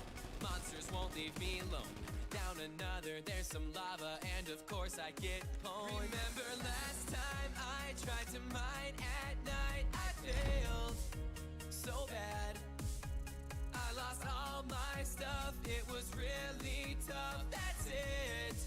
Wait, don't mind at night. I know you're looking at that cave and you're kind of brave. Go to bed, you'll be alright. Don't mind at night. There's nothing that is gonna change if you just wait until the day. Zombies wanna eat your brains. Don't mind at night. I know it's me you're gonna thank. Make a bed, it's not too late. 3 wool and 3 wooden planks. Don't mind at night. How many times I have to say, drop the pick and walk away. Hey, whoa, don't mind at night. Don't mind at night. Don't mind at night.